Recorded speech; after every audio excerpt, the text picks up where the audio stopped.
Yo, what is up?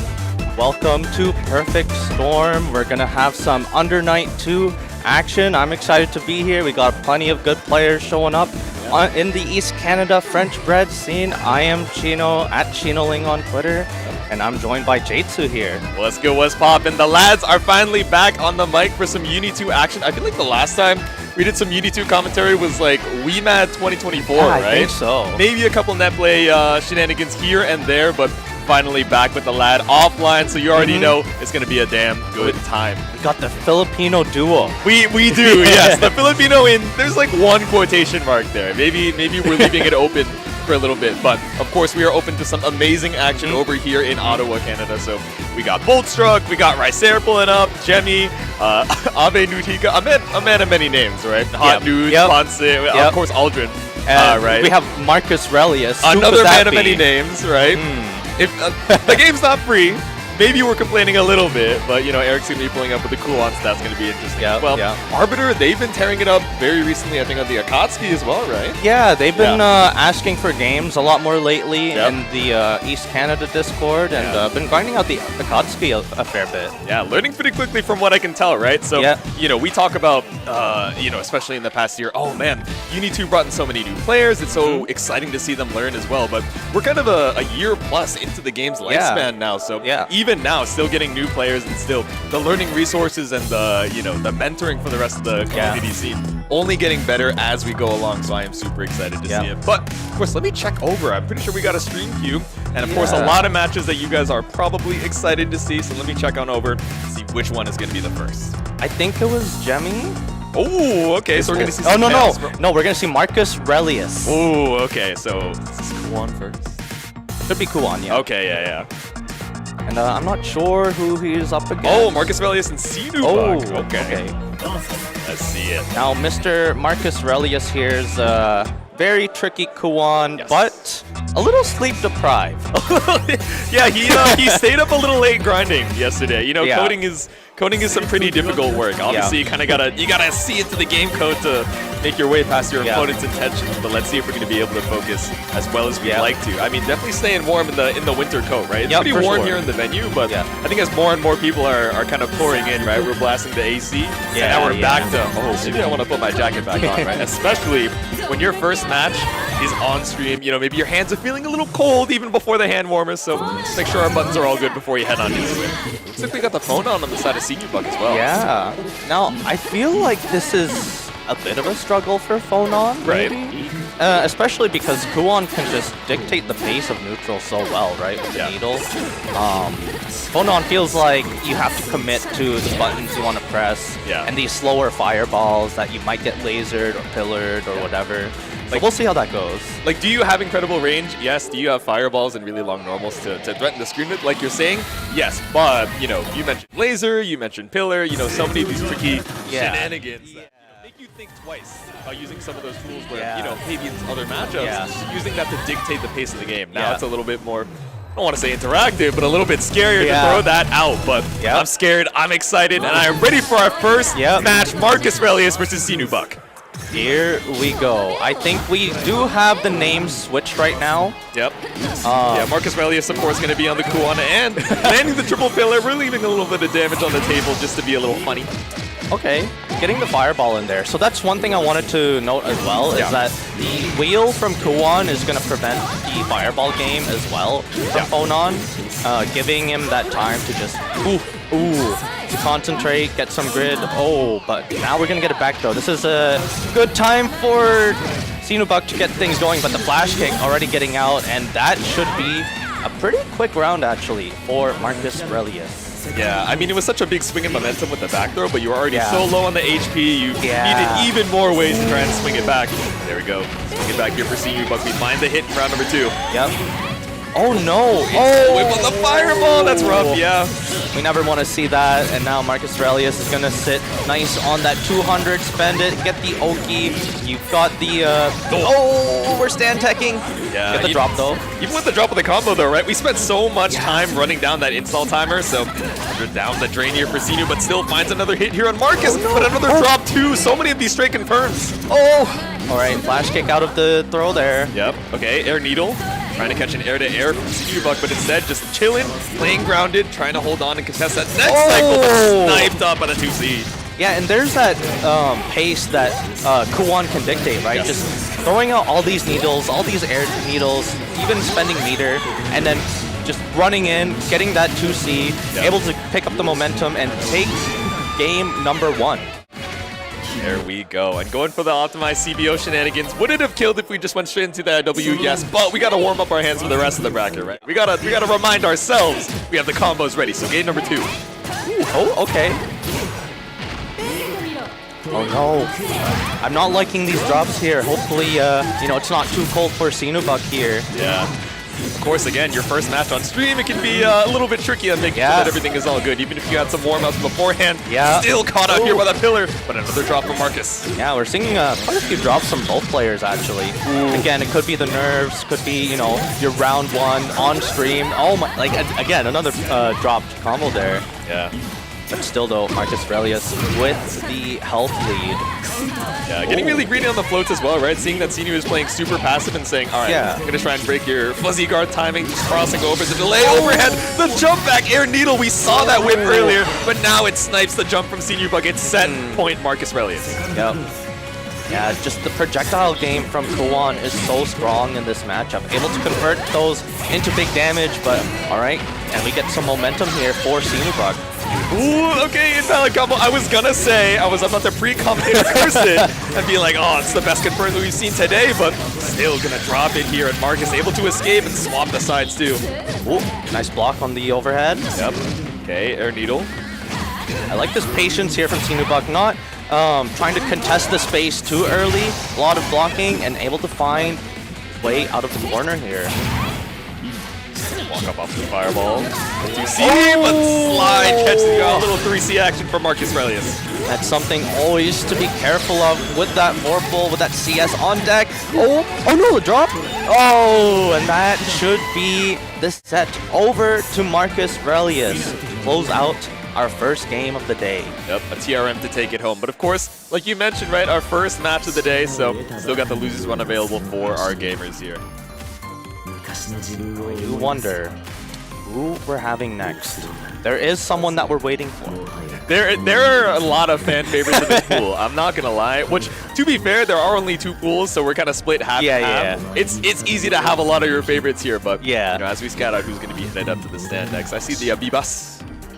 I think that's the thing about you know, our scene here is like everyone wants to see everyone play and succeed. It's like we don't want anyone to lose, and we just want everyone to win. But you know, there's only one winner. It's let's go both players. But for literally every set, you're like, what do I do, man? What do I do? Like, what's the 1% that drives me to actually cheer for one person or the other? Yeah, exactly. But yeah, so we're gonna see Arbiter here pulling up with the Akatsuki. Oh, okay, so it's Arbiter versus Mikas coming up next. So we were talking about Arbiter a little bit earlier, right? You know, has picked up the game relatively recently, but has been learning super quickly on the Akatsuki. But Mikas pulling up as well to try and send you to that losers run early.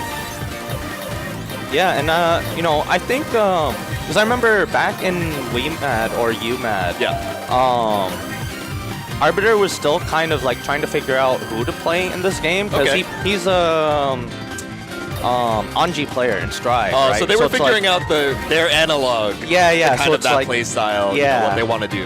And I think the Akatsuki fits here. Like you got the parry to just kind of force your way through, similar to the Anji spin. Exactly. Right. So yeah, I think it fits here for Arbiter. Though the other thing too, I remember Arbiter was considering Enkidu at the beginning about a year ago, right? So we'll see how much Enkidu knowledge you will have for Mikas. Exactly, right? Because Mikas is going to be pulling up with the Enkidu. You were testing the waters a little bit with some of these other characters, these champions, these operators. Sorry, we were rotating gacha games last night at Alton's apartment, so like my brain is all gacha pilled now. Yeah. Stan and Aldrin pulling up the girls' front line. Yeah. I can't believe they forced you to make that tutorial and then don't let you auto-battle it. That is anti-reroll technology. But we're rolling right into our next set here. No button check required. We got the assignments. The assignment says, next up on the docket, Mikas versus Arbiter. Alrighty. Now both characters here, obviously they do have their parry. Yep. So it's gonna be interesting to see how they structure their offense. No! That FF is not what you want to see there. I think Mikas might have been going for a 6 FF instead. Yeah. A little bit rough on the input there, not going to find what you want, but Arbiter. Oh, you know what? Mikas is a Melty player, and BC and Melty is Moondrive. So maybe there's a little bit of input confusion there. Yeah, thinking about that chain shift, came out as Moondrive. Yeah. Oh, came out as a whip throw here, rough for Mikas. Oh, just mashing out. There we go, delay 2A. All right, 200 meter on the bank for both, right? This is getting, but no fear. All right, pulling up. Sometimes that's what you have to do to catch out, you know, dash blockers who are a little bit afraid, right? You just pull up with the immediate overhead and check them so that they're even more scared. Yeah, exactly. And I think, you know, with the range that B Tatsu gives as well, when you have the meter, it's like, okay, either I catch you out on your dash, or it's my turn after I EX Fireball. Ace like Mikas, but nothing to be found. Arbiter, again, just leveraging the Tatsu to jump scare Mikas and be like, all right, you think you're walking me to the corner, instead we're making our way right back out. And that was, like that was a really good, oh my god, Arbiter is really calling out a lot of options here. Oh no, the drop. Yeah, I was going to say, if we got the EX Fireball, might have been able to CBO, IW and confirm the kill, but with a situation like that where you got CS available and such a big life lead, it's going to be hard to escape, even if you... Yeah, I remember Arbiter was asking at some point about how to play defense as a Katsuki, and a lot of the things that were said were like, you should Tatsu more, and we're seeing that, because I mean, defend more, it's Tatsu more. What do you? I'm talking about defense. No, like yes, like it's a great low crush, it's a great throw crush. And if you got the meter, you got the resources, you can make it your turn. Ooh, that was scary. The IC 5C, but no whip punish coming off from Arbiter. But again, just walking Mikas back down to the corner. 200 meter on the bank, but doesn't have the CS in the combo. It doesn't matter when we strip Warble off that perfect throw. All right, we got the C parry. Oh, ADP. Yes. Yeah, clean confirm off the 3C, and now they're up on set point. One more, and it's looking pretty good for Arbiter. We're gonna need to see some gaming out of Mikas here to make this comeback. But the IC2C not gonna find anything. Low. But Arbiter once again with a low rush. Yeah, I think playing the strike throw game, your offense as Enkidu can be a little bit tricky. Whoa, okay, what an option. Okay. Yeah, but great reaction off the 226C. The 66FF brings you to the corner. Meter spent from Arbiter, but still the J6C from downtown gets rocked twice. But once again, we open up, and if Arbiter can keep the combo going. Oh! No! Oh! Wait, this might be the worst thing possible. All right, not as bad as it could have been. Yeah, not as bad as it could have been. Yeah, okay, looking for the throw bait off of the run-up assault, but nothing to be found. Arbiter playing it patient. Knows you're ahead, so you don't have to take too many big risks. Yep. Oh, just running face first into it. Oh, goodness. There we go, a little 4C action here. Mikas down, but not out. It's a round on the board. But look at the meter situation, right? Arbiter 2 EXs before Mikas can even get one. Oh, yeah, this is going to be painful if Arbiter can cash out on all these resources here. Yep, EX Fireball to reset pressure. You have J6C, but Mikas still going to find the anti-air. Oh, we're playing a little bit strike throw. Just going for the meaty there. Okay. There we go. Tried to mash out. Now Arbiter losing a little bit of that momentum. 2-2B to escape. What a parry. Oh, no. A little bit too late on the EX cancel, right? So no confirm. Yo, we're having some shenanigans here. A lot of back and forth action with our meter usage, and don't drop. There we go. That is Mikas taking a game back over Arbiter, tying up the set count 1-1. That's the will to win activated, dog. That's the fighter flight. You were down pretty rough, I gotta say, in that potential last round, but you know, Mikas now. One up on the board, whiff on the Tatsu here from Arbiter. Mikas on the back foot here, though. Got to play against the strike throw. Katsuki, very tricky to play against if you're not familiar with that 2A. Setting up strike throw is so strong, and we are looking at a perfect here. Oh no, might have been able to CS and just get one more hit, but again, you're stuck in the corner against Akatsuki with CS and a full life lead. Like, what is a homie to do? Yeah, exactly. All right, set point for Arbiter, like you mentioned, off of the set point. 100 meter here for Mikas. Yeah, autopiloted it just to keep the turn going. Gave you a little bit of a combo, but Now no meter to your name. One thing I'm liking from Mikas here is on the meaties. Oh, what a parry! Yep. Is mixing up the disrespect on the DPs a little bit more. Yeah. Respecting the jump in the immediate 6C coming out here. Alright, pretty What a even. mash! Mash up from Mikas. Oh no, tried to go for the side switch there, but not able to find it. Maybe able to find around here? Not quite yet. Go Rekka. Oh! We got the C parry coming through. Go. Spent all the meter to bring it to final game, final round. Again, a big meter advantage for Arbiter, but Mikas, right, feeling a lot better about finding some of these hits. The parry working out well, and the punish comes out too. Yeah, what a parry. And yeah, I mean, this was looking pretty bad for Mikas at first, but I think Mikas has started to get a feel for what Arbiter's trying to do here. Yeah, leverage of the 6FF, the parries as well, making it so Arbiter feels a little bit scared about running the strike throw. 200 meters still! Ooh. Catching the stagger there. One more touch potentially, but Arbiter has a bit of life left back to fight with. Yeah. Not over till it's over. It's a one-touch game versus a solid 3. Still sniped out with the 2S. Not enough. Oh! This is scary. Yeah, especially because C parry might just be lethal in his health. Yeah. The 6B's not enough. Okay, double blocks in the IC overheads. They're still staying alive. Spend the cash. Oh, this is so tense. Feel the tension from both players. Not able to confirm. Oh, the mash out of Arbiter's gonna be closing out the set 2-1 over Mikas. Dude, these pools matches got me like emotionally invested, dog. This was close. the hero's journey for Mikas, right? Because especially in that first game, it was really seeming like, okay, we're getting a lot away with, you know, stagger 2A strike throw. We're getting a lot out of J6C as well. Yeah. The Tatsus to catch the dash block were really tricky when Mikas, I think, was playing a little bit more passively on the approach, just saying, okay, let me walk you down, let me dash block you down. And I'm getting caught out by, you know, YOLO overhead. But when instead we were, you know, using some of these hurtbox retractions or 6FFs to, you know, try and impose our will a little bit with a hitbox behind it, then it really started working out, and, you know, Arbiter just wasn't able to find a response in time. Yep. Yeah, what a set. I mean, these sets so far, I mean, I think it's to be expected out of our scene, to be honest. Exactly. A lot of these gamers have run into each other time and time again. Not everyone here exactly from Ottawa, but especially, you know, neighboring provinces as well, and even some of these invaders doing some of their research. Right, but all right. Who we got now up we next? have Boltstruck and HMD. Let's see it. Okay, okay. So Bolt has kind of been going back and forth between Nana and Uzuki, if I'm not mistaken. A little bit. A lot of Uzuki, especially as of recent, but you know, I think Nanase is still kind of the comfort pick now. Yeah, like I think with like online brackets and stuff, we'll usually see the Nanase if he's like trying to lock in. But I think as like, I would say it's for fun, but it's also good enough to be like actually competitive, his Uzuki. Yeah, he was playing it in casuals as well, like just earlier, so. Yeah.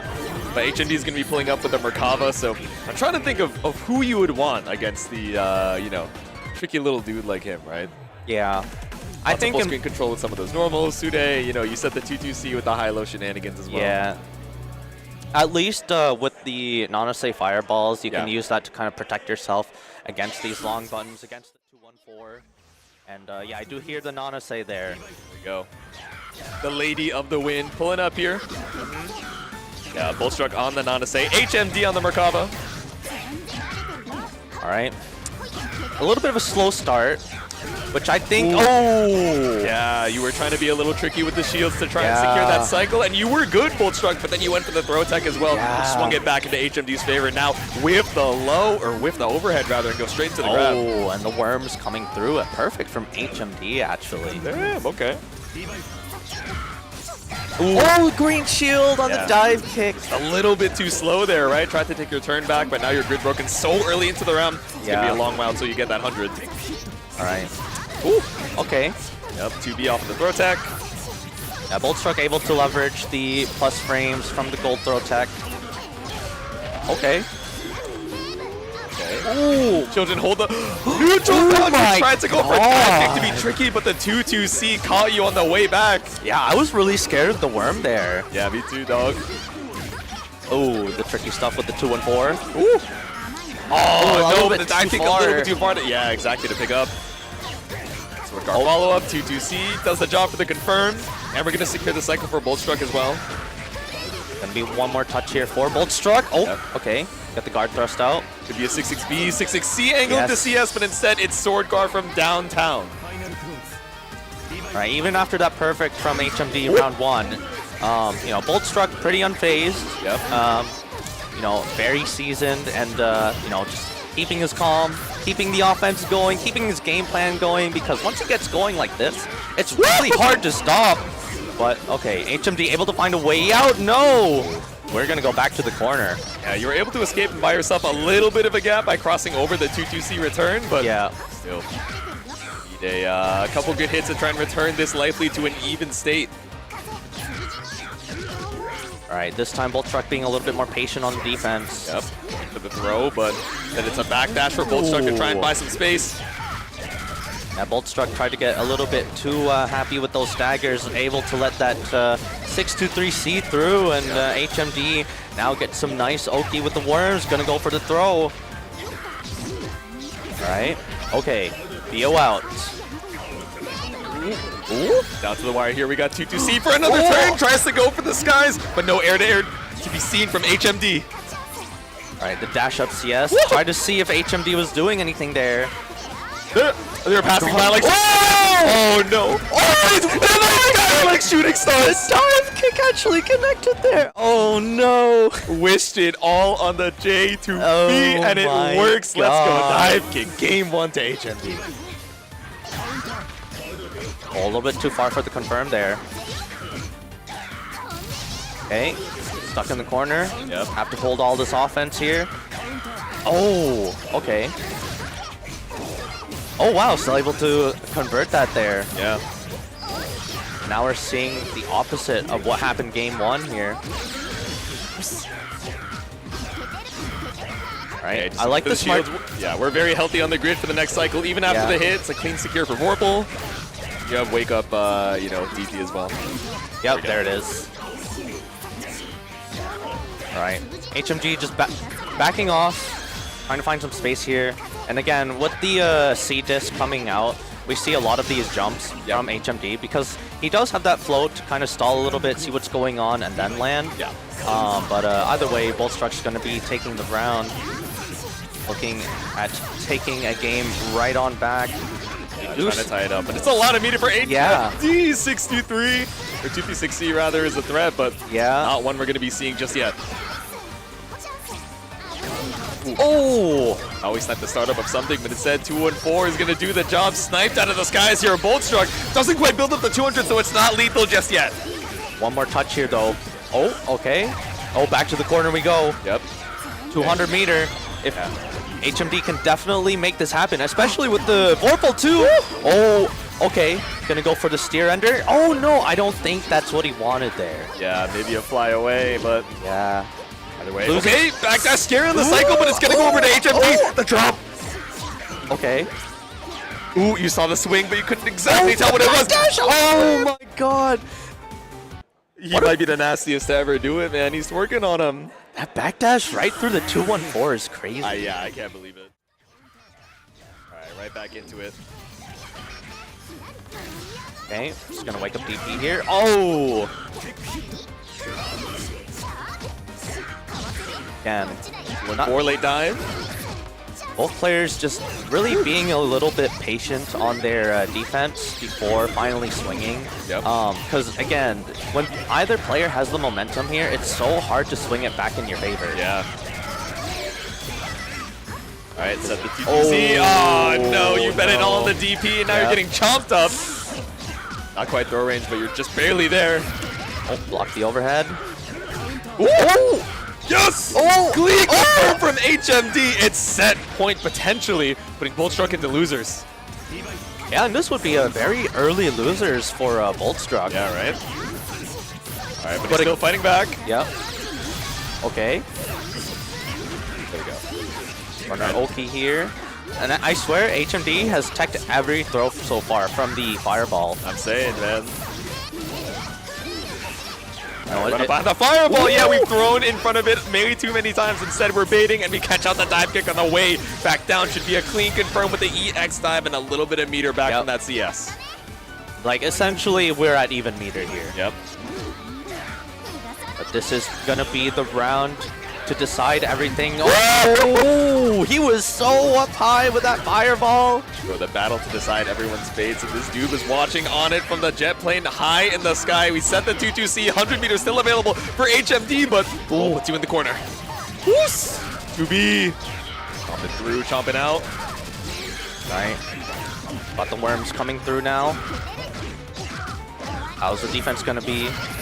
To the low, good blocks from Bullstruck, but still such a big life lead to overcome. Yeah. Oh! Red miss, but I really thought that 214C was going to catch. Yeah. Not enough. I mean, just do it again. I mean, the 214C hitbox is very misleading. Is that the one we looked up on? Yeah. We were like, wait. It's actually smaller than like the tornado. Yeah. That red box is a lot smaller than you might think, but the red box of this hit. And that should be it. I don't see Bullstruck losing these. Yep. And that is going to be the set over to Bullstruck. Sigh of relief from Bullstruck. You know, very close match. Like, this would have been an early loss, and an early loss in a bracket like this, again, because everyone's kind of, you know, we're all French-bred gamers here. Yeah. It's not an easy run back through the losers bracket. Dude, when 2-2C caught that dive kick, I was incredulous. Bro. We had already spent the Merc 2-2C. I thought it was going to do the job, but Bullstruck able to lock it back in. HMD really bringing it to last round, though, against Bullstruck. Right? I would imagine a lot of folks feeling very comfortable saying this is a favorite to make it into winner side top eight, right? Yeah. You know, obviously, if you've been around, you've seen Bullstruck. It's like Bullstruck's the expected like top 3 placer. Exactly. We're used to seeing him tear it up for sure, but yeah, he is going to be moving on to the next round against the winner of Jemmy and Ave Nudhika. So I don't know if that one's going to be on stream. But that is Chaos versus Fuanon. Hopefully we get to see it, but on the other side, we got Marcus Relius and Mikas as well. Yep. Checking up on the rest of the bracket, it looks like our good friend Ricer sent down into the loser's side, but now waiting for that next loser's match. Takes it 2-0 over Lil Boat. You know, Marcus Relius we saw earlier, and they're waiting against Mikas.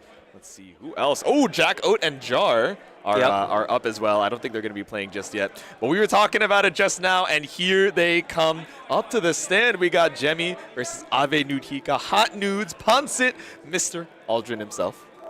The great Aldrin, you know, with his usual stone face. Yeah. Stone cold. He's saying the craziest stuff behind the mic, and you think that he's like laughing at his own joke? No, it is like it's fully deadpan. Yeah, and the delivery is just like deadpan. Like so good, man. He is both the Sukomi and the Boke at the same time. Yeah, Get you a man who can do both, but like he'll say the most unhinged thing ever, and it's just like straight face, no reaction. That's what I'm saying. But a man who can do both, you know, I think is something that we could say of Jemmy as well, right? Definitely a multi-game entrant for sure, hopping around between a lot of these different franchises, and now coming back home here to Uni. I think when we ran into Jemmy, he was like, "Oh, do you guys know where BB Tag is? I'm trying to pull up." Yeah. But now we're over here in Uni. Yeah, because BB Tag was earlier. Jemmy, you know, you've been in the scene enough. You know he's a multi-gamer. Yes. He'll top 8 multiple brackets. He's just gamer. That good. Exactly. Like if you look at the Perfect Storm Twitter. Oh, is that the tweet that they have? Yeah. So the tweet for Jemmy is just like all his characters. Oh, that's on the image as well. But yeah, I'm expecting Jemmy to do well here as well. I know.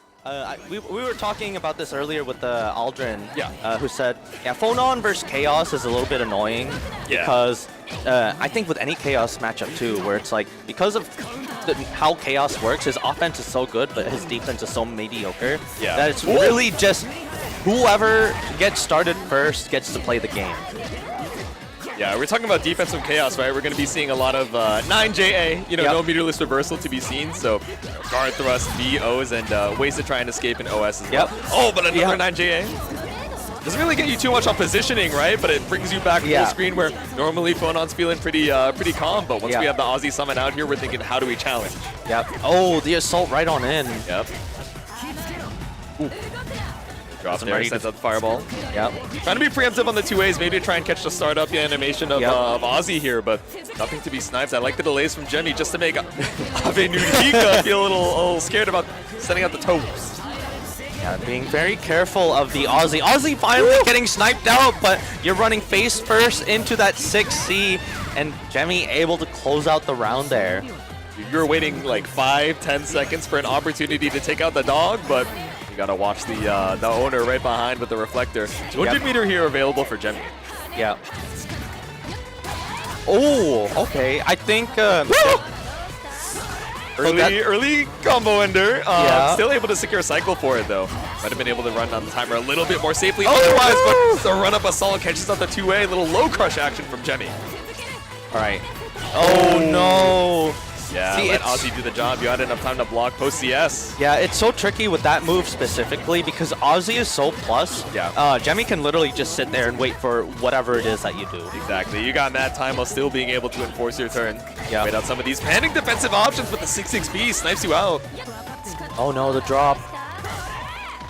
Get the throw though. Oh, behind the back. Okay. Oh no. Oh no. And that's going to be Jemmy taking game 1. I wonder if we're going to see a Linne switch or Ave Nujika there. I forget it's Nujika. I always like give it like the Spanish reading, and then I'm like, wait a minute. But it's like when you hear the song, it's exactly, like Ave Mujika. They do say it, exactly. But no, it might be time to face the music though. Still sticking on the phone on. No Linne swap to be seen, but I was gonna say looking a little bit cleaner on the confirms. Oh, just going for it again. This time, are we going to finish the combo? Looks like we are. Go, finish the job. AB Ender, keep it clean. 1-4 on Jenny's HP. Let's see if we can hold on. It's going to be a little bit till we get that 100 to escape. Oh, wow. Run up swipe. I wonder what on board. I wonder what Aldrin was trying to go for there. Oh, Fireball actually catching Ozzy on the way back there. I was scared, yeah, that the Fireball was going to come out and then you were going to get sniped because Ozzy was just clinging on the wall. Ooh, yeah, with the green shield, clean run up grid break. And now we have the Celestial to play with. The damage isn't even going to matter. Oh. Got the RAR XD behind it too, off of the 2A. Jemmy now on set point. Oh, green shield looked a little bit scary, but wasn't prepared for it. Yeah. Get the mash out though. Chance for Aldrin. But still though, watch the cycle is probably no. Oh yeah, you went up for the meaty, but the block just barely gave you enough to fight back for that cycle. And I mean that's scary for Aldrin, right? You know, you're thinking, oh, do I want to give up my pressure or do I want to fight for the cycle? What do I do? Yeah, because the thing about Cycle for Chaos is that it actually gives him a way to fight back, especially with meter too. Yeah. A little bit of slowdown, a way to assess the situation. Oh, there's the 9JA. Yep. Caught out the attempt to throw. And now we're back up against the wall. And again, Orbital available for Jemmy. Oh, here comes Ozzy. Oh! It's going to be one more touch here. Yep. Staircase isn't quite enough for the kill, but the combo went on so long. We still have one more CS available, but it doesn't matter. CS shield thrown for the set, and Jemmy takes it 2-0. Pretty clean, as expected from Jemmy. Yeah. I mean, you can't be mad about losing to him. He's one of the few surviving Chaos players out there. It's true. Yeah, we think of Silicon, we think of Snappy, and of course, you know, a couple other long-standing character specialists, but otherwise, you know, a good amount of folks who have moved on to, I don't want to say greener, but different pastures for sure, right? You know, definitely not feeling too great about Chaos in this version. I mean, maybe another version on the horizon, but on the horizon, a couple more fan favorites headed up to the stand. Looks like we're getting Ricer versus Jar. Before we change the scene, we need Ricer to look up at the screen. Ricer, unplug your AirPods right now. We gotta. We need. Ricer, okay. Yo, we gotta. Yeah. Ricer. No, Ricer, launch back out. Ricer, look at the screen.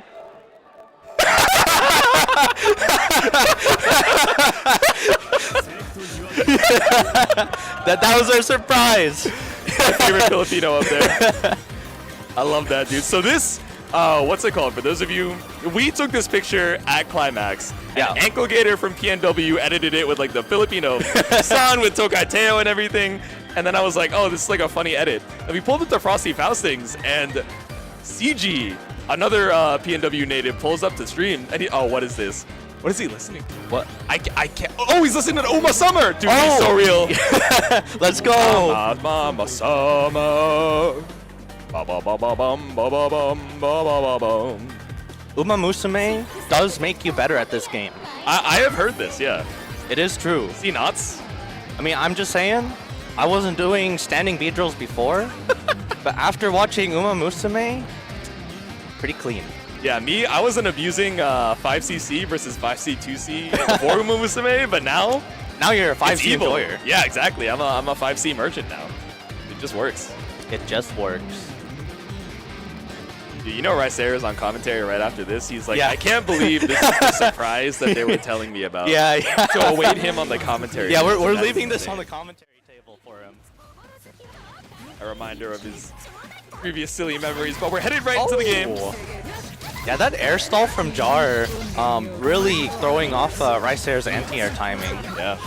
I'm a little thrown off too here, right? Because a lot of us think of Rice as the Elnum, you know, a little bit of work on the Orie, but Yeah. in casuals earlier was rocking on the Kaguya, but Yeah. just not a character who has a great time on defense before 100 meters. Yeah. Oh yeah, and I think this. Ooh. Yeah, caught up with that IC3C. The overhead works out here for the perfect on Jar's side. Yeah. Not really looking too great for the Kaguya so far. Oh my god. The wall bounce on the behind the back looks so It insane. looks so goofy. All right, there we go. Though I The will web. say, this might be less of a Kaguya issue and more of a Byakuya gets to play his game more.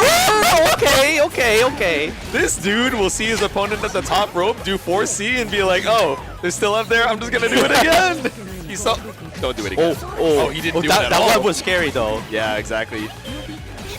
Again, just we're getting the sky. Byakuya here. Oh, okay. I was so scared we were gonna get grid broken thrown, but not enough off of the green shield. There we go. Stagger with the A-Rekka. All right. Now the thing about Kaguya in this matchup in particular is that she will really get to run her offense versus Byakuya. I think Byakuya doesn't really have the tools to fight back against her Oki. Yeah, the Kaguya Vortex is annoying even with characters that have, you know, various reversal options. Yeah, exactly. Ooh, Wait, okay. 4C might be the moneymaker. Yeah, working out very well for Rice Air so far. Yeah. Ooh, 3C. So moneymaker in that first round, but Rice Air definitely a little more awake now. Yep. Right. Maybe trying to rip out the. Ooh! Oh, if that hit back, that would have been insane, but instead my it God. retracted you back into the hurt box of that top web. Yeah, unfortunate. Yeah. Yo, Rice Air has blocked every charge 3C. Except for that first one. Ever since that first one, he's like, I'm not going to get hit by it again. Yeah. Jar has a couple other tools in the arsenal. Snipe out here, and especially off the red B2. Okay, Oh my god. Oh, Even if you block the Oh, IC3C, you're darn. you still have to wait if he's gonna frame trap you or not. Yeah. Oh. I mean, that's the tricky thing about, you know, charged overhead. Sometimes you feel the sense of victory. Yeah, preemptively. yeah. A little too early, you're like, oh, I blocked that. Ooh. And I anti-aired that. Once again, the 4C coming out from Rice Air. All right. Pretty rough on the cycle here, so Jar's just going to give it up. Just take to the skies and stall out. And Rice Air really trying to chase Jar down, but not able to find an opening there. I feel like we usually see this in reverse, right? Where Kaguya is just like setting out grenades, going for air Yeah. dashes in the sky, and being super annoying about Yeah. their air movement. But instead, Jar is like, no, I dare you to try and catch me. Yeah, and I think the tricky thing about playing air to air in this matchup for Kaguya is that you've got the webs in the way. Because you might get clipped in your air movement. Oh my god, we found the anti-4C technology. Jar going for these air stalls and just increasing the delay a little bit to catch out the immediate 4C timing from Rice. Oh my god. Oh my god, if you actually got the confirm off the behind that back JC, I would kneel. I'd fall to my knees right now. All right, we got a nice. Oh, the command grab. Yeah, it catches you out. We've been reaction checking with the 3C, but now it's the command grab. Working out almost 100% effective in the empty low too. And, well, this is a scary position to be in. No one wants to be in this position. One touch against Byakuya with full resources. Woo! Oh, okay. We do want to see that though, the gold throw as Ricer. These are the funky Ottawa Miyaki setup smash with the 6-6C, the double, and we set the web for the kill. It's 2-0 for Jar. The Uma Musume was not enough for the lock-in. It's okay. It be how it be. He's looking at both strike. He's like, dude, the advice you gave me, it did not work. It didn't work. He's like, hey man, I told you how to block 3C. I didn't tell you how to jump the command grab. Like, it be how it be. Yeah, and the Kaguya, I mean, the other thing too is that we didn't really get to see the Kaguya Vortex. That never really got started. Yeah, I think we saw it in one of those rounds, but especially, you know, going into game number 2. Game number 1, I think, was a lot closer in a lot of ways, right? 4C was putting in a lot of work. You know, we got caught up at the 3C and then immediately adapted. But it seems like once Jar was able to catch out a lot of these anti-air attempts, whether it's, okay, let me stall out a little bit higher in the sky, just to go for a little bit longer of a delay, you know, Ricer didn't know exactly what the next layer was. Yeah, exactly. Oh, this was so scary. Yeah, this is when we blocked the 3C and we're like, oh, okay, it's my turn. I think everyone is guilty of that too.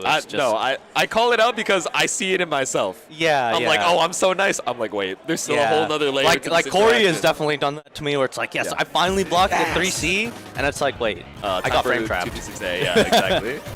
That's how it goes. But we're jumping you into another set. Our next gamers are back up to the stand. Ave Nudhika versus Arbiter. So we got Phonon versus Akatsuki next. Yeah, I know Aldrin was a little bit sus on this matchup. Even though Arbiter still quite new to the scene. Can definitely tell the strong tools in the character. Yeah. Right? Been learning quite quick. Yeah, exactly. I think you were saying earlier that Akatsuki can kind of just like stay on a layer 1, and it'll still be effective against Phonon. Yeah, like it's tricky, right? You don't have to reach into the bag of tricks to give the Phonon a hard time here. Yeah, exactly. All right, but heading on into it, we saw him hovering over the Lene. It's like, do we want a 5C simulator against the Enkidu here, or are we feeling the Phonon? But looks like we're sticking with old reliable as once again we head on into it. Ave Nudhika versus Arbiter. Alrighty, we're both rocking similar color palettes here. Yeah, we got Byakuya Phonon and Grape Juice Akatsuki.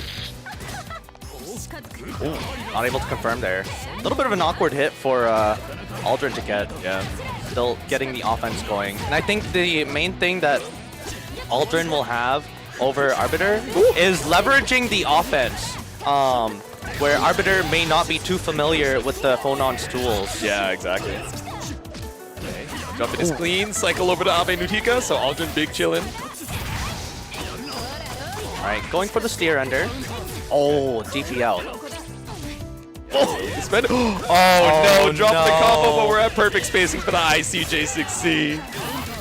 Oh, force function actually working as an anti-air. Let's go. Okay. I would say many such cases, but maybe that's a little generous. Oh, but the EX Fireball is a clean kill. We saw the charge up from Arbiter, but from the top rope, Aldrin takes round 1. Because, I mean, the thing about Phonon's anti-airs is, like, I've talked about this with Glacy a little bit, too, where, like, the 5FF, it's an anti-air, but can be a little bit finicky with actually catching people out. Yes, exactly. But Aldrin making good use of it here. Yep. Like that with the lasso, the run-up 5B is doing well as well, but the run-up 2B from Arbiter catches you on the toes. Oh, no! Catching the guard thrust there. Yep. A6C, my beloved, just completely avoiding it on the other plane. Okay, getting a side switch here. That was a great mash out of Aldrin, by the way, to get out of the corner. Yep. Oh! FF for the media to avoid the DP, has the EX to punish, but there we go, we find the kill and game number 1. Arbiter's like, your character is cheap! Yeah, and I think, you know, like what I mentioned earlier, I think it's really just Aldrin can leverage the offense a little bit better because Arbiter is not aware of what could happen.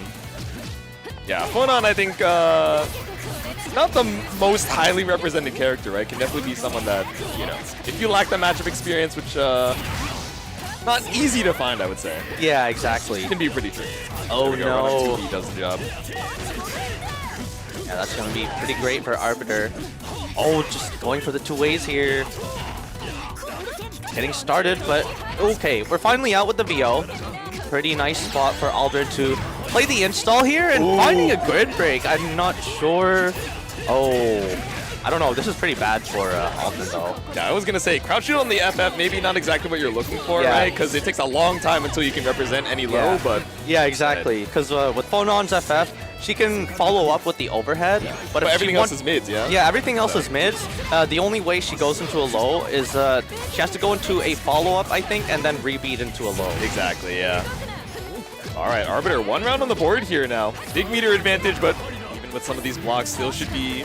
Oh, no, actually able to steal the cycle here for Arbiter. Oh, get the TRM, though. Oh, boom! 2A post CS. Awkward. No! No, didn't trust the confirm. He's not a believer. He's autopiloted into the stagger. Oh, no. Spooky. Okay, yep. CS. Oh, no. No pickup. Oh. Yeah, tried to contest a little too hard after those shields, and Aldrin able to pick things up here. Damn, and the dash up mid combo was just enough to get the cycle as well, so locked out his CS. Arbiter now 1 round away from being sent home. Oh, Aldrin finding the first hit here, immediately into the install. That is going to be a great start here for Aldrin. You got the install going. Yep. You have 100 meter. You've got potentially the cycle. No, you caused yourself up in the corner. Yeah. Okay, get the VO though. Oh! Oh, delay wake up coming out from Arbiter. The meaty 6-6B finds nothing but a whip. Oh no, the green shield. Wait, this could be the beginning of the end. The 1-2-A catches up the throw tech. And we're going to cash right on out. I believe that's going to be it. Yeah. There we go. Arbiter with a game on the board. They're like, all right, you know me. Yeah, you see that look that he gave to the crowd? I'm the game from time to time. Oh, I hear character select. Yeah, I hear that Lene. I hear that Lene. I was listening. I looked at Chino. I was like, I lent him my ear. We were like, huh? We were waiting for the deadpan voice, but it looks like game number 3. It's finally the swap here from Aldrin. Oh no. A little bit of the stolen valor with the revert palette too. Yep. He did say his condition for swapping was dropping 1 too many combos on Phonon. Yeah. I think that makes sense. Damn, okay, shield nice on the shield. J2C. A big challenge off the air stall, able to find your turn off of it and more. 5C2C. Yep, stagger on And the then low we option. Oh! Getting a little tricky. Oh no. No DP out of Aldrin. 2B post CS. Like that shield. Even if it's not a punish, you get your frame advantage there. Oh no, Oh, yeah, no. you wanted the Helmbreaker. Yeah. Not only do you lose the knockdown, but then also the situation. Route to Arbiter. Oh my goodness. And Aldrin might be going home here soon. We'll see. That drop on the Helmbreaker was like the decider of the round. Yeah, it's such a big momentum shift if you're not able to finish. But this is great for Aldrin now. You've got the corner here, and you get to play the Lene throw. Okay. Okay, do we have the slash up? No, we don't have the conversion either, but it's okay. We got 5. C. And that should be the round over to Aldrin. Very quick round, actually. Yeah. And back to our final round here. Final game, final round. Oh, air Kuga, but you know, Not a tricky counter hit, confirm at the though. top. Yeah. Okay. Oh! Okay, punish on the ADP. Yeah, sees the nerves coming out from Arbiter, so fine to just give up a little bit of Oki here. Yeah, and I'm liking that we're not dropping the Helmbreakers this time. Back throw out of Arbiter. That ADP, but no jump back to be seen. Arbiter finds the back throw. Oh, the stagger 2M as well. Big starter, but not a big finisher. All right. Oh, still not enough for Cycle. We used the VO early, right? So no way to change the CS. Oh! Okay, charge fireball coming through. You want a 2-2-6? Oh! And that should be it if you don't drop this. And Arbiter is going to close it out. Moving on over Aldrin.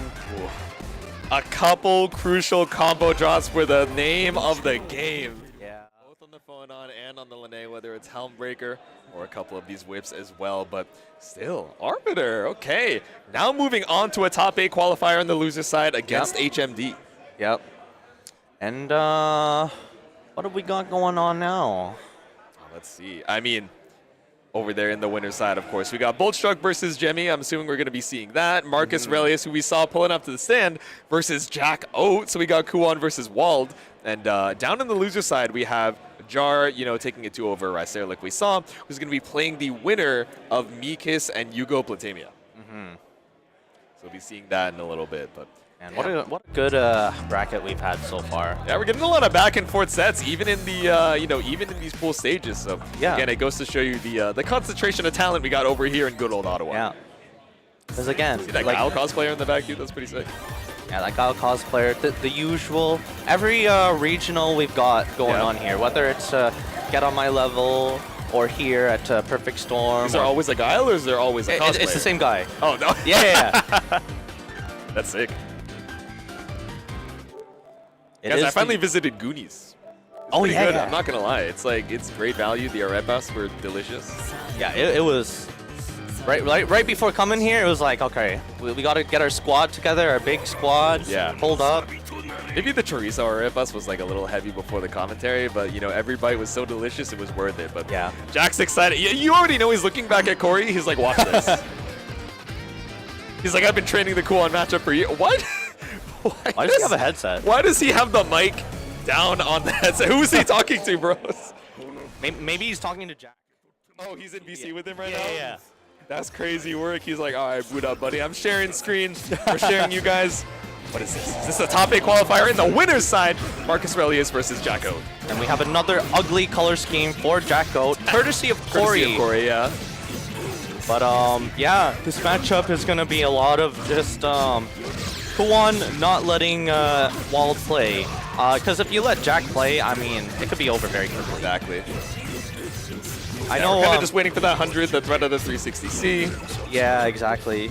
And I know Marcus Aurelius here has been very wary of this potential matchup in the bracket here. Yeah. You know, telling us all about it. It's like, I'm not trying to play Wald, bros. Yeah. Though it's interesting how Jack earlier was saying, I'm actually less locked in for Under Night compared to Melty. For Melty, yeah. Corey's like, dude, you're trying to mental mog me right now. It's not gonna work. Oh, but is it gonna work on Eric though? Caught out here with the 2B. Stand block for the swipe. We're chilling, but we still got CS behind it. All right.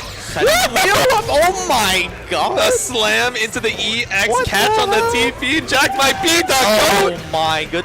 Like who is turning behind a wheel? What are they feeding this guy, man? What's going on? It's like, oh, he's gonna wheel. All right, he's gonna teleport right into my arms, right here. Oh, but there we go. The snipe out with the needle finds the hit here once again for Marcus Aurelius. Oh, the drop there. Oh, the fly, the 2C. Oh, actually a little bit too high for the wheel there. Yeah, right. That dude was brought up to the top rope. 2C though. All right, wheel to get things going. Oh, tricky with the delay overhead. Go. Boat mix is always so tricky to deal with. All these different timings you can play with the high-low. Yeah. Oh, I think he expected a command grab there. Oos! Here we go. A flash kick, EX wheel, my beloved. Gonna tie up the rounds here. And very even on the meter situation too. So I was gonna say I wouldn't be surprised if Jack plays this slow, but instead a little bit more aggressive on the round start. Yeah. And Jack tried to snipe out those shields there. Those shields were a little scary. Yeah. Oh. Okay, drop there though. Oh, okay, just barely before the last heal, but still able to find the cycle and able to throw the rock as well. Walk it out. Smashing out. Yeah, sniped with the 2B. All right, go. Corner we go. We got resources to play with here. Yeah. Not actually gonna spend. Oh, and what a guard thrust there from Jack Oat, actually taking the meter out of Marcus Aurelius and able to get all this momentum here now. Very tricky spot to be in, but we do have the cycle coming up. It's gonna go to Marcus Aurelius and opening up that opportunity for the 3 CCS. This is gonna be huge. Are we gonna cash out here? Yes, we are. We're gonna get the Oki. Oh no, not quite. Oh no! God. The wheel ended up OTGing, so you lost your Oki, and the SPD's enough for game number 1.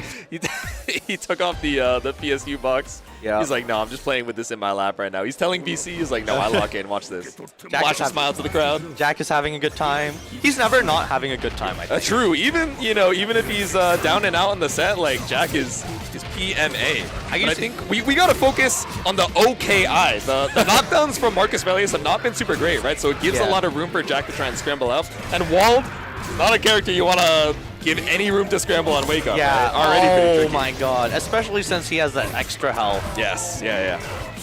But now it's grid broken for Marcus Aurelius here over in the corner. Yeah, we still have B flash for this guy. Okay. Saw the EX flash. Yeah. And yeah, actually giving the cycle over. Oh my god, that flash kick still connected. Oh, the pillar! Stopped right before the earthquake reached you.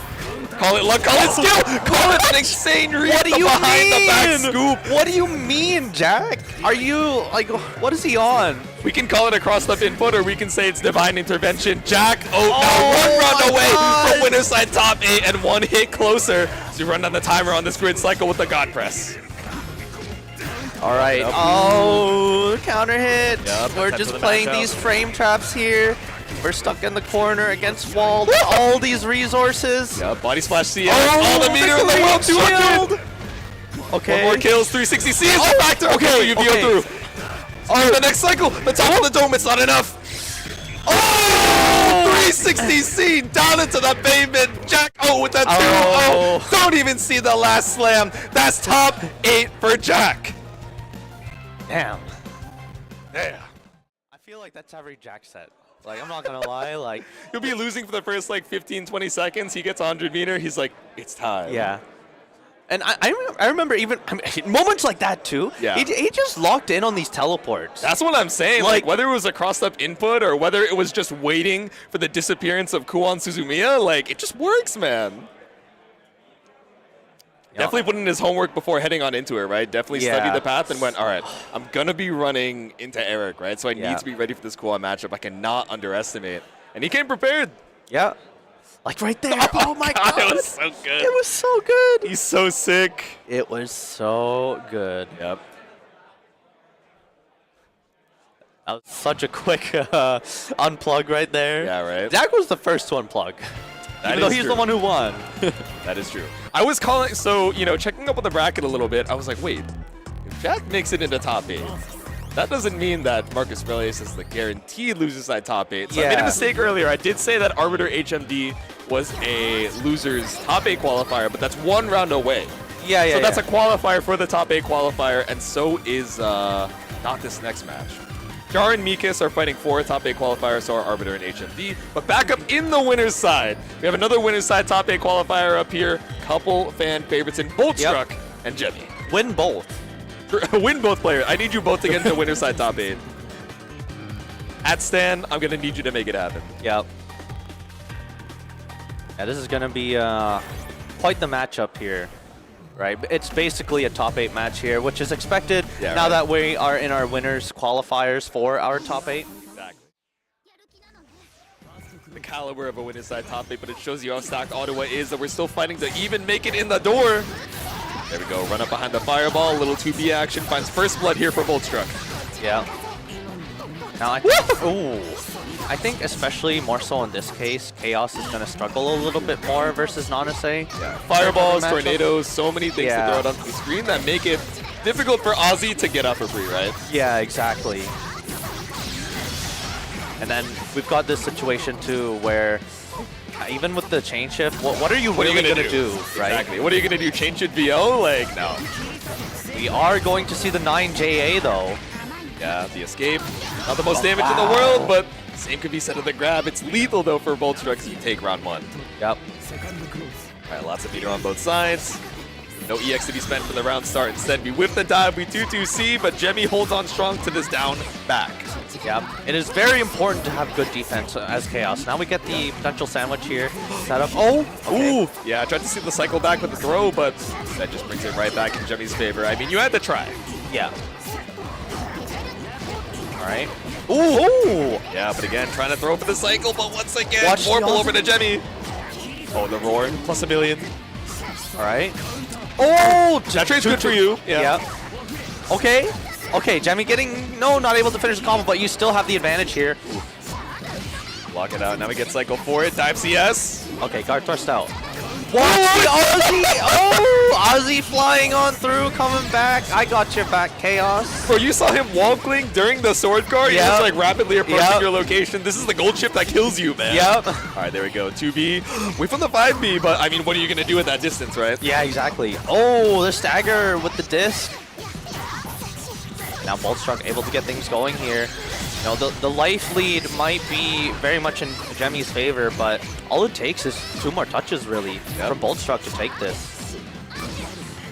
Walk it out. Cycle looking pretty good for Jemmy. It's going to influence their decisions a little bit. Yeah, a little J8C for the air stall, but Jemmy unafraid to keep it down back in the corner. Yeah, the defense from Jemmy is so good. And now able to pay off in this Celestial. Able to get out of the corner with that. Not able to get much damage out, but still. We got 10 seconds on the clock as well. Blocking the dash. Big chillin'. Okay. Yo, Jemmy is really going to win! Oh my god, Jemmy really blocked out like that entire, like, I swear, like 2/3 of this round. Jemmy thought to himself, how do I lose this? And as the time went down and down and the HP lead stayed the same, all of those possibilities were shriveling up, right? So so content to even take a few throws at the end there. Still, first cycle gonna go over to Jemmy as Ozzy just doing the work on the other side of the screen. Okay. Yeah, I thought the Ozzy was gonna catch the safe meaty there, but Jemmy was not ready for the DP. Yeah, I like the way from Boltstruck as well. We've been seeing a lot of 9JA, so instead, now we're just chilling on the ground, waiting for you to whiff and hit on the other side. Yeah, exactly. All right, scary spot for Jemmy now. And now we have plenty of time for the down backing to be a little bit scary for 60 seconds. Walk it out. No! Didn't find the full confirm off of the counter hit, committed to the stagger. Still got CS available though. Time's ticking. That grid cycle is going to be rough to try and take back. Boltstruck wants to kill before you get the chance. The defense! Oh, the backdash! CS. Oh, now it's Celestial for Jemmy. This is so much more winnable than it was 10 seconds ago. Okay, I like that. 2 FFCS. Okay, roll right through. But the tornado, the 2-1-4 to clear out Ozzy and the chaos behind. Game number 1, but it's already a quite the nail biter. Yeah, I do like that 2 FFCS from Jemmy to try and get Ozzy out, and the you know, the roll was great from Boltstruck to at least avoid the situation, but I still able to make it happen against Jemmy with all those resources with the Celestial. Yeah. But yeah, I think the name of this game, I think how this is gonna end depends on Jemmy's defense. There we go. Caught out with the staggers now. Boltstruck not trying to be too crazy. Just stagger a little 2A, a little 2B. Yep. Okay. Delay wake up into the roll. Yep. Very nice. Yeah, the defense from Jemmy is just so good. Oh no. Oh no. Oh yeah, okay. Oh no. He's right behind me. Okay, big chillin'. We're just gonna play it out. I got scared. Yeah. Because I feel like that random stand-up there might have been like a controller disconnect. Yeah, that was not the Hotashi intimidating gaze. Yeah. There we go. CS available here for Boltstruck. It's the run-up dive. All right, set point here for Boltstruck. Top 8 qualification on the line. The C follow-up and no challenge. All right, Jemmy playing Ozzy here now. Playing the space here. Try to get some grid back, but some smart shields. Okay, able to secure the cycle now. I mean, holding the concentrate there, like, for that long and not to take the cycle is super scary. Yeah. Sword car is a factor as well, so smart from Jemmy. Spray from Jemmy in particular, but now we got the staircase from Ozzy too. Yep. Tricky spacing there from both players. Back with dash. the dive.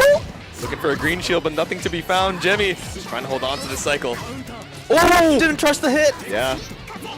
Okay, there we go. CSVO. Oh no, but the timer on the transfer state. Yeah, because you used that CS just a little bit too long. Unfortunate. And now, what a mash! If you got the confirm there, Jemmy, you would be insane. So sick. No more Ozzy for a little bit. Ozzy's back, but still doesn't matter. You're going to be down backing for a while anyways. Yeah, how are you going to find the time to challenge the staggers off the 2A's work once again? The drop, the confirm does not. Still, getting hit by the fireball there. Yeah. And potentially one more touch here and a cash out 100 meter. Swap sides like 5 times. Now we're back over to the mid screen. Waiting for 100 on Jemmy's side, but... and the tick throw is going to secure Boltstruck's spot in winner's side top 8. There we go. Winner's side of this pool, Jack and Boltstruck as well. Yeah, both Ottawa players. Yeah, really, it was Jemmy, the invader here in this case, coming in from London, and same on the other side with the Marcus Aurelius coming out from Toronto. Ottawa holding their ground so far. Yeah, the invaders have been stopped. Dude, when I was playing my Grand Blue pool, I was getting popped off on. I was like, what's going on? I'm not even crazy. And then I realized, you know, they prevented the American invader from taking local names. I was like, you know what? That is a point of pride. I respect it. You got to make sure the local scene is strong and proud.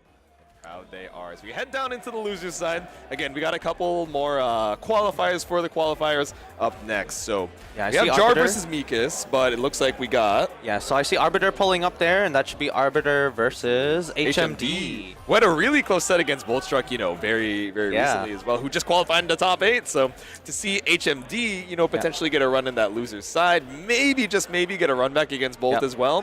You already know the revenge is in his eyes. I just want to point out that Get On My Level sweater we've got going on there. Little gauntlet action, yeah. One thing to note here, the winners of the main events here do get free venue for Get On My Level. Exactly, yeah. That's happening July 4th through 6th in downtown Toronto. There's some more details available as well. I'm assuming it's probably start.gg/Gobble, maybe, possibly. You guys can look that up and fact check us as well, but yeah. Oh, also, you get code STORM for 10% off your registration, too. So, I mean, if you guys are trying to stop by, I mean, it's a beautiful that time of year, so hopefully we get to see you. But we're going to be seeing some action in a little bit as we wait for HMD. Yeah, shout-outs to all our sponsors. Like, Chunk really pulled through on getting all of this set up for us, able to run this great event for us. What a wonderful venue we have in the heart of downtown Ottawa. Exactly. You know, especially, I mean, yeah, we got one of our sponsors here, Andromeda Partners. Yes. I think they are the key factor in us, and Chunk securing this venue here. So big shout out to them. Yeah, there's a lot going on here. It's a beautiful venue. You know, the player cam does our players justice, but not the size of the venue, right? You know, we even have the upper floor as well for, you know, various other tournaments. BB Tag was going on earlier, I think. Melee, I believe, is also going to be hosted up there as well. Mystery, you know, tournament qualifiers and so much other good stuff. So hopefully you guys are tuning in as well to the rest of the streams over here at Perfect Storm 2025. And yo, shout out the Ottawa and Canada scene overall for letting a little American like me stop on by and have a good time with my homie over here on the mic. You already know.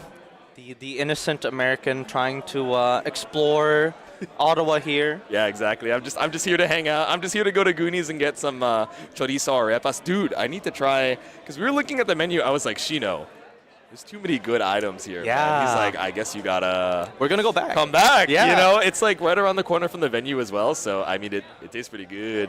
Yeah, that convenience of like, that convenience of just like, like it's literally right down the street. Yeah, like it 5 is minute like walk. a block and a half at most. Yeah. You know, it's pretty good. Obviously, there's a little bit of snow on the ground, so hopefully you guys brought your boots. I'm not gonna lie to you guys. I'm a little bit of a fool. I pulled up in white shoes, in white sneakers, and I only brought one pair of shoes. Like the silly little dude I am, I'm like, oh man, I gotta pack like 5 outfits for a 2-day weekend. Of course, I don't have any room for shoes in my luggage. But you know, we got the gross, wet, melted snow on the ground. Ooh, not great for white shoes. Yeah, it's not awesome. I might have to take that one to the cleaners later. But yeah, hopefully you guys are having a good time watching Perfect Storm. I want to say, I think we were streaming a little bit of like Street Fighter pools earlier as well. I think Marvel's Top 6 went on earlier today too. What else do we have? I mean, Grand Blue, I think, is going on right now. I'm going to be on there for Top 8 later, and that's going on throughout the day. Yeah. I think Tekken is tomorrow, right? And so is Strive? Well, I'm not sure if Tekken Pools is today. Might be, yeah. Because, Tekken Top 16 is tomorrow. Uni is ending at... Top 8 is going to be at 8 o'clock, I believe. It's a full-day endeavor for the Uni players right now. It's insane. Dude, speaking of, shout out to... the Ottawa community as well. So good old Aldrin, and Ricer, we're working on quite a bit of notes for some of these gamers. I want to pick up some of the most fun ones, right? We have this little spreadsheet. Shout out to him for setting that up and getting it filled in. So of course there's the player, their approximate seed, where they're from, and the characters they play. Basic stuff, right? And we're talking about notable results as well. Oh, I got first here, I got third there. Then we have gameplay and character notes. This is where it starts getting a little wacky, right? We see stuff like, known for a slow and methodical play style, but can go wild when prompted. Okay, understandable. How does their opponent react to 660 air fireball, right? I scroll down to, it's better that I don't name them. I see Toxic in-game. I see Wake Up 360C Purist. Okay, actually, maybe I said too much. I think that one's a little too... Who could that possibly be? That one might be a little bit too easily identifiable, I gotta say. I see 6FF Enjoyer. I see, I hope he run up VOs. Commentator started playing with Uni 2. It's a good thing that we have... I hate this Aldrin guy, It's a good thing we have this. There's like so much that you can point out on this picture, right? Like, I actually forgot that Cow was also in the back here. Yeah, true. There's like, I see Ricer. Wait, Ricer. Ricer just shaking his head at us. I was like, Ricer, come here. He's like, hell no, I'm good, man. He's like, I'm gonna be on commentary later anyway. We got Tokateo. We got. Is it still the 5C? Yeah, it's still the 5C.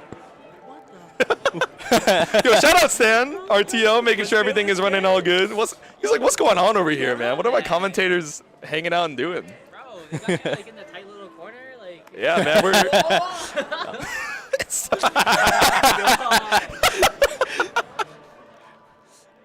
Aldrin giving us the full screen zoom in. Bro, he killed the autofocus. That's crazy. Oh my god. Yeah, we're just making sure everything is all good before these games. We are getting into like these losers side, top 16, top 8 qualifiers as well. So we want to make sure the power, is cycled as well. We got a good amount of time left in the block too. So if these gamers need to refresh, that's fine by me. It gives me time to adjust my headset so it's not clamping on my earring and leaving a dent in my forehead. Ooh, yeah. What are some other funny ones? Tornado Abuser. We got does not like using raw overhead. What a coward. Oh, and then I forgot we have the random notes section. This is where it gets like particularly insane. Okay, we got number 1 Omae Kumiko fan. I actually don't. Is that Bolstra? No, that's Aldrin. Yeah, Kumiko, because he's a big you're right. Euphonium fan. Funny word sailor on Discord. That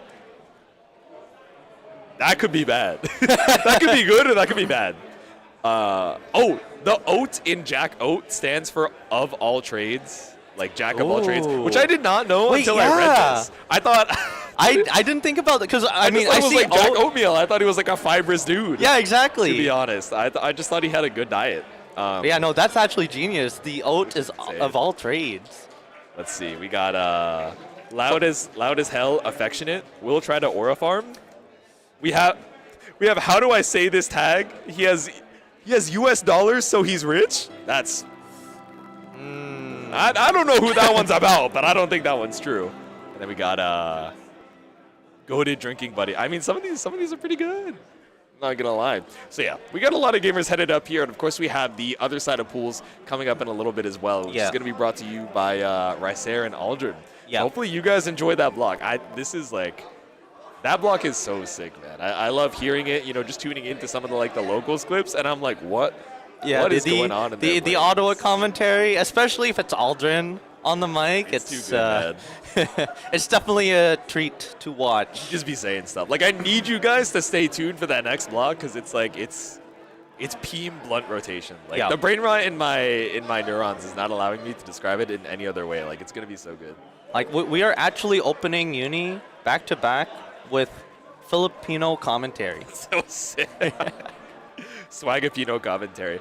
Shino, it says here in the random notes, it says Rosemi, Pog, and it also says his tag is based off of a Zergling with an op. So your tag is Shino Ling. Yes. Right? Where does the op fit in? I get the Ling being Zergling.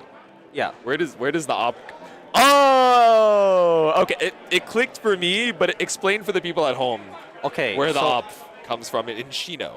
So that is one of my favorite characters in a very mid-anime Sword Art Online. Nah, speak your truth, bro. Speak your truth. No, it is mid. It is mid. I'm self-aware. But that arc... We were talking about this in the car on the way here, right? We were talking about Sword Art a little bit. Yeah. But that arc that she's in is Gun Gale's not bad, honestly. Yeah. I think that there is a lot more... I would even venture to say bad. In some of the later seasons of Sword Art, and then it kind of gets good again. I didn't get to that point. Yeah. I got to the hump, and then I got to Gun Gale. I was like, oh, it got a little bit better, I hope. Maybe I'll just leave it on this. I don't, No, well, I'll leave it on a good memory. After Gun Gale, the next arc, I don't know if you saw that one. Is that Alicization? No, Or no, that's like later, right? In between is Mother's Rosario. Oh, I've heard of that one. That is a really good arc. Oh, it's actually good? Yeah. Okay. What else is good right now? I just started Makeine, and I finally finished it. You know, it's pretty silly. I remember on the really car easy ride there. here, I don't know if it was you or someone else that said Guild that- receptionist? Yeah. Yeah. I may be a guild receptionist, but I'm trying to clock out on time. Dude, it's so real. When I see the Berserker being like, man, I hate it when my boss gives me overtime, I'm like, she's so real. She's so relatable. That's what I'm saying, man. You know, she's working that service job, dealing with adventurers, and it's like, bro, what are these people doing, man? Exactly, yeah. I appreciate your patience again, guys. We're just making sure everything is all good before we head on into things. Yeah. Doing a little refresh of the system real quick. Yeah. Seeing what we can do. Also, again, big shout out to Chunk and the rest of the, Downtown Rumble and Ottawa team for making sure that we have so many of these sponsors to support, what's going on over here at Perfect Storm 2025. I mean, they didn't tell us to do an ad read, but I mean, Well, let's talk about it. Yeah, because right? I mentioned earlier, there's any winners of the main events here get a free venue at Gommel, but also we have controller rewards for our winners. True, we saw them in the staff room. We saw some SGF devices boxes, which, of course. Oh, I feel so weird now that we're on the commentary cam because you guys are going to be seeing me read the prompts. But I mean, they got really strong leverlesses. I'm sure you guys have been seeing them throughout the FGC. A lot of different and custom designs as well. Playing a little bit with the layouts because the leverless design I think has expanded in so many different ways, whether it's adding more buttons or, figuring out mixes of different input styles and how things work, best ergonomically for folks. We've come a long way in the controller market, and SGF Devices has been one of those companies that has been pushing that forward. So if you guys want to stop on by sgfdevices.com, hit them up with code PerfectStorm10, you get 10% off the store or 10% off your order store-wide. It's pretty good. Yeah, pretty good. Yeah, shout out Andromeda Partners as well. We were talking about Chunk, getting everything organized for Perfect Storm 2025 as well, and we really couldn't do anything, a lot of that without Andromeda Partners, helping with a lot of that in between the venue. So, yeah, Chunk really worked hard to get us going here. I'm saying, yeah. Also, Ottawa tourism as well. Me, look, I'm the tourist in question, man. I'm the homie stopping by for the first time. Yeah, we're not going to be gatekeeping our American friend here. Yeah, they already brought me to Goonies, and I've only been here 24 hours, man. It's pretty awesome. But you got snowy adventures, you got some really good food, of course, cultural experiences as well. If you guys want to find out a little bit more, you can stop by ottawatourism.ca, not .com. For the Americans pulling up in the chat like me, it's like, oh, why isn't the link working? It's .ca, so make sure to stop on by and check out what you got in the area. And, we also have, our SNK stuff going on there, our KOF bracket. One game I'm definitely excited for, I might give it a shot, is City of the Wolves. Yeah, Garo looking a little bit crazy, man. They got that rev system. A lot of the characters are looking pretty sick. I might be a Preacher main, to be honest. I want to try it. She's like the orange-haired scientist with the glasses. She seems cool, I gotta say. But there's a lot of cool archetypes in that game. And I'm curious, as someone who has not played much, if at all, SNK. I'm kind of excited to branch out into a new genre. And SNK was kind enough to give us a $400 pot bonus for that KOF bracket as well. So I'm sure you guys have your eyes peeled already, but just in case you need a reminder, that City of the Wolves open beta test is on PlayStation, Xbox, and Steam on February 20th. So it is just around the corner. Lots of people are excited for that. Can't wait. Yeah. You said you wanted to play that character. The character I wanted to try out is the guy who was blind, I think, and then he is not blind anymore, but he still fights blinded because he's been so used to it. Zato, but Mr. Beast, got a hold of him. But then he still plays like Zato. Okay. Well, no. In terms of his actual playstyle, he's the Chinese martial arts with the shoulders. Bajikwan? Yeah. Oh, wait, Bajikwan is sick though. Wait a minute, I might be convinced. Well, hopefully you guys, if you're in the Montreal area, might be convinced as well to go out to your locals. So MTL Underground Empire is a new monthly series for fighting games and Smash over at the Noodle Empire Center. So first Saturday of each month. Starts out 4 p.m. to 10 p.m., but we're talking about time. It's time to go back into Uni 2. Thank you guys so much for your patience as we bring you right back into the Uni action. We got Arbiter and HMD for this qualifier for the qualifier, once again in the loser's side. So this is Akatsuki Merc, right? Yes. Okay. Now, HMD earlier looking pretty strong against Boltstruck. Yeah, last game, last round, up against our winner's side top 8 qualifiers, so pretty good, pretty good. Feel like this is going to be pretty tough for Arbiter here. Yeah, I would imagine. I mean, send down into the, what's it called, loser's side, and definitely was able to dig deep against Aldrin, right, in that previous set, where game number 1, it was looking pretty rough. You know, definitely able to activate a little bit with the Tatsu Chunk shenanigans. with the thumbs up, Ricer with the thumbs up. All smiles for the Ottawa crowd here as we head into it. Alrighty. So we're going to see how well Arbiter can deal with the Merkava here out of HMD. Oh, okay. Into your outstretched arms. If one gets caught by a fireball, I'm just going to do it again. Yep. I mean, realistically, what reward is Akatsuki going to get? At that full screen, great block on the 6B. Yeah, big chillin', no check to be seen. Oh my god! Tatsu, I'm so owned. That last hit of that beat Tatsu reaches so far. Yeah. Not always ready for it. Damn, CS tried to go for the toss-up, but of course the instant dive kick works out for HMD. All right, flying on through, but great shield. Yeah, shield immediate 5A coming out from Arbiter. And Arbiter actually looking pretty clean so far. Yeah. But we haven't seen any of the HMD looping Oki madness that can definitely catch Arbiter off guard if HMD can get started. Yeah, exactly. Ooh. Oh, there you go, shield in the J6C. A little bit predictable with the timing. HMD just playing so patient. All right, yeah, here we go. EX Worms. Okay. Slam jam. Okay, the defense. Oh! Yeah, the empty low catches out the attempt to shield. It's a grid break clean for HMD. It should be a kill if you can build up that 200. Yep.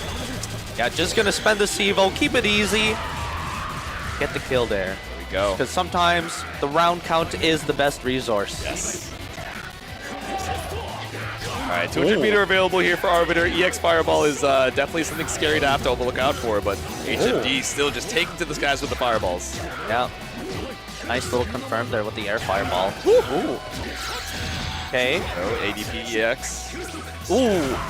What a dive kick. Yeah, CS dive kick has been working out really well for HMD, right? Arbiter, I think, is leaning a lot into the throw, especially at that point-blank range. Yeah, exactly. Oh.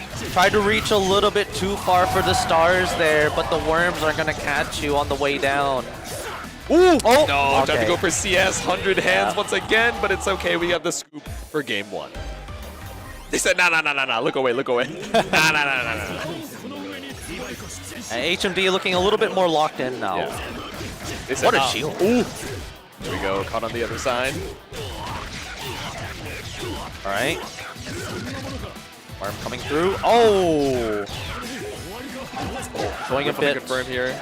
A little bit too much disrespect for the offense here. Yeah. But again, that's where that inexperience can come into play, especially against a character like Merkava. You don't really know what's coming after you, so you don't really know your mash points. Oh! Go, 4B to snipe you out of the skies. HMD. Back throw. Ooh. Oh, okay. Gotta have clean combos here to close this one out, though. Make this comeback. Yep. We'll see how this goes. Oh. But there's that trusty reversal. Such a tricky reversal to play around. Yeah. Especially towards the end of the cycle, just trying to make sure you don't have another CS to worry about. So 1 round up, 1 game up. HMD on set point right now. All right, run the Oki here. Yep. Nice block. Yeah, 200 meters to try and stay alive. Wonder what Arbiter was trying to go for there. Got caught by the 6-3A. And now we're back in this situation. Watch the terms. No. Again, every CS straight into the dive kick has worked out so well for HMD. It's still not enough. Oh, is that safe? It is. It is, and that's gonna be HMD. Yeah, that was a 2-0. I'm pretty sure. I don't think the round count updated, but yes, yeah. 2-0 coming out here for HMD.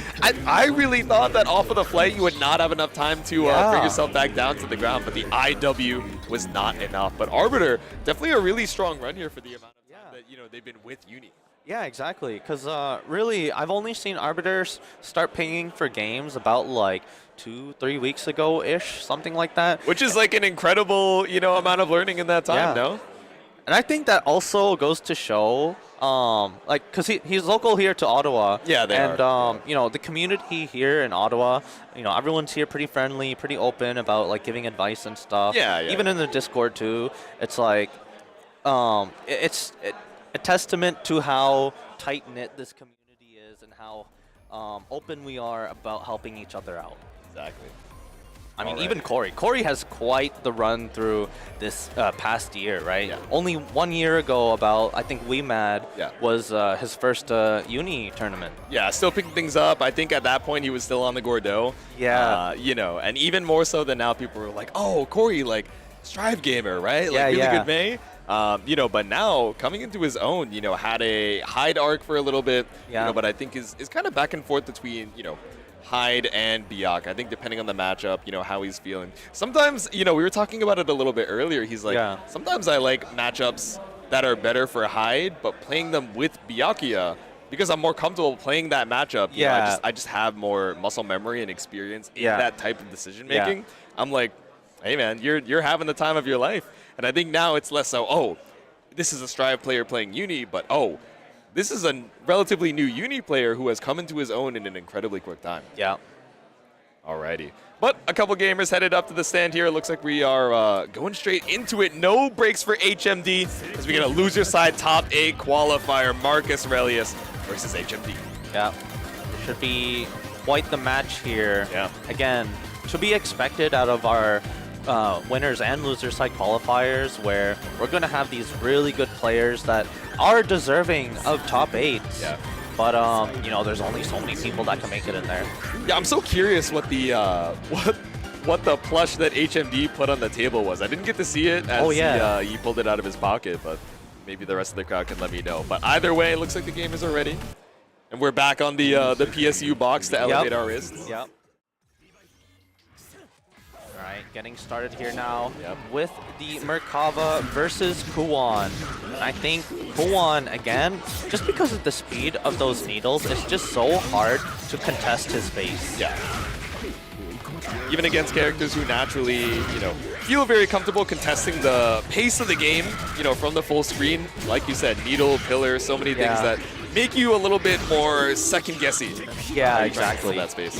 And I think the other, oh my god, what a 2B. Yeah, the other 2B. The other tricky part for Kuwan is that ability to convert off of pillar. Yeah. Fall back, another duo, but this time an even bigger delay. Yeah. HMD saying, surely you're going to overhead me one of these days, right? Okay! The full screen twister. You think you thought you were safe from this needle? Hold I this thought so pillar. too, bro. It's that false sense of security. Again, like Kuwan just has so many tools to dictate the pace of the neutral. Yeah. And it's just so hard to find your spot to actually make something happen. Oh my god, the 3C. Finally went for the overhead option, but a little bit too far. It's okay, we find the hit off the scramble. Alright, go for some float mix. 3C CS. Okay, we got the wheel coming through, and guard thrust. Didn't want to deal with any of that. Yep. We've been opened up by too many high-lows off of the float wheel. Yeah, I was scared the guard thrust was going to whip entirely, but even with it landing in the meters spend, Marcus Aurelius takes game 1. Yeah. Again, it's less, it's a combination of being able to control the space and another thing as well to just convert just like that off of these long-range projectiles. Now Marcus Aurelius is trying to go for a little bit of, okay, I'm going to TP, I'm going to kick, I'm going to try and catch you on your landing, but instead, it's a couple good whip punishes for HMD. Yeah. So far looking really good for HMD, especially on the resource front here. Potentially one more touch here. Okay. Go back with the overhead. Oh! Top of the kids! There we go, 100 meter in the bank. If we choose the spend! A little bit of spaghetti from both players. Blowing out of the pockets as we speak. I'm surprised the throw whiffed. That's what I'm saying. I thought we were close enough. The model was like overlapping. Oh! This could be the beginning of the end. This is going to be a lot of damage. You spent the 100 meter. Now no reversal threat from HMD. Oh no! It's going from bad to worse. Yeah. It might just be something awful. We got CS available for Marcus Aurelius to try and close out this comeback of a round. All right. Hold this mix. Oh! Okay. Okay. You on the really? overhead. Oh! Yo, these delay timings coming out from Marcus Aurelius are really catching HMD off guard here. I'm actually crying. There are like tears leaving my... What are you doing? Bro! What is he swiping up? Okay. Little 2C action to try and get you back down to earth, but instead the anti-air that works out is the EX wheel. All right, flash kick out. Oh! All right. Wheel just to get something going. Oh, okay. Oh, went over, just barely above the ground. Oh my god. We're just zoning now. Yeah, we're just dictating the pace. Now we take some... Oh! Too high! Can't come down. In my head, we're spinning round and round with 100 hands. Yes, available, but... All right, backing off here, disengaging. Again. Oh, we're flying right on in! All right, keep the confirmed clean. Oh my god. HMD going into round 3 with 200. And Marcus Aurelius was getting a little bit too defensive there with those backdashes at the end. HMD was like, okay, you know what, I'm just gonna dash it. Yeah, exactly. I'm gonna keep it simple, keep it clean. Oh! Whip of the dash B! Oh, the pirouette, no punish. But so many pillars. All right, 6-3. To the corner we go. Oh, drop! That is a crucial drop. Sucks. Oh, but save for Marcus instead. It's the Marcus reset. Yeah, we get the cross under low. Okay, 200 meter available. Any straight hit into the IW is lethal, but we're going to spend it on the EX wheel. We have another if we need, but the overhead's enough. Gross. Marcus Aurelius makes it into loser side top 8. And he was feeling pretty unconfident. Yeah.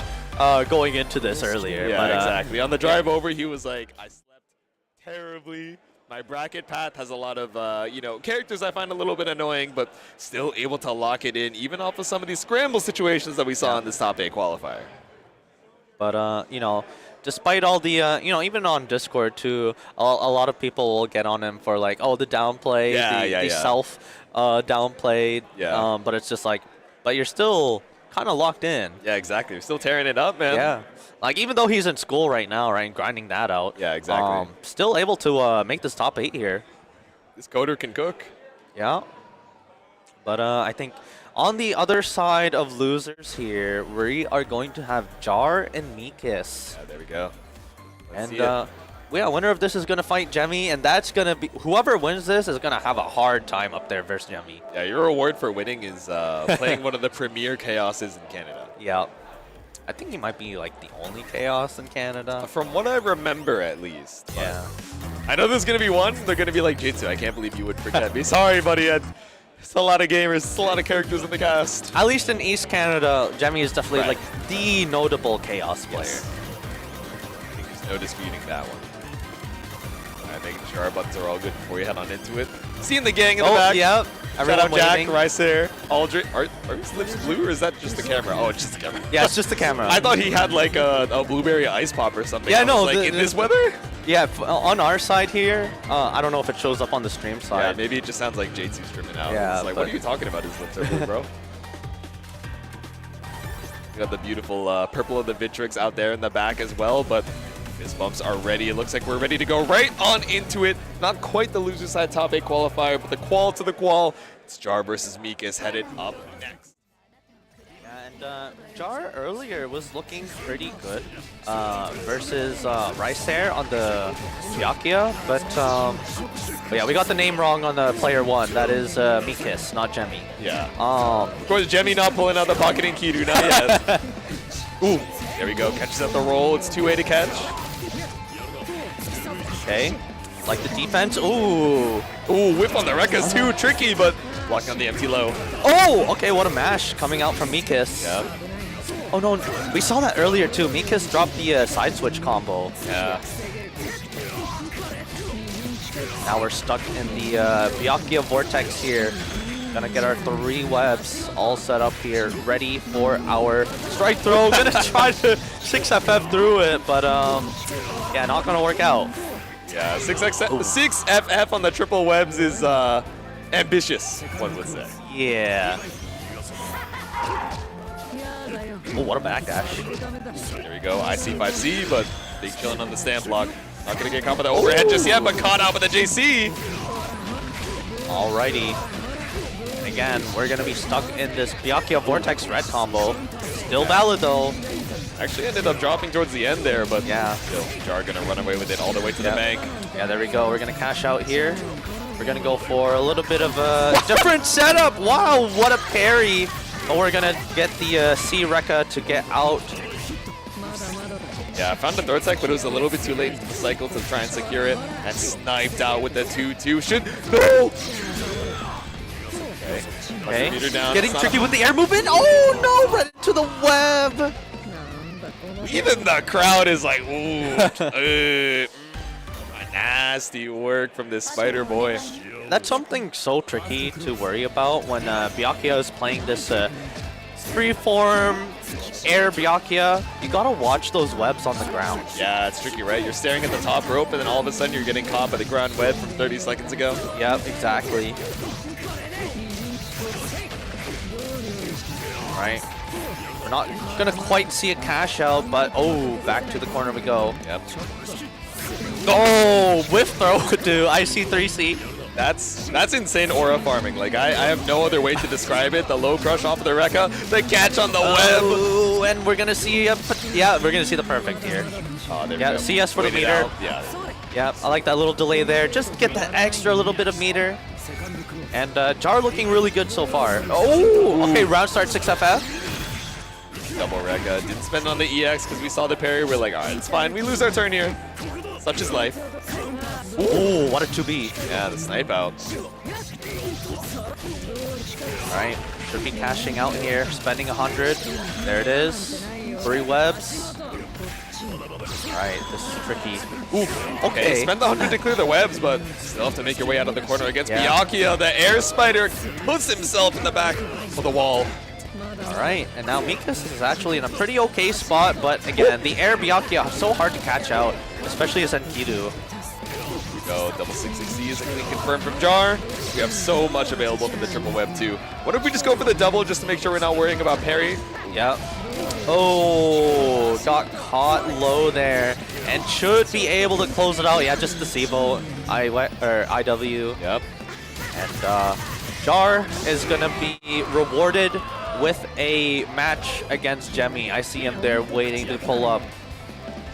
He's watching the stream. He's like, oh wait, I guess I got a game. Yeah. Oh, he's vacating the stand, but little does he know. Yeah, maybe he's going over to. Yeah. Stand's like, no, stay up there, buddy. Yeah, stay up there. You got Jimmy up next. And this is gonna be quite the tough matchup for Jar, I think. Yeah. I think, especially with Jemmy's defense, like he has shown to have really good defense. Yeah. Which you need to on a character like Chaos. But you know, Jemmy being like a multi-game player, right, does all the Blaze Blue stuff with all the messed up stuff going on in that game. Yeah, exactly. And I mean, the defense that Jemmy has overall, it shows. And I think that's going to be very important versus a character like Byakuya. If you can't open up Jemmy, I mean, it feels hopeless. Yeah. As a multi-game player, sometimes it can be tricky to, you get your neurons crossed a little bit in some of the inputs, the way you think about defense as well. But the training that you get and seeing, oh man, these are some of the evil setups that I got going on in BBCF. You go to uni, you're like, I think I can survive. I think it'll be okay. I think I don't even need a dash macro. Why bind one? Yep. I mean, you saw his control setup there. It was literally just A, B, C, D. All done. No macros. This gamer still dashes the old-fashioned way. Just the headphones to make sure everything is all good, but yep. Alrighty. All right, getting into our final match of our round 1 pool here. Was just that top 8 qualifiers matching on the pallets as well. Jemmy up on the stand here to fight up against Jar. All right. Again, Jemmy. Wow, what a shield from Jemmy. Again, the defense is just so on point. Maybe not getting the full confirm there, but again, we're back here, down backing, holding our ground, just chilling. And even the awkward hit here, Jar wasn't ready to convert, but finally able to open up Jemmy here. This is going to be a very important spot. Oh my god. Yeah, I was about to say important opportunity for Jar because Jemmy, you know, when any round starts versus Byakuya, it's like, okay, how are they going to start their offense with 3 webs? Exactly, yeah. Oh no, but the 5C! Oh, the stagger 6C! Alright, Aussie staircase back down to earth. One touch either side. We got a lot of meter to worry about, but yeah, dropping the pickup on the Aussie swipe. Okay, VO coming out from Jar. Lock it out, but the increased grid gain of that VO still able to secure cycle for Jar. And look at all this down backing from Jemmy. Just not able to really get a meaningful hit. And you know, especially when you're running all this offense with all these staggers and whatnot, it's like, do I trust my hit confirm here? Like, is it going to connect? And that's a part of what makes comboing him so hard, too. And I was going to say, Ozzy being down for 2 seconds isn't the worst thing in the world, but when you only have 5 left on the oh my god! Jemmy with the throw just barely secures the round. Just so good at running down the time just due to his offense. Like, you would think, like, oh, you know, a zoner character would be the one running the clock down, or like a Yuzu or something. No, in this case, it's due to Jemmy's defense being so good, just down backing the entire time. Trying to play it out with the life lead, So there we go. Set the roar, the immediate throw before the hitbox even comes out. CS available as well. Oh! We made up the VO too. Yeah, it's so tricky when you're able to get Ozzy in the 2-2 release stance when he's all stanced up like that. You can't really swing back. Because, Ozzy is going to be right there. He is not hittable. And as soon as you VO, reversal, whatever, Ozzy is ready. Exactly. You can just chill out on the other side of the screen and you're like, well, I will wait to see if my opponent tries to fight their way back out of this one. Yeah, exactly. Alright, going back to character select, I think just for a little bit of a breather. Try and process what's going on. But Jemmy, obviously, like, just a really tough contender here. Alright, getting to the immediate assault, but the run under from Jemmy. I don't think either of them believed in the hit there, so. Ooh, alright. Get to 5A here, get to the corner, but we don't have meter to cash out, so we're gonna play some normal strike throw Byakuya for the moment. Yeah, don't quite have the meter for it just yet this early into the round, but no cancel. Ooh. Ooh. Okay, 6-6C. Try to catch Jemmy on a dash out or something. Ooh. Oh, Ozzy's gone, but not for long. He's already back. Yeah, exactly. CS to assess. Ooh. That actually caught at the wall. Like, there's so many situations where, like, you know, you're not active enough to actually catch it, and it catches you right behind. But here we go, clean from Jar. All right, this time we do have the meter to cash out. We're gonna get our 3 webs. No, we're gonna get. We've been seeing that setup a lot from Jar, but Jemmy has not really fallen for it. Yeah. You see on the top rope, you can just barely see like the spines of that very, very high web. Oh, but it's not like it's gonna matter. Jemmy's able to escape the corner with Celestial for it too. Yeah. Oh, there's a 2FF coming through. Watch the Aussie. Ooh. Able to get the conversion off of the throw too with Aussie. Oh, caught by the 2FF again. Once again, the wall cling works out so well. The triple fireball, the ABIW. It's not enough, but it puts you just barely out of throw range. The Celestial damage is going to do a ton. Yeah, 5 point. Oh, I don't know what that was supposed to be. That had to be misinput. You know, I assume we're looking for 2-6C. Maybe get out of 6-3 instead. The web set, you know, EX spends that 100 for no info to be seen. Yeah. Unfortunate meter spend there, but now we're back into it. And Jemmy, a tough nut to crack here. Yeah. Finding the right spot to challenge. Oh, yeah, watch the Aussie follow-ups there. You know, you might think you're safe after Aussie does one move. Not necessarily. Yeah, you got the rest of the specials to chain through as long as you haven't used it already, so. Yep. Oh, okay. tricky stuff. No, the drop. Right, the down backing. We're chilling here. I'm just holding mids here, right? The relaxer, the chiller. Oh! The spacing, throwing Jemmy a little bit off, actually. Yeah, but, okay, able to find the hit here. That should be the side switch here. Ooh. Oh, great Tried to summon Ozzy, snipes him out, and catches him on the way back down. Jar still fighting back here, now sets the triple web. This could be lethal off next touch. Oh, try to go for the IC3C, but none of those have connected on Jemmy. Yep. Rekka CS. Ooh, what a jump! Oh my god. Oh, Right. Celestial for Jemmy coming up next. 18 seconds on the clock. The down backer. Oh, out. Ozzy calls CS. Oh, okay. Ozzy back JC. Nice. I like the clear. Okay, Ozzy coming back through. Force my will. Do you get the full conversion? Yes, you do. Yep, one more super. At least the giant drops down. But look at the time. Look at the time. Jemmy doesn't need to do anything. 3 seconds. Jar doesn't need to do anything. The 2FF seals it. The 2-0 for Jemmy as he moves on to losers top 8. And that is going to wrap up our pools for our first half here. And what a set of matches we have seen. Yeah, so who do we have over in our top 8 so far? Obviously, we have that other pools block. Yeah. But, I think it's Bolt and Jack. Okay, so we got Nanase and Waldstein up there in the winner's side. We got Jemmy and Marcus Aurelius for Chaos Kuon down in losers, and we gotta fill in those other 4 slots. Yeah. Now, I imagine on the other side and the other pool, we're probably, because DMC Axel is a top seed of the other pool, and our good friend here is going to have to play him.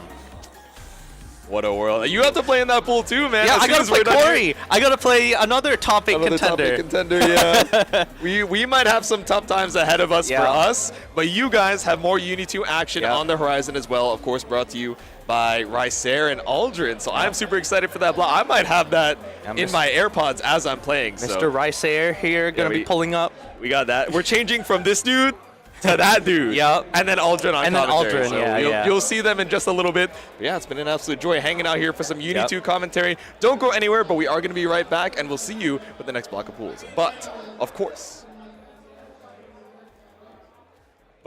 let's check out the bracket real quick and see who we have, securing those spots over in the top 8. Let's check it out real quick. Again, got so much incredible action. Yep, there it is. Voltstruck and Jack out chilling over there in winner's semi side. Down there in the loser's side, it's Jemmy versus Marcus Aurelius. And yeah, we're waiting to see the other side from the, from that other pool. All right, but of course, we talked about SGF devices a little bit earlier, but they are hoping you're enjoying Perfect Storm. They make handmade, leverless controllers crafted for fighting gamers and for fighting gamers, and they love to support that FGC. So level up with SGF. Yeah, you see that Waffle House in the bottom left as well. So it's leverless controllers, parts and accessories. They got some of the best service and support in the FGC. So make sure to stop on by sgfdevices.com and use Perfect Storm 10 for 10% off store-wide. And we do have the Ottawa Tourism.ca, right? For the Americans out there, we use .ca. Yes. Great opportunity to just go around, sightsee Ottawa. Plenty of places to travel around, look around, especially being the capital of Canada, right? Yeah. There's definitely plenty of things to go around, and Ottawa Tourism is going to help you out with that. If you ever want to visit Ottawa, Ottawa Tourism is definitely your go-to. All right, and speaking of go-tos, we got a new go-to over there in Montreal. We got MTL Underground Empire. It's a new monthly series for fighting games in Smash over at the Noodle Empire Center. So if you guys are in the area and you're available on the first Saturday of each month, anytime from, say, 4 p.m. to 10 p.m., make sure to stop on by. And you also get a nice little venue fee reduction if you're carpooling with some other gamers. So nice way to, make sure the community is looking out for themselves as they make their way on over for some more fighting game action. And we've got Gommel, we mentioned earlier, coming up soon. Well, not soon, but coming up in July. Yeah. Obviously mainly known for being a Smash-centered event. You can see all that there with Ultimate and Melee. Even Rivals 2 popping off lately, one of the big platform fighters. I'm actually surprised Splatoon 3 is up there too. Yo, let's go. Bracket. But of course, we do have our FGC pulling up with the Street Fighter, Tekken 8, even Fatal Fury, City of the Wolves. Yeah. Yeah, that's going to be up by then. And of course, Strive, Under Night, Grand Blue Rising. I mean, it's the usual for us folks over here in the Canadian FGC. Such a strong scene in all of these games, honestly. Exactly.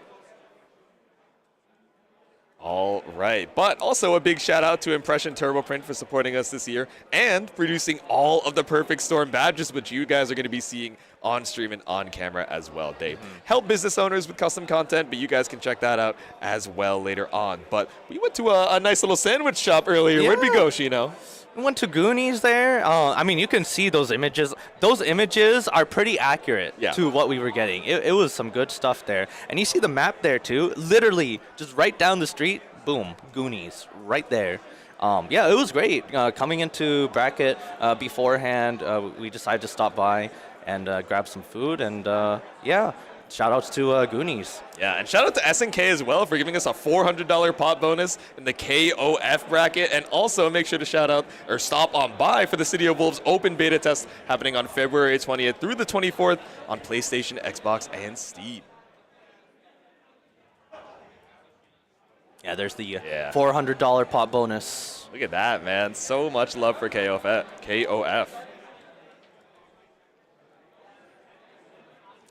All right, and I think, winner of Perfect Storm and Toronto Top Tiers will be getting. Oh, we're going through our slides here. Yeah, exactly. We got a 10% discount. We got a free entry. We got leverless controllers. We got Goonies around the corner. Shout outs to Chunk for getting all these sponsors. That's what I'm saying. You know, we definitely do appreciate all the support we can get for an event like this. Yeah, and shout out Plus Mids as well. You got some Grand Blue Guilty Gear Strive action, so stop on by 222. That's February 22nd over there in beautiful Mississauga. Start.gg/plusmids. Of course, there's Madison Mashers over there, March 2nd. You can see the game lineup there. Special side tournament for MVC2 for all you old heads looking for some classic MVC2 action. Yeah, of course, we got Canada East Championships. Toronto's one-day regional fighting game event happening on March 29th, 2025 over in the beautiful Courtyard Marriott, Toronto. So many of your favorite games, and I'm sure you guys want to sign up now at start.gg/CEC 2024, 25? 25? Yeah, Russell, let's do a little fact check there, yeah. But stop on by. I'm sure you guys can all correct. All right. So that's going to be it, but it's not it for the Uni 2 action. Of course, we're going to be stopping on by with our next block of pools in just a little bit, but I've been Jatsu. This is Minchino, of course. An absolute joy hanging out with my homie over here on the mic. We'll be right back with some more Uni 2 in just a sec.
Winning a game is great, but keeping your car running, that's where we come in.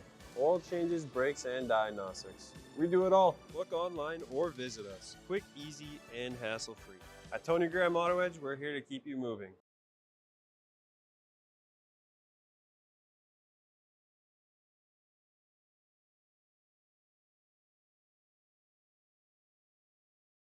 To making a splash into the heart of Carlton Place.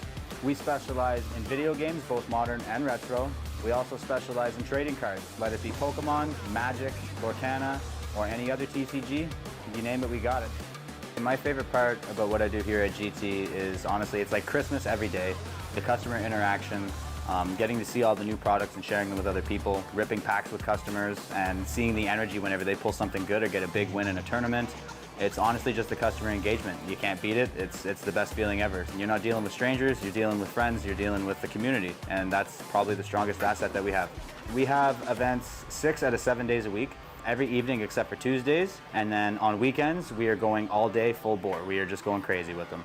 So some of the events we do, we got Pokemon TCG, Magic Commander, Magic Draft, Disney Lorcana, One Piece, Yu-Gi-Oh, Flesh and Blood. We even have an open TCG night that's also board game friendly for those who want to play just a normal casual board game or some Dungeons and Dragons.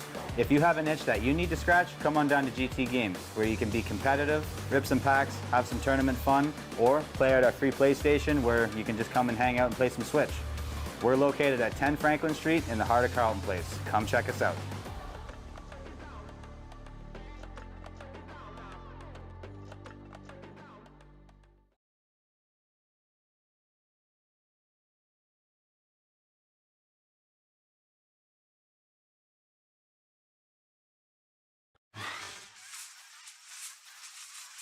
I can safely say that Eddie from Andromeda has helped us travel to more events because of the savings that he's gotten us for these majors. As an event organizer, the last thing I want to do is worry about things outside of the actual event on the day of.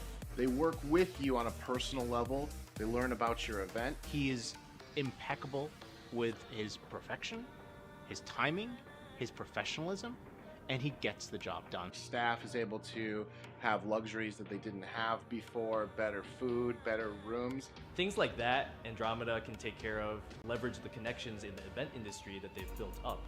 Do you like money? Andromeda will save you money. It just takes so much work off my shoulders that I really appreciate them for that. The best word I would use for Andromeda is lifesaver. They save you tons of money, they save you tons of time.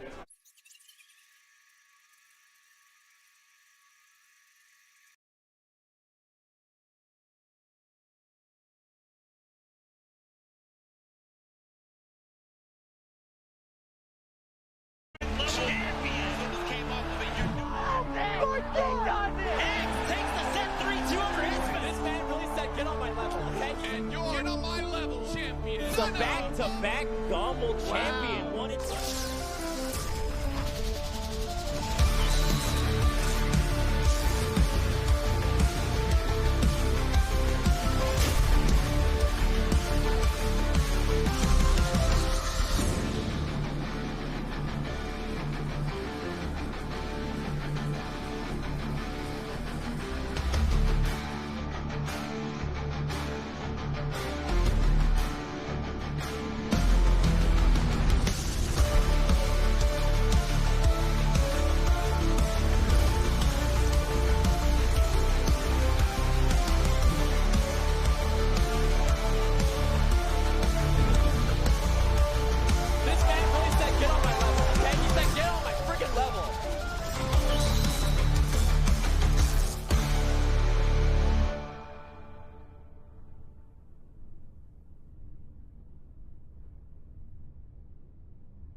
You can be my warm-up.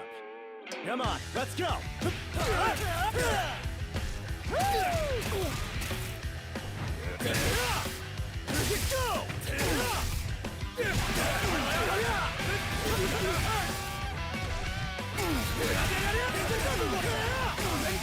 about this?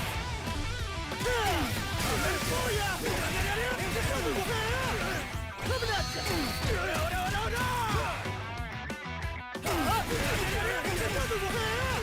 Pistol shot ya! Blaze Don't miss it.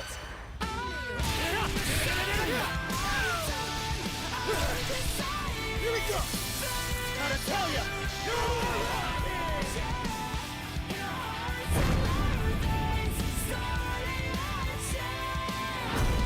Fatal Fury. City of the Wolves.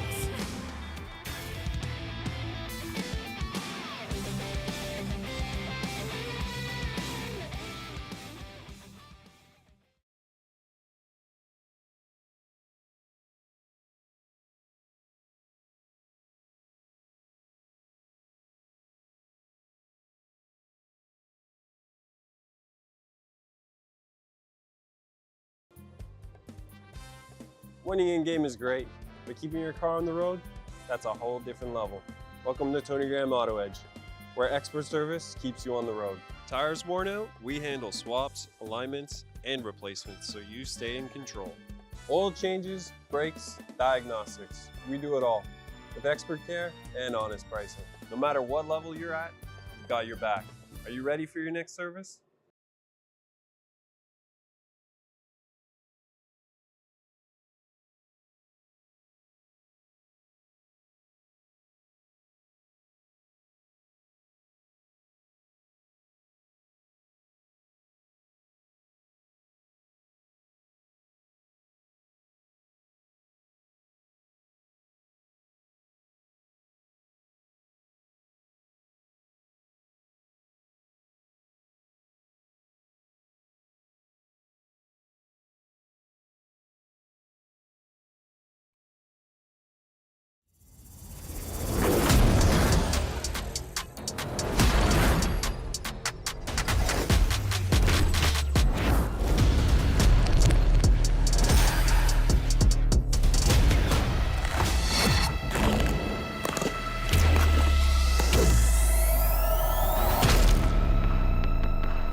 Winning a game is great, but keeping your car running, that's where we come in. Oil changes, brakes, and diagnostics. We do it all. Look online or visit us. Quick, easy, and hassle-free.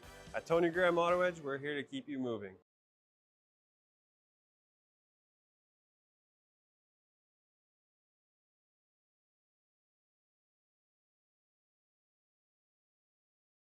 Hey guys, it's Alex from GT Games. We are the hottest LGS in the West End and Valley area.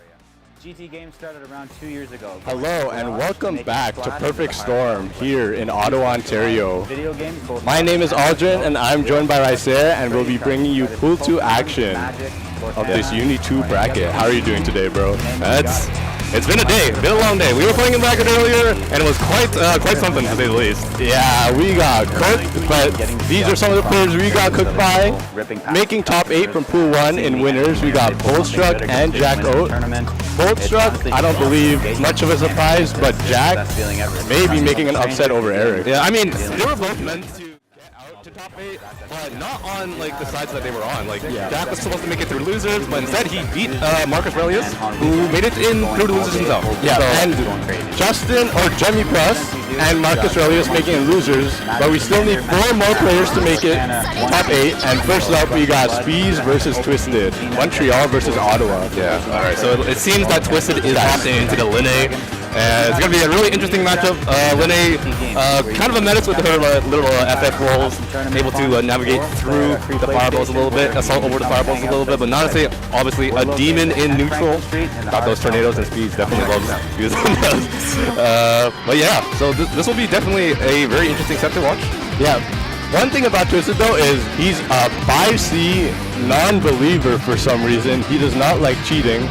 So we'll see if he can open up Speeds with, I guess, his normal Linne neutral. I don't know why he's doing it to himself, though. Yeah, I mean, if I see that one going to an overhead or a low is pretty obnoxious to deal with, so he is kind of shooting himself in the foot here, but right in the game. Ooh, yeah, does not block that overhead. The delay, common Nanase stuff. Nice tech there. Yeah. He's definitely a big fan of using Nanase's 2-on-4 into the dive because, I mean, it is a pretty hard overhead to block and well, we said maybe we like good pressured him before the bracket because he was talking about it. Yeah. Well, we see it there, the 5C into the overhead. It's really hard to see. You might even get into the low end. You know, Twisted is running into speeds really hard right now. Yeah, not enough delays on the 2C. We'll see if he adjusts more, but really good start here. Oh, Steve gets his turn. Yeah. And yeah, Nanase combo to the corner maybe? No, it does not spend the 200. Yeah, nice DP on seeing the red mist. I think Speeds wanted to get a fireball set there, but unfortunately didn't input it properly. But you know, the counter hit will close out round 1 for him. Yeah, it does not matter. It closes up the round. Speeds not using fireball and tornado too much. We'll see if he adjusts. Yeah, just like that. Okay. Oh, saw Twisted trying to whip a button and immediately punished it with his D-dive. So we are back into Nanase Gaming in the corner, but wake up throw is crazy. Yeah. Twisted, definitely known for his a little bit of a crazy wake up option. No DP, just 5V after CS. They are dropping stuff. They're gonna play in the stream setup, but we're gonna ignore them. Speeds looks like he's gonna take it. Yeah. Oh, in game 1 though. Yeah, pretty convincingly. Twisted not really able to get a good hit in. Did get a few straight hits, but wasn't able to convert them. So, you know, pondering what he needs to do to close out this set and maybe bring it back to a 1-1. Sticking with the Linne sounds like, yeah, no Enkidu. Sticking with the Linne. Good round start here. Oh, drops the kind of. Gold throw, tech, 2B anti-air. I've never seen that before. Yeah, these throws are working out really well for Twisted. Oh my. Unable to convert fully. Okay, nice. That's another thing about Nanase. The mind game between 660 and 660B, high or low, Speed's definitely will kill beams back quite a bit. And if you're not ready to deal with it, you're gonna be put into the vortex here in the corner. He's kind of just getting cooked by the special moves right now. Alright. Tries to FF the dive, but unfortunately a little bit too late on that. So yeah, gets counter hit, and Speeds is on match point against Twisted. Oh, 6-6 That is crazy. Very daring. Got some nice little bit of damage, but Gold Throw gets teched. Oh my. Wow, that didn't even hit on block. She's so short. Oh. The 2-2C kind of helping out there. Yeah. Okay. DP. Oh, he got peer pressured by his opponent. Yeah, I think Speeds has been going for these DP baits quite a bit, but he was getting a throw punish for doing so. Yeah. But they're actually working out. Twisted thinking he was going to mix it up, but nope, just decided to keep going with it. Yeah, has 200 here, won't kill, but really good position for Speeds. 2-2 A7, and the overhead will hit, and provided no drops, that should be the game and the match for Speeds. Speeds takes it 2-0. Yeah, Twisted was doing like a decent job at blocking 6-6B, 6-6C at the start, but then when it mattered most, kind of gets killed to lose the set. Yeah. I mean, when Nanase is just doing her thing, just throwing her stuff out in neutral, it is a little bit hard to decide what to do sometimes. Oh, he's not sad though. He's just posing at the camera. Oh yeah, he's booling. What a handsome guy. But yeah, next up we got, well, Iceberg Man against I don't know who, because he's the only one up there. If this is the round 1, I assume he's playing against Ryazo, who is coming up right now. Oh yeah, this is going to be Wagner versus Uzuki. Yeah.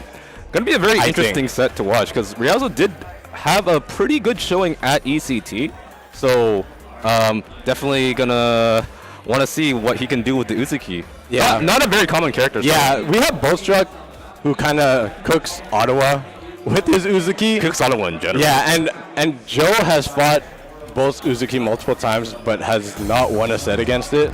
It's also hard to say because Bolt is not too committed to the Uzuki. He's just playing it for fun. So interesting to see whether a more dedicated Uzuki player has some gimmicks or tricks up their sleeves to throw him off. Yeah, we'll see if because in that ECT set against the few ECT sets Ryazo had kind of just doing a bunch of Uzuki stuff that the opponent didn't know about and was just like willing to commit and knowledge check them to death. Also, I would like to point out he is wearing a Perfect Storm medal, so I assume he won something or placed pretty highly in one of them. I'm assuming he won a tag, yeah.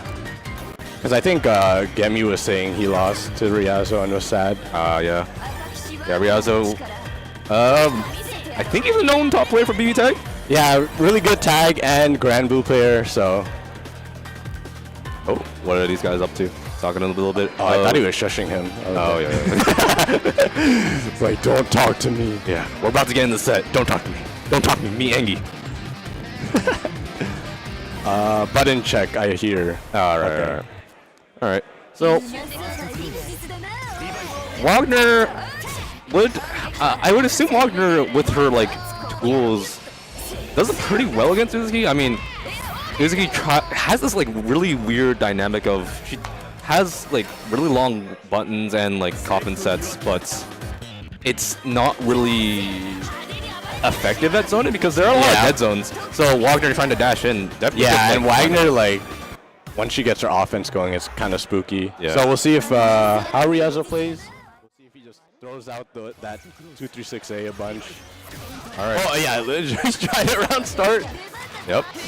All right. Keeping a little bit of spacing here. Jumps. Sumps over the QC, I believe. Ooh. Trying to get in, but gets mashed on. Yeah, Ryazo really showing good defense there and gets a good mash out to take the turn, but Joe, or Iceberg Man, sorry, mashes back and takes him into the corner. Apologies everybody, we're using his real name because he's a good friend of ours, but no, Iceberg Man, that assault, JC. Hit. That's a little bit of pokey here. SCS 200. Oh, yeah. Spending it. Gonna kill? Yep. All right. Around by Iceberg Man, even though Ryazo had a good start there. All right. Oh, Splatoon away. Oh. It's really scary to use that thing. It's very vulnerable to lows, and you can't really cancel into anything while you're in that state. But, you know, using it to get away to make a little bit of space. Wow, that hit so late. Oh, my goodness.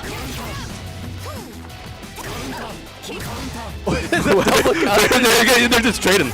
Okay, big overhead, big grid fake. There's going to be a lot of damage. And Joe is just going to town, spending all that bar. Yeah, and we'll get Vorpal here. Oh my goodness! I don't even know what that trade was.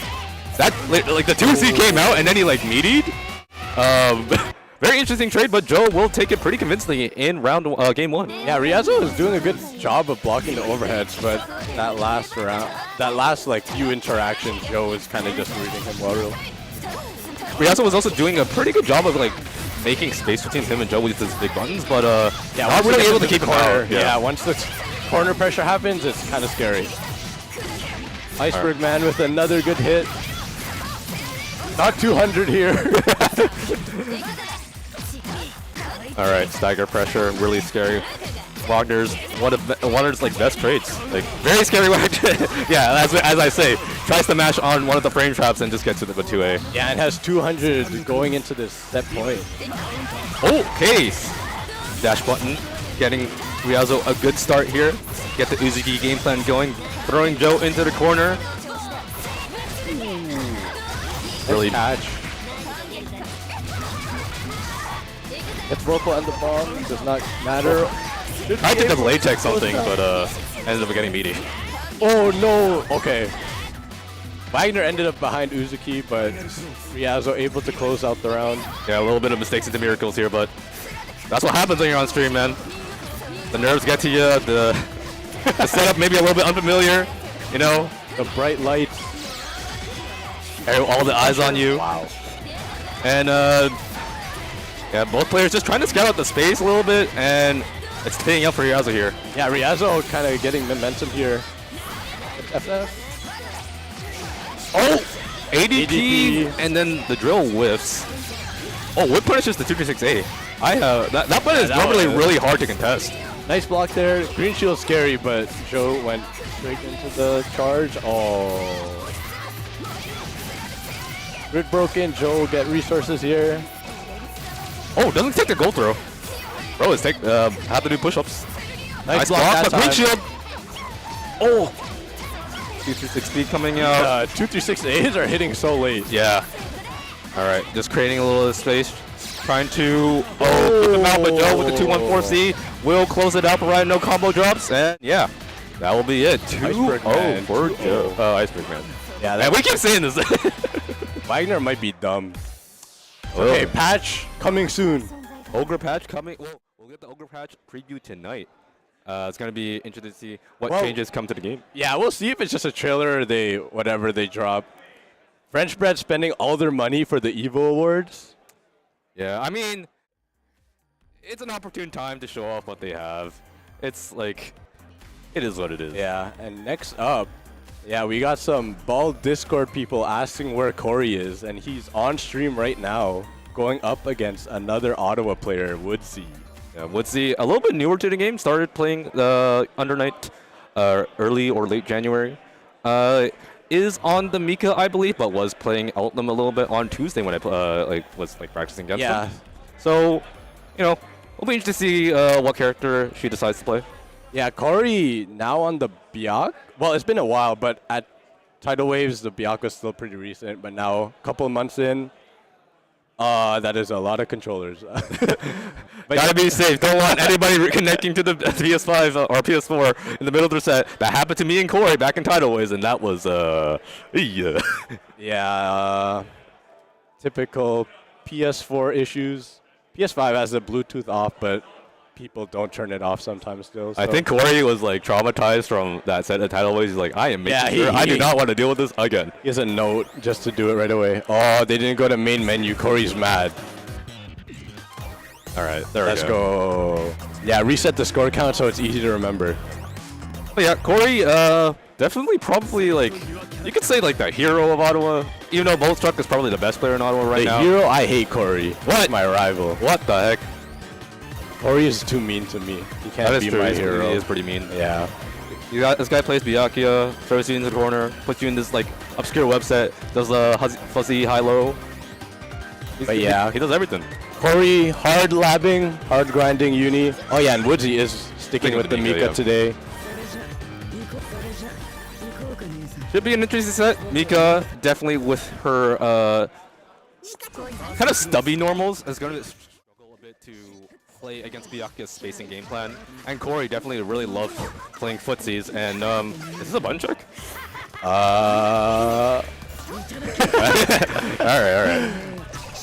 Yeah, it looked like they were just flying around. That was kind of a crazy interaction. I mean, you know, Mika does like flying around. Corey also likes using Byakuya's air options quite a bit. So I wouldn't have put it past them for them to be actually playing that set, but yeah, it was a button check. They got the headsets on. They got the commentary mic. Yo, gamer headsets with the commentary mics on the stream setup? I think they're trying to figure out the volume. Oh, yeah. And what's he hear through that beanie? Is it loud enough? That beanie? Probably. All right. Looks like they're already actually going into it now. Corey versus Woodsy. Ottawa battle. Ottawa team kill. Very early on, too. Well, yeah, it's Ottawa. Yeah. There's too many Ottawa players in the bracket. There's too many team kills going on. We're disowning the ones who go 0-2. Wait. That's okay. I went 0-2. I technically went 1-2, so it's okay. Yeah. I'm safe. All right. Corey putting Woodsy in the corner. Doesn't have a 100 meter to get the Byakuya website Oki going. Oh, green shield, no punish on it though. All right. Both players trying to scout the space. Oh, whiff throw. Yeah, I kind of like what Woodsy is doing. Like before, she kind of just used to run in all the time, but kind of playing a bit more patient than she kind of has previously. Corey getting a hit here though. Has meter. Oh, unfortunate drop there, but oh, it's optimal. Optimal. Yeah. Does not spend any resources. 200 going into this round. All right. Backdash round start. Just trying to create a little bit of space, get a little bit of breathing room. But Corey is still going to clip you low. So you are going into the corner, and you are going into a triple web set if he doesn't drop. Oh, that's unfortunate. Ooh, oh, lose a cycle off that one hit. Yeah. Nice cycle on the goal throw. No push-ups though, so he's okay. Oh, triple hit of anti-air 5A. Still manages to confirm it and is finally going to get a webset. This one, probably not the most traditional Byakuya webset you'll see, but definitely a favorite of Corey's, and it's very difficult to deal with. It's hard to I think it actually just actively counters creeping edge. Yeah. And yeah, when you're in triple web, always hard to deal with. And yeah, attempting to creeping edge. Yeah, gets grid broken. Yeah, Corey taking that one. Woodsy kind of switching up what she's doing on wake up though, so that's good to see. We'll see if kind of gets it right this time. Kind of a weird hit off the JC. Does end up turning around and going into the corner. Does Corey? The meaty has 100 again this time. Claps it again. Oh, maybe he's doing it on purpose because he's mean. Oh, the guy is so toxic. He's so goes mean. for a teleport low, hits her into the web, and gets a nice combo here. And yeah. Optimal damage ender. 183 going into set point. Yeah, Vika 660 definitely a favorite of Woodsy. I mean, it is an overhead. It does go pretty far, and the opponent's not ready for it. They're probably not punishing it. So that's to throw it out and create a little bit of space. But Corey just ready to press on Woodsy running in. Yeah, and Corey was kind of just down to wait mid-screen, full screen, because Woodsy was feeding him grid with the random backdashes. So yeah, he is definitely. Oh my goodness, what the heck was that? Empty jump to bait. Celestial secured. I'm surprised that 660 didn't low crush the 660 of Corey, but Celestial on deck. Is this enough damage to kill? He's gonna try for it. Oh, he's just. I didn't know that worked. That's crazy. I don't know when the combo even dropped because it was so long. But yeah, it dropped at the beginning. I think like Corey got the hit in. Woodsy not really ready to tech just yet. Yeah, it was really like an awkward anti-air, I guess, or air-to-air. Yeah, but nice solid game from Corey, showing us why he loves the Byakuya. Yeah, taking it 2-0. We got Stan in the crowd yelling at people. Yeah. Yeah, it's the J2. But also, this guy like mental yeah, boot shout me. out to J2. This guy, yep, right here. This photo, man. Shout out to why did he bring it onto the commentary? You had to bring this through customs. Bring this through customs, dude. When I was on stream up there and he just put it up on the big screen, I'm like, what the heck? Why do you have this? Why not? It's Swagga Pino, and there's a horse. You should have got inspired. I should have got inspired. It says 2 J2. I got inspired to have. Who is that? Oh, that's me. Shout out to Ricer. He edited that. All right, so it's gonna be DMC Axel and J2 getting on stream. What's this guy's tag? Machi something. Machikane Fukukitaru. Is that one word? Yes. Is it actually? It is one word. It goes right to the character limit that is allowed for horse names in Japan, I believe. What does it mean? I don't know. Wait, how do you say? Is there like a short form? You can just say Fukukitaru. But what's it start with? Machikane. Okay, I'm calling him M. How do you say it? Machikane Fukukitaru. I'm not saying that. That's too long. I mean, I'm stumbling on it too. Okay, we got M versus DMC Axel. A horse versus Devil May Cry. Yo! It's Blurry. Yo! It's Blurry. It's Blurry, but I know what that is. That's Chio. Chio cheering on. He's trying to focus it. Oh, he gave up. He gave up. You always doing it again? Who sent that, actually? He sent it to himself, I think. He has no friends to talk to. That's crazy. That's toxic. Wait, oh God, what is that picture at the top? Oh, it's him with the water bottle! Oh, it's just a picture. He has a Discord server of like just pictures of himself. This guy's so narcissistic. This J2 guy, yeah, I can't know. believe it. He's like ruining the reputation of our Filipinos. All right. Well, this is gonna be Eltnum versus Linne. Definitely, from my experience, a little bit of an annoying matchup for Eltnum. Not necessarily like favored for either of them, but like Linne being the slippery little rat she is, kind of hard for Eltnum to catch sometimes. And you know, with the move speed buff that she got in the most recent patch, which that most recent patch was quite a bit long ago, but it's a while now. It's quite a while now. But she moves so fast. Yeah, you played J2 in casuals. Did you play Eltnum Linne or? Yeah, we play Eltnum. I wanted to prepare him a little bit for Axel, but yeah. How do you feel about how he's playing today? He does not look confident. If you saw him in tweet earlier, he was complaining about Eltnum Method. Rightfully so.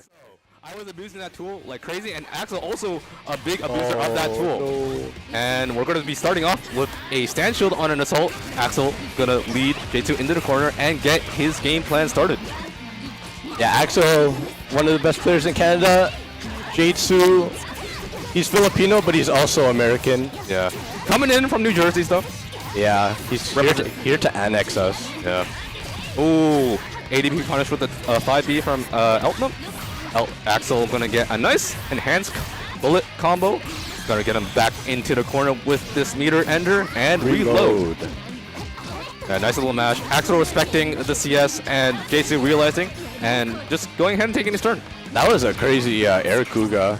J2, oh, that was unfortunate. Yeah, had some like tricky spacing with like max range normals and it caught Axel off guard, but oh my goodness gracious. Yeah, Elton 2-1 for a one of her many obnoxious tools that she can deal with people like jumping into the air trying to dodge whatever like gunshot round start she's trying to do. Yeah, one of many. Ooh, run up button counter hitting. I wonder what J2 tried to do there. Ooh, what is this combo? Damn. Axel has definitely lagged quite a bit. There's a reason he's one of the favorites to win it all. What? That 2-4 J2 from the air. Gonna get into a side swap here.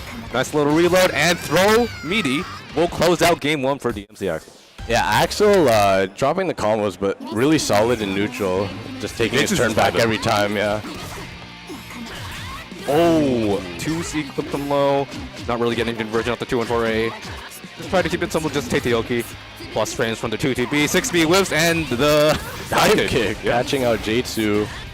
Axel gonna spend. Yep, yeah. And gets to reload again. Has meter to do some tricky OS crushes. Just goes for the J. Yeah. The classic can opener. You know, it's offline. Yeah, it's offline. We can't complain too much. Yep. That's gonna close out round 1 again. Perfect. Oh, look at this. Yeah, this guy might need to lock in. Oh, well, he is locking in with the stagger pressure. The 2T clips Axel low and attempts to go for the overhead. The FF. Yeah. Gonna catch him out. No combo though. It's gonna be okay. But yeah, definitely scary situation.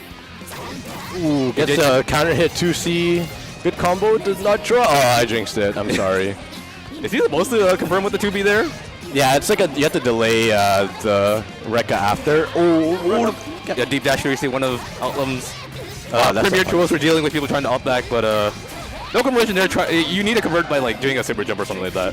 The second 6C there, counter hitting, but Axel has a chance to bring it back. That's quite a bit of a life leak to make up here, but with Outlum damage, not that hard. This could be just one hit away. Knowing what Outlum can do. Oh, throw. And oh no! Oh, no conversion. Yeah, he did the teabag into nothing instead of the bullet. Wow, what a cheater character. Yeah. Outlum air DP still in the air, ready for J2 to attempt an anti-air, and the DP gets evaded. That was a bunch of goofy interactions in the corner, but J2 somehow takes that round. I mean, definitely that DP was kind of timely. You're like, your game up, your round up. Yeah. You're about to win. Why not send it? Haven't shown it before either, so it might have caught J2 off guard. But yeah. Axel in the corner. Knockdown reload. Should be able to secure the cycle here and mashes on the 2C pain trap. Gets a nice little combo here for himself. Gonna do a lot of damage. Probably use meter. And yeah, just gonna wait a little bit of time with this 2-1 for the ender. Oh! J2 just walked. That wasn't even a dash. He just walked down to the corner. Oh, the later hit a Mujin, confirming that combo. Backdash. Oh, delay tech. Dodges the fireball. But J2 scouting with these 5A, scouting with the tiger pressure. Nice block on the 2C. And the dive kick is going to get him a nice hit. Yeah, it doesn't get caught by the whip that time. Hard knockdown. Okay. Just needs one good hit. 200 meter on both players' side.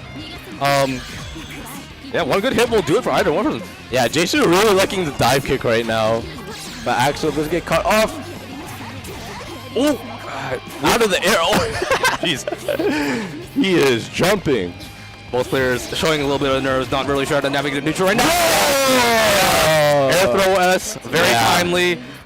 One of the best tools to deal with A lot of scrambles here. J2 also an enjoyer of assault after rolling, so very good of Axel to recognize that situation and go for the OS there. Yeah, J2 was bringing it back, almost took a game, but Axel clutches it out to take it. Oh my god, every time I see that 2-1-4 C hit in the air in the replay like that, I'm just like, I play this character too, and I abused how broken that button is, but it doesn't feel good. The character just gets like yoinked to the ground. It's kind of goofy looking. Yeah. Yeah. J2 definitely having a good showing though, like making it a lot closer than maybe a lot of people might have expected, because Axel, again, one of the favorites to win it all here, and J2 kind of like throwing him off a little bit. Yeah, he definitely made it really scary. Maybe he should have locked in earlier instead of showing us his horse girls on his phone. You know what? He deserved it. But, he mental boomed me. I'm gonna mental boom him. He mental boomed himself. That's true. That's karma. Ooh. That air throw was pretty sick. Yeah, that looked really cool. But still looking for next people. There are multiple brackets running right now, so probably some conflicts. I don't see Stan there, so I'm assuming he's hunting people down. Yeah, it's there are people playing in multiple games right now. I think Grand Blue is still running over there. Yeah. Some players are entered in that. Gemi notoriously enters like everything at any kind of the bracket. Although he's not part of this pool, so yeah, early pool. Yeah, he was in BB Tag at the same time as Uni. So I think he's like in like all of his like other brackets are tomorrow. Yeah, that's good for us at least. Yeah, because Uni finishes today.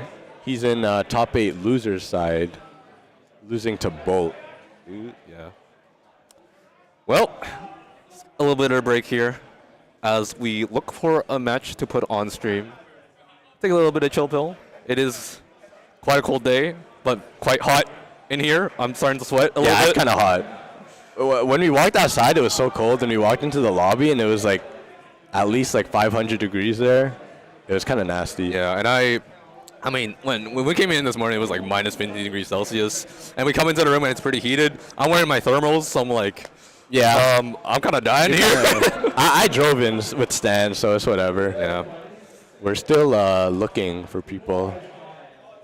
We got J2 staring at us. He's what are you doing, man? Doing the ocho. If you're Filipino, so you should know. Sure. Yeah. Yeah. Speeds is bothering Stan right now. So I mean, just trying to figure out who's. Pray for Stan.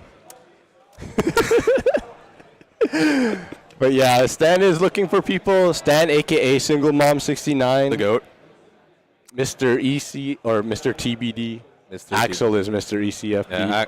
Yeah, Axel and Stan, kind of the powerhouse team of East Canada. Yeah. Axel really doing a lot of community organizing, managing our Discord, and then Stan doing all the bracket running for us back in Toronto, and also coming out here to Ottawa to supply us with setups. Yeah, ECFB always travels around. Stan is like their Uber driver. He's my Uber driver this weekend also, even though I live here. Yeah. I mean, you live pretty far from here. Yeah, I'm like 20-minute drive. But 20 minutes? They stay over. I thought it was like 30 minutes. No, it's not that far. Okay. Stan also speeds. Don't clip that, but why is this guy here? What are you? Oh, that's Eric's wife. If you want to see some, I was going to say some bad stuff, but if you want to see some of Eric's art that he really likes, check him out on Twitter. Yeah, he retweets a lot of Firefly Honkai Star Rail. Yeah. Some very sensitive art. I'm not going to mention more than that. Where's Eric? We need him to show us his... I think he's still kind of... I think he's playing casuals or... yeah, I don't see him. Okay. We're still waiting. I'm assuming someone is in Grand Blue or something. I have no clue. That's most likely the case. I think the overlap for the Ottawa players is usually Grand Blue or... what else? Oh, maybe Street Fighter too. I don't know if that's true right now. Who plays Street Fighter in Uni though? Joe, I think does, but I don't know. Joe's like right there. So. I don't think he's entered. Yeah, no, he's still. Well, we got Axel. I don't know where he's going. Is he playing? He's walking up to the stage, I think. Well, we are waiting. Yeah, we're waiting. While we wait, While we're waiting. What are we talking about? I don't know. How about who's getting nerfed? Who is getting nerfed? Well, personally speaking, I want my character to be nerfed. You want your character to be nerfed? Yeah. Well, like the reason I'm He doesn't want to win. He's a loser. Like Eltnum is in a very like awkward spot for me, where she's kind of not fun. Not fun because of being strong in not interesting ways. Her, as we saw Axel use earlier, the Assault J63A, undisputedly probably the best OS crush in the game. Beats a lot of OSs and does a lot of damage when it's successful. Yeah, we'll see Axel show us why this character needs to be nerfed maybe. But if Puffin is here, that means Puffin beats Spees, which is upset. Quite a big one too. Like Spees was kind of a shoo-in to play Axel, but I guess Puffin has 2 characters he can play with. The Aurier a little bit difficult to play into, honestly, sometimes. Yeah, but he also has a Lon now. A Lon, who he has been improving with very rapidly. Yeah, he's honestly, like, whenever I play Puffin now, it's really scary. Like, I kind of fear for my life. I feel like when I played his Lon like 2 months ago, it wasn't quite there. Yeah. Back in January, he like brought it out against me in one of our locals, and I was like, "Damn, this guy!" Yeah, like the way, like how fast he improves is kind of crazy. And Spees beat him before at Tidal Waves 2-0, but so Puffin taking it this time. Yeah, they're getting revenge here, and we're going to see him and Axel play right now. He's going to be opting into Aurier versus Eltnum. It's an interesting matchup. Generally speaking, Aurier struggles against characters with projectiles. Eltnum obviously having her various trigonometry bullets and 2d6s to police the space. Yeah, Puffin also likes using that FF, even if he's at like full screen. So we'll see if he kind of gets caught by the Eltnum bullets. Yeah, not just the bullets. Like Eltnum has a plethora of really good anti-airs. With the 3C, the air throw, the oh my goodness, yeah, that is punishable. It decides to use the EX to punish. Yeah, I mean, when you shield it, it has a big enough gap for you to just throw in the EX. Yeah. Nice block on the Assault JA, but Axel going for a little bit of funny here, going for the unblockable setup. And does get a grip break off of it. So, yeah. Puffin. Wrong way. I think what he was trying to do was get the autocorrect. On the other side, yeah. He's trying to get the 63A instead of the 421C, but I guess a little bit too early on it. So, yeah, getting thrown in the corner here. And now Aurier is going crazy. Vio on the throw bait. Very nice. Oh, that backdash was kind of crazy. Puffin keeping it close, takes round 1 against Axel. Yeah, he's playing really well around the Eltnum FF, which is one of the more obnoxious tools that Aurier has to deal with in this matchup. Can't really use FF that like crazily when FF is when Eltnum. I'm talking about FS here. I'm getting my mode scrambled. FF. Everything's FF. Everything is FF in this matchup. But yeah, like Aurier kind of relies on FF to get her pressure extensions off of her Thanatos sets. But Eltnum with her FF can just kind of just throw it out of neutral in response to things. Yeah, really good button. Nice blocks. Nice defense here by Puffin. Good idea by Axel, but does not work. Just whiffs completely. That FF was crazy. Yeah, what happened there was Axel was expecting the Sacred Spire, the reversal from Aurier, but Puffin, his misinput actually like paying off for him because Axel was not ready to not meet the reversal. But, you know, IW will close it out for him. Yeah, Puffin has a 100-meter this round start, though. We'll see if he uses it. Just assaults into the bullet. Axel has his turn. Wow. Puffin showing a little bit of what Aurier can do in this matchup. Playing around the 5B range where you can threaten 5B, threaten thrust, and threaten her 2 and 4 series. It's kind of hard for Elvis to like get out with. Definitely needs to like shield and look for a dash block. But Axel, one of the best defensive players in Canada, able to get in and throw in that FF. Yeah, Puffin has been backdashing a lot on Axel's run-up, but stuck in the corner here now, so can't do that. Oh, yeah. Nice catch on the green shield. Blocks the overhead. Axel looking for an OS. Oh, the outspace by the whip. Yeah, 5cc. But yeah. Go switch on blockable. Hard to react here, yeah. Yeah. Kind of stressful, scary situation there by Axel, but closes it out. Yeah, Puffin just taking a little bit of a breather there, reconsidering what his game plan needs to be to close this out. He was doing a lot of good things, so definitely has a chance if he tightens some things up. And, you know, this is a great start for him, getting an element in the corner, but yeah. Axel shows DP that time on the up back. Ooh, does not block the 6B properly. And gets grip broken for it too. Why does Ori 6B just do this much damage, man? That 13.6 on an overhead. That is not allowed. And gets a green shield bait. It's really interaction. Oh, that's nice mash on the 6B. Yeah, it doesn't even wait for block. Just presses to A and in the corner. Yeah, Axel showing Puffin that, like, hey, you can't get away with this. I'm going to challenge it when I can, but the throw bait or low crush kills him with the assault. Puffin up in the game too. Yeah, playing nice play. Nice And yeah, shield there. and mash. Yeah, very nice. Recognizing the spacing to put in the 2B. And now Axel finding his way back in, finding the momentum again. Meter ender. Reload. Yeah. Axel has been, oh, it doesn't go for it this time, but has been kind of playing around with the aerials on Oki. Oh, there's another. You know, I'm going to be highlighting this a lot, but Elnum with the 6-6C, really obnoxious button to deal with. You can stand shield it to try and punish it after the second hit, but it's very hard to react to. Like, ooh, that went over the 5A, was it? Yeah, wow, that is a true reversal. punish there. If you're buffering 421C, there's not much that Orie can do there. I believe the only time she can reaction Sacred Spire is after the follow-up. But Puffin just throwing out the IW and not going to close it out. This is, I think, closer than most people thought it would be. For sure. I mean, you know, Puffin, no slouch. Like, he has been grinding a lot. Yeah, on rank, he's been grinding survival mode also. Number 1 on the survival mode reading. But yeah, no, on rank, like, we had Garm talking about it last night in our group chat, where he ran into Puffin, and he's, like, Garm was saying, Puffin has... Pretty solid player. Yeah, good ideas, good principles, relies on not too many gimmicks, and, you know, he just knows what to do sometimes, and it's really showing that he's really trying to learn his game in earnest. Yeah, it's kind of crazy to say also if you watch Puffin's VODs from like last month or something, because he was the FF and Ice Rain and Rekka guy, but Axel does not care. Double overhead, can't confirm. Checking to see if Puffin tries to take his turn off the -1. Alright, I think Axel, what he's trying to do is opt into just shielding his FFs, because it's going to be a pretty big grid swing, right? FF obviously spending a bar grid to use it, and then shielding the Thanatos that comes after it gives another bit of grid to Axel, so taking that advantage instead of just outright punishing it with a Nair throw and FF for himself.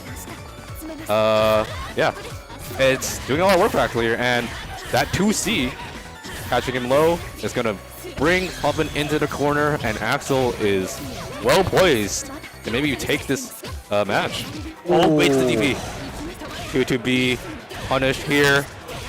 Elfdone's 200 destruction. Gonna get. Oh, this is dead. This is dead. Yeah, this is 100% dead. 5K. Very nice.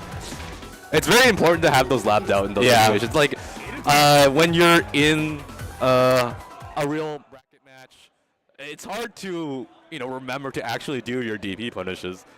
I myself, like I know I'm supposed to go into 2-2B, but I just end up just pressing like 5-0-2 because I'm like. I'm scared. Yeah, you kind of do what you're comfortable with, but then sometimes it doesn't kill and you're like kind of panicking after that. Yeah. But Axel, execution on point there. Yeah, very ready to just do what he needs to do to close out the game. And I think that puts him into the top 8 qualifier. Yeah, because I think there's one more set after. Yes. He is going... Who is on the other side of that bracket? I do not remember. I do not remember either. That is very funny. In any case. But yeah, really good showing by Puffin.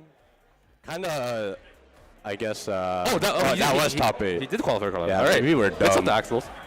Puffin still has a chance to qualify for losers. And we're going to see who is up next to try their chance. Oh, it's Dragon and Corey. Ooh. So that means Dragon beating out Iceberg Man. Yeah, and Corey taking out, I believe it was... Shoot, I'll forget. It was it Woodsy set the first one? Woodsy was the first one, and then did he play one after? I did not not play know. one after. Okay, I'm gonna look at my phone while they because I'm off camera. Now, both these players, very strong players from Ottawa.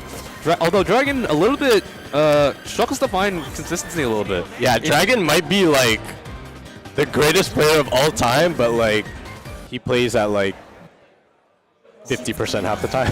Like, no one knows how well he's gonna play. Like, it really depends on what he's feeling on the day of. Sometimes he's just straight up the best player in Ottawa. It's like beating Boltstruck really convincingly. The other days he goes 0-2 against like some random player, and it's like, oh, okay. And yeah, Corey beat Shino Ling. Right.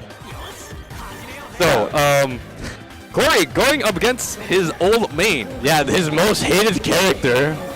There's a good reason why he switched off Hyde, and that's because he doesn't like how obnoxious his tools are, how easily he wins neutral, and how easily he dominates just multiple aspects of the game. Yeah, he finds Byac, even though he's not as good, a bit more fun to lab and actually play in matches. So and definitely fits his more mid-range style more. Yeah. So the whip punish on the 5A from Dragon is going to put him in the corner. Corey really going to town with this spacing. Yeah, really using his big normal as well. Gonna get 200. Yep. Triple web Oki, and what is he doing? What is this? What is that doing? What? Like that web is like serving no purpose right now. Although if he gets a throw, I think he throw him in there. It's there just as a visual distraction. Oh yeah, Pellbringer. Nice punish. There's one of the things that Corey doesn't really like. The fact that his Hyde's horizontal reversal goes that far and has a lot of invuln. Nice guard thrust on the green shield, recognizing that he was at risk there. And Dragon not really opting into the mind game, not trying to bait that at all. That was almost crazy. Wow, nice shield. Gonna get the full punish and has 200 meter. Like, next hit will kill here for Dragon. Yeah. Next hit is cool for both players, and the green shield gets caught. Oh, Fireball with 2-3-6C, and that reversal will close out the first round for him. Yeah, Dragon was bringing it back, but unfortunate there. Gets caught out. Wow, jump over the low. And that's all J6C. Low crushing, whatever Corey was trying to do there. And it's going to put him into the corner, but no TRM. Yep. We are not teching yet. That was super late. that was probably a 3-cat. Corey, like, there's a couple of different OSs that Yaki can opt into. 171 AD probably with the most prominent one, but 3-cat, no slouch. Definitely an alright anti-air OS. And as you see there, they'll love Corey. Really patient on the cycle there. Dragon just blocking, waiting. I think Dragon tried to see us there, but unfortunately got hit by having to go to 2 to press D. A little bit of an annoying aspect about this game, but you know, it happens to all of us. And now you're stuck in the web Oki. Dragon now biting on the up back, which is good though. Ooh, okay, ADP. Not a bad option there. Gets the Assault Orbiter conversion. Very stylish. Dragon really known for these like really cool combos that he does. Yeah, he labs a lot, so these young guns got all that that he has power. Too much free time, and he's failing school, so we should yell at him. Is he failing school? No, I don't think so. I was joking. I think he's doing pretty well. I think before he was asking a lot of questions, but maybe he has a bit too much. Oh my goodness! That confirmed! Why? That confirmed! Nerf this character. This character's so ugly. We should delete him. Wow, that oh, we got cooked. Wow, the web. Dragon tried to T2A there to catch the startup of that dash, but Corey a little bit too fast on it, so he's gonna hit Dragon into the corner and get his proper website here. Oh yeah. Yeah, tries to read a run up and tries to mash, but gets hit. It is a very scary situation there, so like I don't blame Dragon for trying to go for that. Yeah, what the? He's doing Corey stuff. Corey has quite a big bag of tricks. I think he was trying to go for a bit of a cross up there, but Dragon just ready for it. Yeah, nice patience there by Dragon, now going into the full block string and baits out the 2-3-6C. Still a significant life lead for Corey. Can definitely take 1 or 2 more combos, but this throw is going to do a lot for Dragon. Yeah, and this is scary because now Dragon has Vorpal and 200 meters. And Hyde at this rate. No. This is not going to be enough to kill, but it's going to be putting Corey into throw range. So, yeah. Let's see what hits do. Bashes on 2B, but no conversion. The up back is crazy. Uses a CS to keep his turn. Yeah. Unblockable. Yeah. I think Corey tried to, decide to jump over the geyser, but unfortunately, like, it hit. realized like quick enough that it's gonna hit. So he blocks, but yeah, it was kind of stuck there for at least like 30 seconds, and Dragon closes out the game. Still, it was a very close set, so Corey definitely not out of it just yet. These staggered 5As, definitely proving why he likes this character so much, with a nice little combo here for himself. Oh, jumps over him but gets caught by the web. Yeah. Nice situational from awareness from Dragon, but not quite enough to like deal with the web. I'm pretty sure if he blocked, he could have blocked. Yeah. Deleted it, but that also puts him in a situation where he can get air blocked. Yeah, he's just stuck in the web, so it's kind of awkward. Yep. Nice, yes. He also the fireball and closes the reversal will close out for Corey. Has a big meter lead here. We'll see what Dragon does. Tries to scout out the space of 3B. A really big button for Hyde. Got a hitbox buff. And you know, sometimes it hits a lot like longer, further than you think it's gonna do. But Corey, meeting Dragon in the air, gonna put him into the corner, and the classic triple website. Yeah, Dragon Mash last time just decides to block this time, but gets thrown into the web. Yeah, get looped. Corey probably going to go into another web set here. Yeah, loopable set play. One of the most obnoxious things about this character. And stand tag. Yeah. Expecting the throw, but Corey just jumps and keeps it nice and easy. Goes for the CVO into IW. Yeah, that was basically double perfect. Yeah, pretty much. I think Corey only got a bit of chip here and there because Hyde normals do chip. Hyde sword normals specifically do chip. Yeah. So, you know, unofficial perfect, but we take it. Yeah, Corey took off the headphones and started cooking, so Dragon gets a good hit here, though. The A-Rekkas doing a lot for him, scouting the space in the air. Oh, nice what a mash. counter poke. Yeah. Oh, no. Tries to go for the side swap combo, but unfortunately the button was there and isn't able to continue it. Dragon expecting maybe a 2-2C, tries to shield it, and Corey just jumping in with the JC. Yeah, Drops has been working out for him a lot. Gets a cycle and gets a web. Triple web, all right. What's the response? Nice tech. All the webs are gone. But, Dragon! Yeah, he tried to... I like the idea, but I don't think it works. Yeah, he was just stuck there, so he had no choice, really. All right, that 3C whip. Checks the space with the fly B. Oh, my goodness. Catches a stand tag. All right, nice bit of damage for Dragon. Meter. CS, that's the meter for it. Dragon can definitely kill if he gets a nice hit. That green shield is scary, but Dragon going into the my God. 3C, hitting the heavens again. If he builds enough meters, might be dead, but I don't think he's he is. It's way too low. Full range. Yes, that's a check. That 2A whip just looking at I'm surprised that 2A like didn't die, and yeah, Corey trying to scramble with the 2-3. Yeah, getting antsy 2-3-6C, but puts Dragon on set point. Yep. Oh my God, that 3C is crazy. Yeah, the run up 3C. Gonna do a lot of damage. 3.4, and oh my goodness, the Rekka. Yeah, blowing up whatever Corey was doing.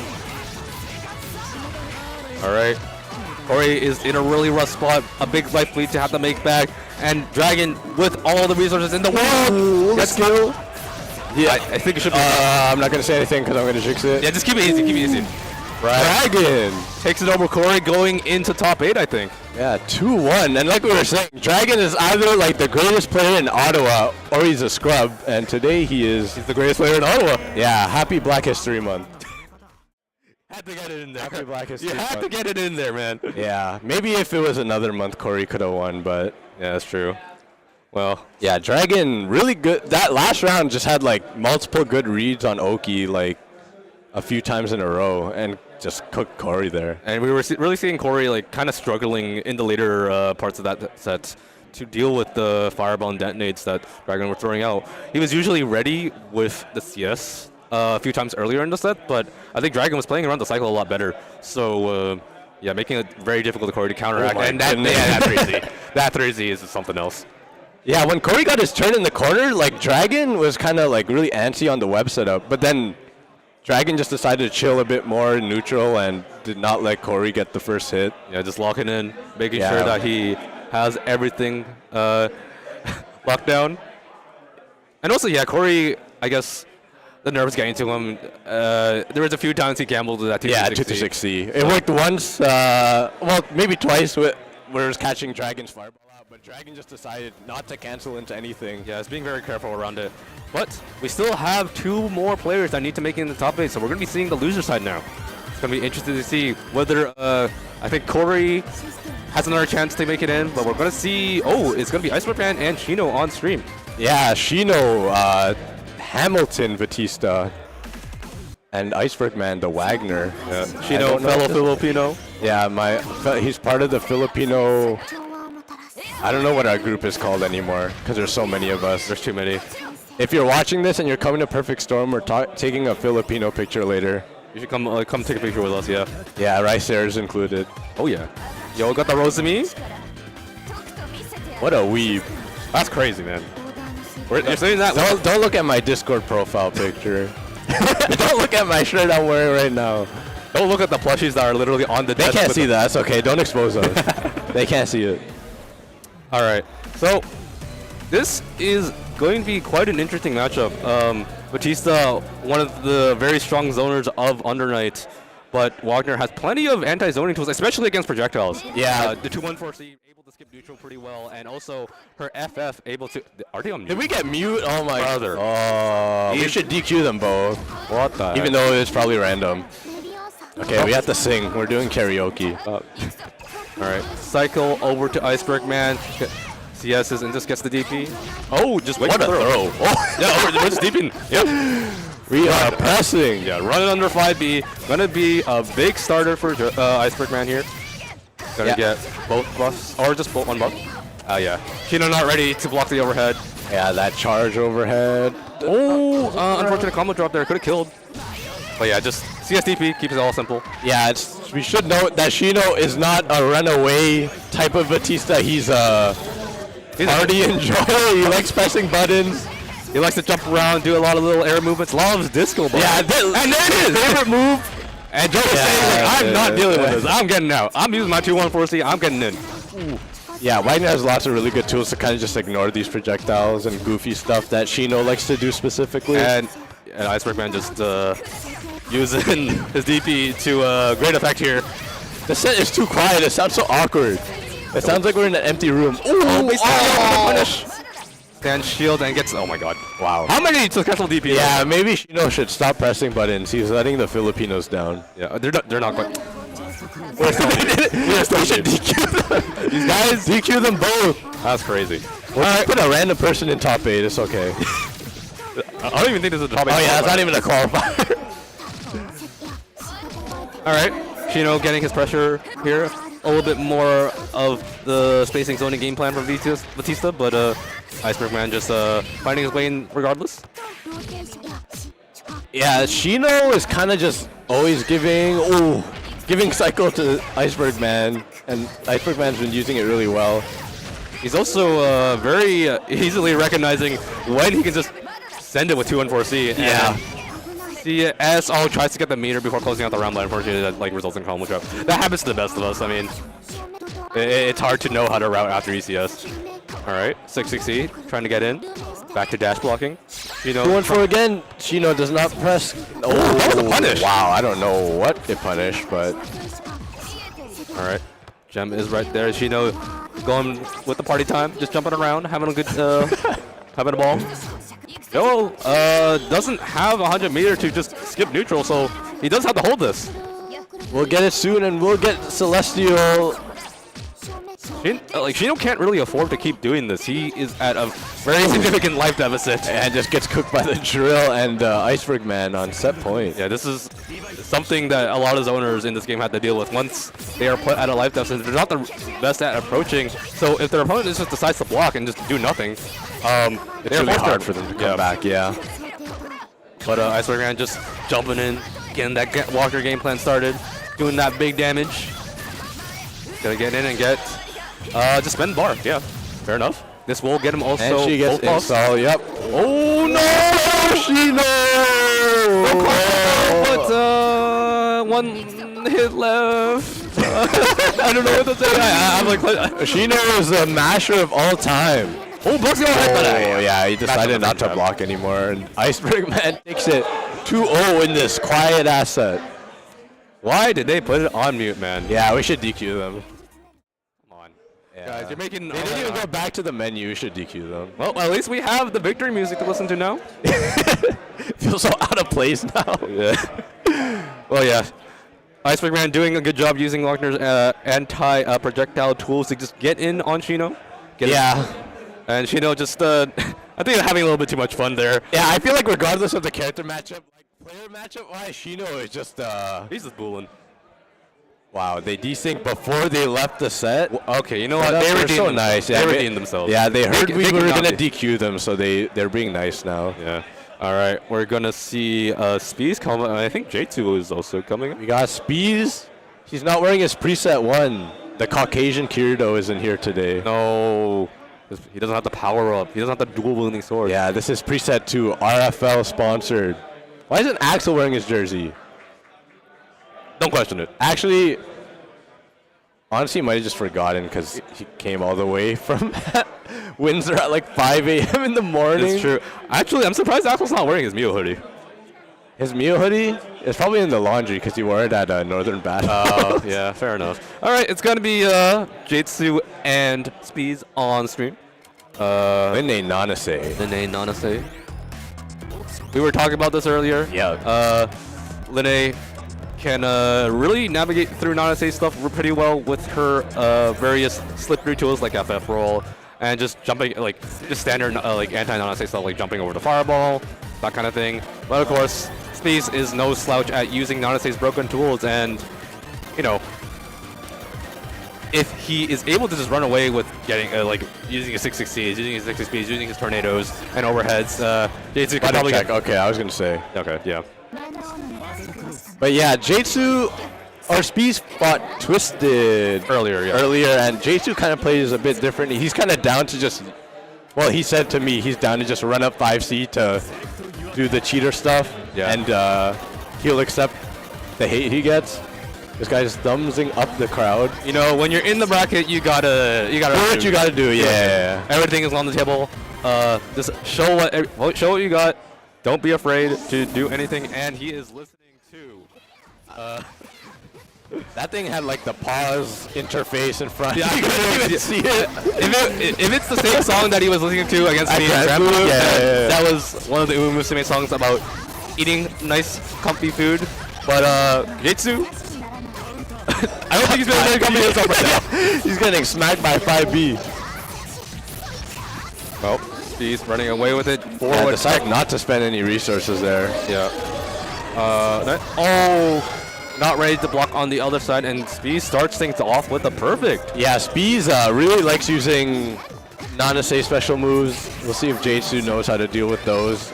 Might get might get antsy trying to approach. Yeah, that fireball is like kind of scary because I was saying earlier that jumping, or more so assaulting Nanase's fireballs is one of the best answers to it. But if she does that one fireball that just goes up, you can just end up getting caught. And I don't know what Spees is trying to do there, gambling with the TK of C fireball. I'm not sure that like usually works, but does get a hit here. So yeah, has his turn. Wow, it does not do anything unless J2 throw him. Yeah, I mean that is an RPS point, and J2 recognizing that Spees is trying to see what J2 is doing there. So you know, just throw.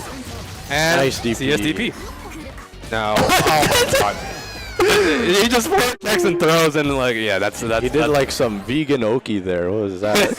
No meaty. Dishes. So beside the shield. Showing a bit of a face of distress here. But, you know, if he has anything to say about it, he will make this next game a lot closer. But Spees definitely doesn't want that to happen. Yeah, these 5Bs catching J2 out a lot. Or I don't know how to say his tag, so I'm calling him J2. Yeah. Alright. Nothing on the CS. Blocks the overhead. Respects the 2-2C. Nice block there. Ooh, mashes. J2's like really good at recognizing this RPS point and like playing around it. And Spees just not ready for how active he is. I don't know what that was. Oh no! 5A! Very nice interrupt on the overhead or low. Oh. Tries to play for cycle, but then thrown, and we'll get... Yeah, gets clipped low, and Spees easily closes it out there. Alright, Spees on match point. Alright, we're going into the air. Having a little bit of fun scouting out with the Jade as Melty Blood. Yeah, air to air this time. Using a bit more of that double jump this round. The 5C mix catching Spees off guard. Oh, with throw! That would have been a very good throw for Chase. Yeah, it was very broken, but yeah. Unfortunate spacing. Happens to the best of us. Don't let it get to you. It was all planned. It was all planned. Oh. A bit of a strange DP that doesn't get punished, and then we go into a little bit of a scramble situation, and then it dropped into a 5A. And yeah, I don't even know what's going on anymore, but it's working out for J2. Plays for cycle here. Oh, that was. I think Speeds was a little bit too high to get there. Yeah, too late. All right, fireball set. Throw whiffs, a little bit too plus on the lockdown. J2 veil off. Very timely veil off. Gets 5C. Yeah. Took away the cycle from Speed, so he didn't have a lot of like options to continue on offense. And yeah, 5C is really scary end of round because you're kind of forced to guess. J2 tying up the round count this set or this game. Oh no! Oh, again, the upwards. That fireball is so annoying if you're trying to get in the air, trying to like avoid the one that just stays on the ground most of the time. He's recognizing that it's working out for him, so abusing it. I don't know if that was a Stantec or the FF startup, but getting counted. I don't know what he's doing. Like a 2B. He stuck a 2B into her, so I assume he wanted to dash block, and just got a weird misinput. But yeah, that means Speeds will be continuing on in the bracket. Eliminating J2. Yeah, our fellow Filipino. The Filipinos are gone. All the Filipinos are dead. It's so over. We got the remaining 2 sets: Corey versus Speeds and Puffin versus Iceberg Man. Ooh, those will both be kind of spooky. So I think the last time Corey and Speeds met was back at Noodle. Yeah. And this was when Corey was still on Hyde. So, I mean, I'm sure these guys have met each other on ranked quite a few times because Corey is quite a grinder and Speeds is as well. So these players definitely familiar with each other. And on the other side, Puffin and Iceberg, very classic local matchup. Yeah. They go pretty even. So yeah, both matches are going to be very interesting to see. Should be very competitive.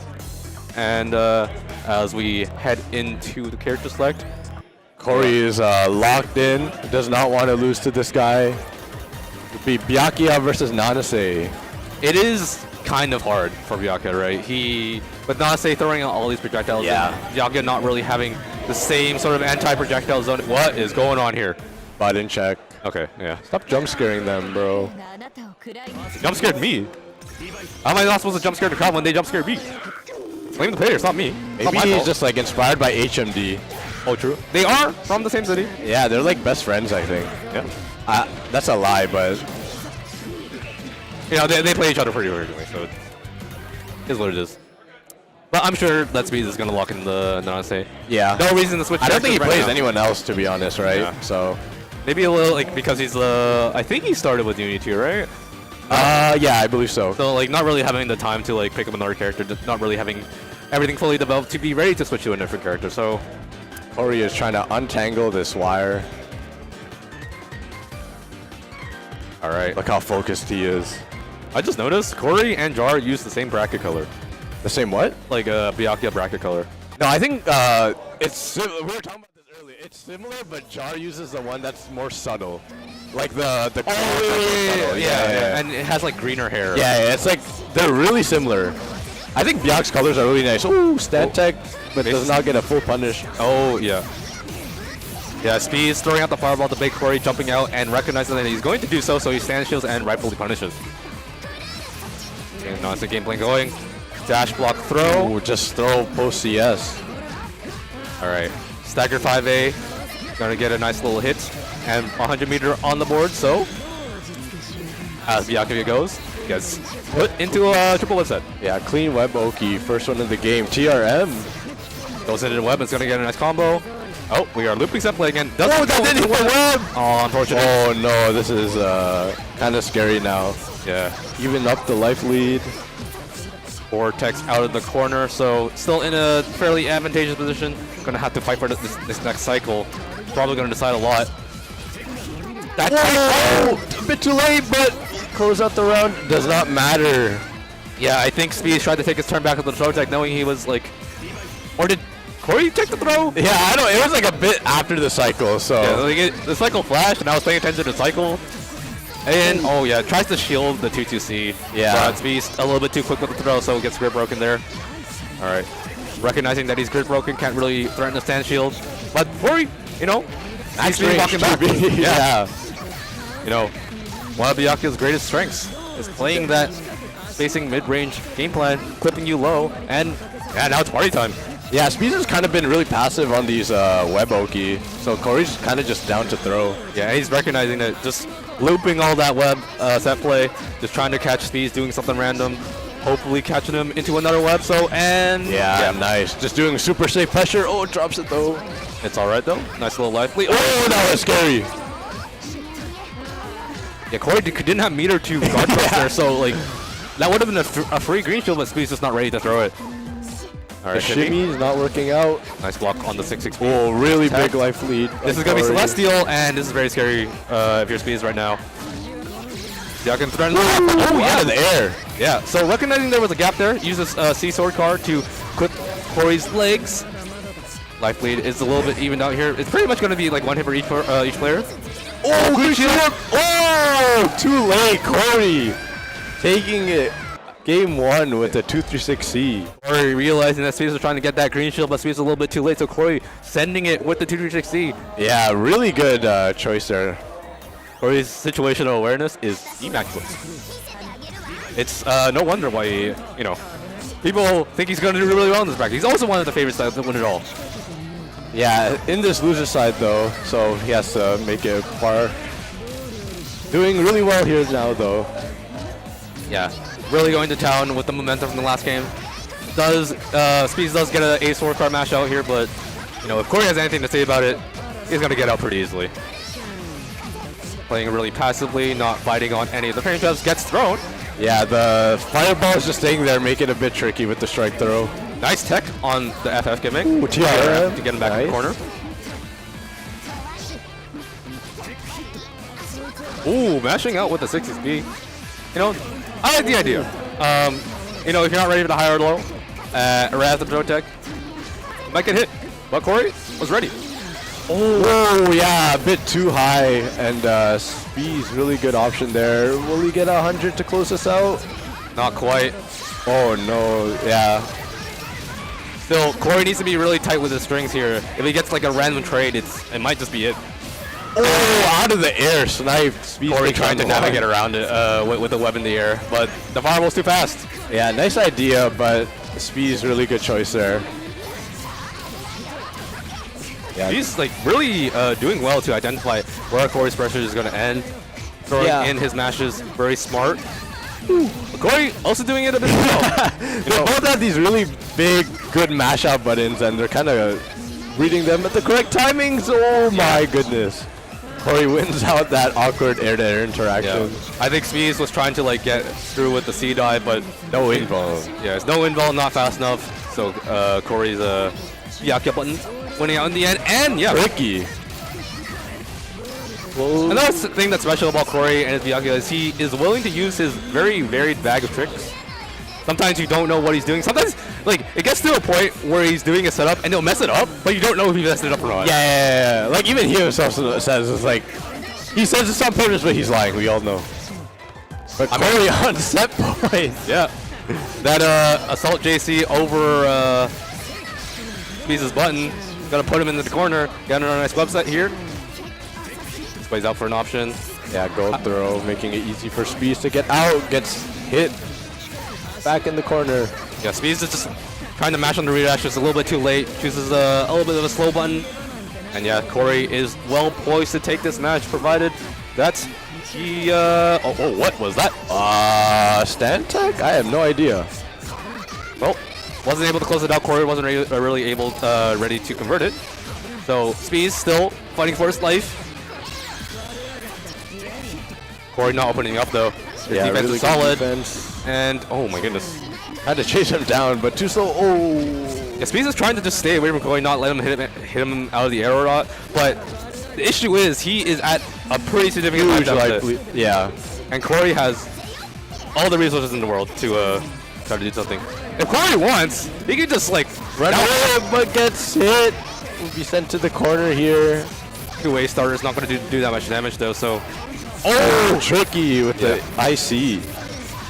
Yeah, fades an overhead, but still ready to just block. Corey's still with the life lead, and the clock is ticking down. can choose to just try to jail Speeds here, not let him do anything, but whoa! I think I have no idea who's leaving. Whoa! Okay. Yeah. Speeds clutches it out with 7 seconds left. The scramble situation going in the favor of Speeds. Yeah, I think both players weren't sure who had the lead there, so it's like you either risk your tournament life on that, or you run in and Speeds clutches it out to tie up the set. I respect Corey for going for the mash, because like he is a game up. Yeah. Thinking Speeds is going to be a little bit more scared and like hesitant, but unfortunately, Speeds will take it out. Wow, Speeds win cycle there. Really close. Ooh. Trade on the 5 days. Yeah, the web just disappeared also. Oh, sticks the 5C in there. And nice shimmy. Yeah, Corey bites for the first time. Yeah, if you just keep enforcing shimmy, even if your opponent doesn't bite the first time, it's a good thing to just like keep trying it. Yeah, as long as because he wasn't mashing either, so it's like you're not really getting punished for doing it in the first place. Especially that's not the same when you have the fireball out. Like, you're not really losing much for it. Oh no, messes it up. Misses the tiger knee, so it doesn't get the web. Kind of recovers it though. Oh, nice jump in the air there. And has meter and Vorpal. All right, we get it this time. Make sure. Oh, it again. Maybe we're jinxing him. No, it's fine. All right. Web's not activating yet. Speed's not biting on the low. Whoa! Tries to mash out, thinking Corey's going to dash in again, but gets hit instead. Yeah, it hit the web, so it looked kind of weird, but Corey on set points again.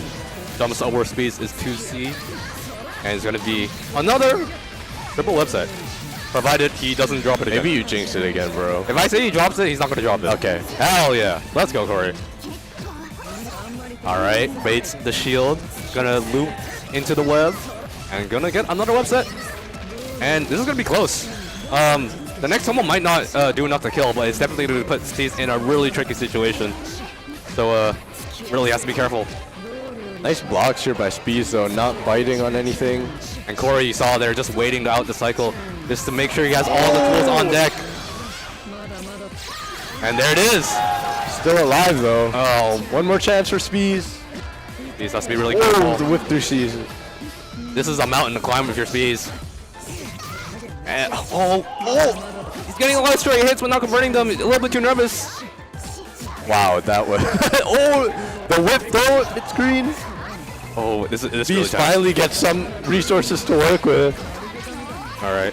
Dive, CS, Corey trying to find his way in. 30 seconds left on the clock. Yeah, with the 2B. Corey takes out Speeds and makes it into the top 8 through loser's side. Yeah, so Corey, as you can see, stressed out.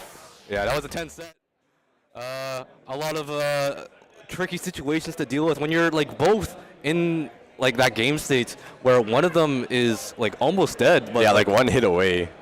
Speeds was doing really well to like just defend, be patient, and try to look for an opening. And we saw in like the second game, he was able to make it back. But Corey this time around in the last game, able to just hold on to it. And yeah, the Corey chants coming out from the crowd. As I said, Ottawa's hero, especially for Uni. But yeah, Speeds unfortunately is out eliminated now. At 9th. We got still a very good showing for a 33-player bracket. Yeah, we got one more set to go. This one might be a banger. Yeah, Puffin and Iceberg Man. An Ottawa classic. If you watch Downtown Rumble, TKO Tuesday, or Capital City Clash, you'll probably see these guys playing quite a bit. Do you know who Puffin plays against Iceberg Man? I've seen him play Ori. I've seen him play Lon. So, I mean, from what I know, Lon is a better matchup, right? Able to police Wagner at the appropriate ranges, and also ice range just being one of the most obnoxious thing in the world. Yeah. Not just that, FF, one button DP, can mash on plenty of gaps. But you know, these guys go pretty even most of the time. So yeah, pretty close. I think Joe has like clutched out a bunch of the sets, but like it's always been 2-1, like super close rounds and super close games. I'm not sure who really has the advantage here. So yeah, and Puffin playing the Ori. Yeah, opting into the Ori. I mean, is technically his most comfortable character. Has been playing her for the most longest time. Might have like some read on Joe. based on their previous sets. And honestly, not a terrible pick. Like, as like impressive as Wagner is, Ori does have the buttons to contest to range, so it gets cooked round start though. Yeah, I mean, that's classic Wagner, you know. All right, Puffin playing a little bit patient, mashes out with the 2B, and gets a nice hit with the 5A. Yeah, the stand tech, getting Joe sent to the corner. All right, CS is on the 6B and DPs right out, and ADPs for a nice little cheeky pressure string there with the Death F. Block 6B again. Ooh, Joe does not shield, but Puffin just decides not to, or gets counter hit by the mash. You know what I noticed, like, with Puffin playing against Axel and now him playing against Joe here, he's been willing to use 6B a lot more than I'm used to seeing. Yeah, maybe it's a big event, so decides to finally bring it out. I mean, as long as they're not punishing it, like Axel was mashing on it, so he's like, oh, was this where I should use it? But if they're not mashing on it and they're just blocking it, you know, good to just keep checking. Yeah, kind of needs to test Joe before he stops doing it. It's gonna be a big hit here. Joe mashes on the 2-1-4 follow-up, so that's a big starter, and yeah, gets hit by the high. Oh, we jinxed it. I'm sorry, Puffin. Okay. Still can play his nice little spacing game, thrust in. I don't know what Joe tried to do there, but he got hit by the J2C. Axe kick to the ground to tie up the round. All right, a nice little hit. Better leave Iceberg Man into the corner.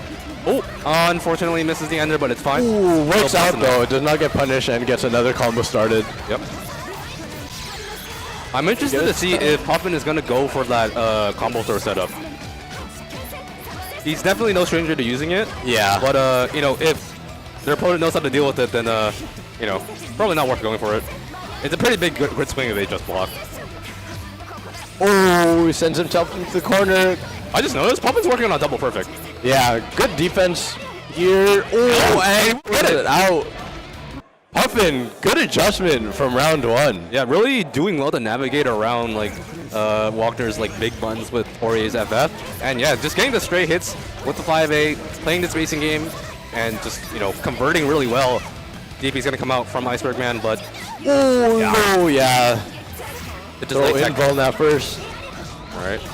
I think he used the bounce tier, so can't really get the most optimal enter. Oh no, yeah. Oh yeah, he tries again, drops it. It's okay. Stuck in green. When that happens, Aurier is still plus enough to meaty.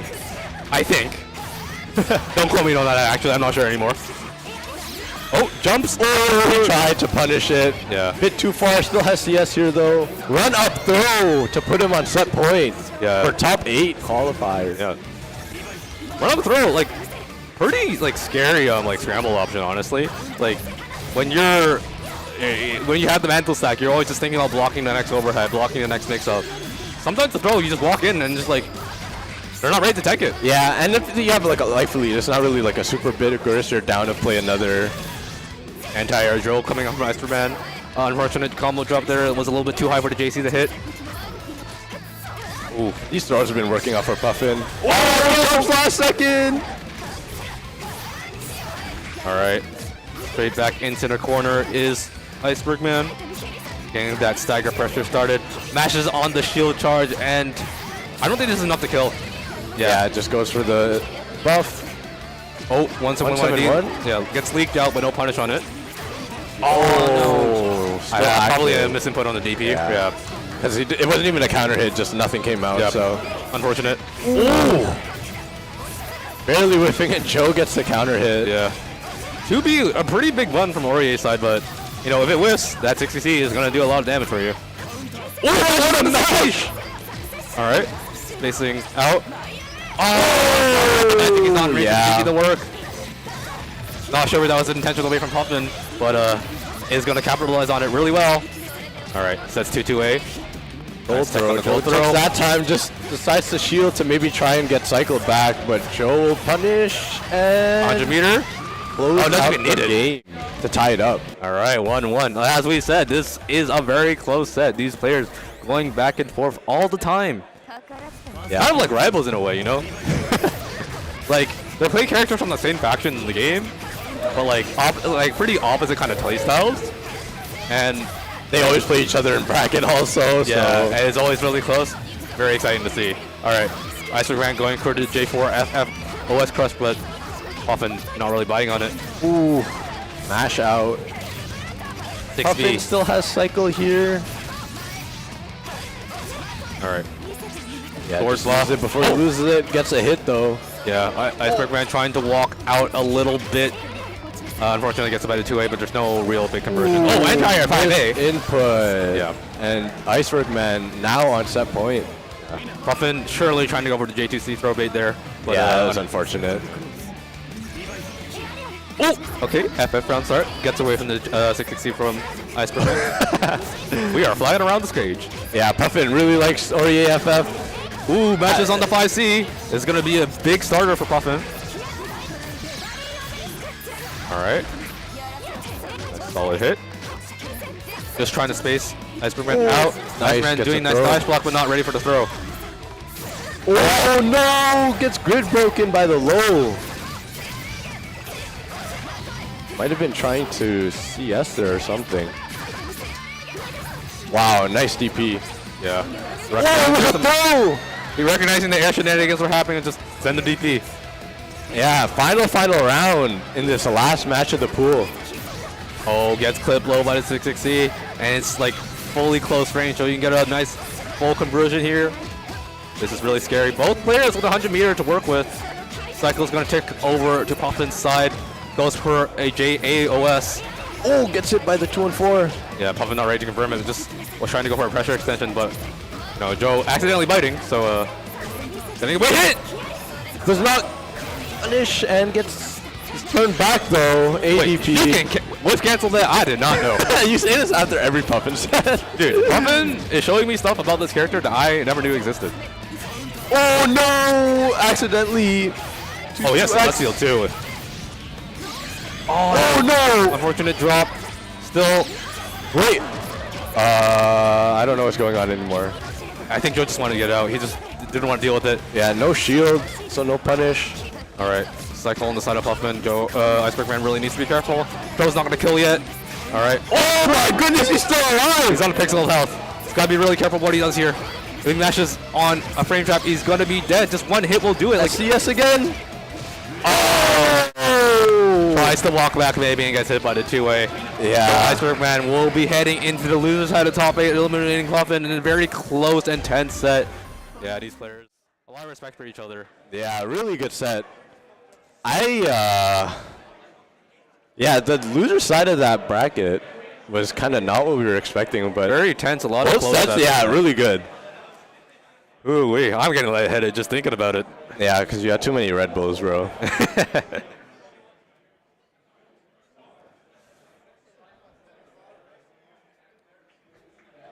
All right.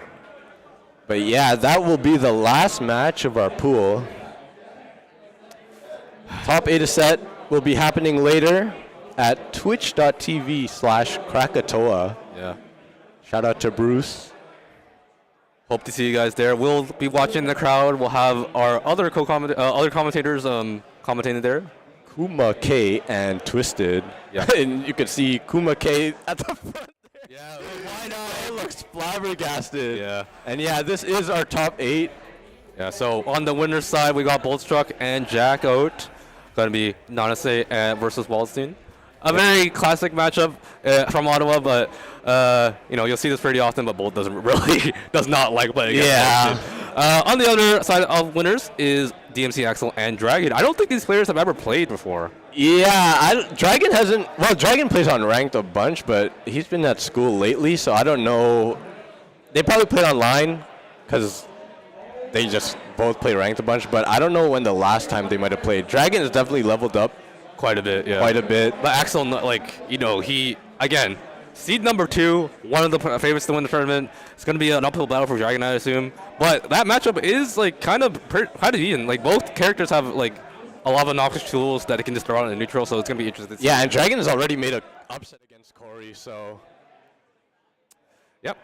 I mean, on the loser side, there's also Gami versus Marcus Aurelius, a.k.a. Free Game No Complaint, a.k.a. Blue Reverberation. What else does he have? Justin I don't Gordo. know, Justin Gordo. His tech sucked. Yeah. Not as good as mine. Those two play against each other quite a bit in BBCF. Always seem to be in every grand bracket. finals, I feel like. Every bracket they decide to enter, they just enter grand. So, but yeah, like now there will be a meeting in Uni. Going to be a very interesting set between those two. Always a close set between them both. yeah. And Then the last one, is going to be Corey and what was it Iceberg? Iceberg Man. Yeah, Corey getting upset by Dragon. Still making it out to the winners. Taking it in a super close set against Spees. Then Iceberg Man kind of clutching it out against Puffin there. A lot of exciting matches. Yeah, I believe both of them have played a lot also. So For sure. that one, maybe Joe has some counterplay cooking this time. Yeah. All right. Just a little bit of ad read for you guys here. FGF devices. We hopes you're enjoying Perfect Storm right now. These guys are providing the FGC community and events with plenty of controllers. Their handmade leverless controllers are built for the serious fighter and supporting the FGC community through Perfect Storm and HGS's passion. So if you want to get your hands on one of these really nice looking controllers, really nice designs, head over to sgsdevices.com. Use code PerfectStorm for PerfectStorm10 for 10% off store-wide. Also, headline winners of games at Perfect Storm will get their own leverless controller that says Perfect Storm Champion on top of it. And next up, we got Ottawa Tourism, Ricer's favorite place. Experience winter in Ottawa, from thrilling snowy adventures to delightful culinary and cultural experience. Ottawa has it all. Whether you're a history buff, art lover, science enthusiast, fighting game player, there's something here for everyone in Ottawa. So visit ottawatourism.ca for Canada to get started. All right, next up we have MTL Underground. It's a new monthly series for fighting games and Smash at the Noodle Empire Center here in Montreal on the first Saturday of each month, starting from 4 p.m. to 10 p.m. with the venue fee reduction for carpooling. And we got Get On My Level Forever. Back at it again, July 4th to 6th. Smash event, biggest one of the biggest ones in NA. Also running Rivals 2 fighting games. Shout out to Toronto Top Tiers for running those events and Battle City. Winners of headlining games here at Perfect Storm will be getting free entry, and be sure to use code STORM, all caps, for 10% off because the Canadian dollar sucks and we need it. Yeah. All right, next up, we got Impression Turbo Print. Thank you for Impression Turbo Print for supporting us this year and producing all of the Perfect Storm badges. Impression Turbo Print helps business owners create custom content that is expertly planned and helps make a variety of products look and feel professional, ready, and plugged in. They cover a wide variety of services such as copy and printing, multimedia marketing, web, and app design. So thank you for helping us out, make this event really nice. And if you're looking to get an event organized with some printing, definitely reach out to them. Shout out to Goonies just down the street for partnering with Perfect Storm 2025, giving us a 10% off discount for every entrant, or every attendee, sorry. Just located down the block at 294 Albert Street, specializing in making delicious arepas and other tasty food, as you can see on the screen. So if you're a fellow Gooner in the Ottawa area, be sure to check them out. Yeah, big fan of the Goonies Club. A very, very tasty sandwich. Yeah, Ricer's the #1 Gooner. Okay, buddy. All right. Anyways, we also got the SNK. Thanks to SNK for oh no, sorry, that's not the right one, is it? Well, oh right, sorry. Make sure you check out Fatal Fury: City of the Wolves. The open beta is coming up soon on February 20th on PlayStation, Xbox, and Steam. A full release drops on April 24th. Also, thanks to SNK for providing prize support for Perfect Storm. We got a big $400+ prize support courtesy of them, so thank you for that. And yeah, like we said earlier, winners here get free venue at Gommel. Thank you to Perfect Storm, Toronto Top Tiers. Thank you again to Goonies, 10% off menu-wide if you bring your badge. I highly recommend going. It's very tasty. Shout out to Austin, shout out Plus Mids, Guilty Gear Strive, Grand Blue Fantasy versus February 22nd over in Mississauga. Start GG/Plus Mids. And now, Madison Asher, March 2nd at Isman Gaming. There's going to be running plenty of games here as a special side tournament for Marvel vs. Capcom 2 ran by some special people there. A tournament run by Akito. And yeah, there's going to be plenty of games there. Guilty Gear, Street Fighter, Tekken, KOF. Definitely tune it up. Shout out to Toronto Top Tiers, Canada East Championship. Shout out to Russell and everyone else there.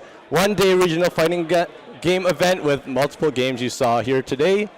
Over at the Courtyard Marriott, Toronto, downtown on March 29, 2025. You can register at, I think Russell's old and forgot to change the slide, but it's start.gg/CEC 2025. And if you enjoyed like the undernight gameplay that was happening on here, plenty of the gamers are going to be there too. So definitely check it out. We'll see you guys there.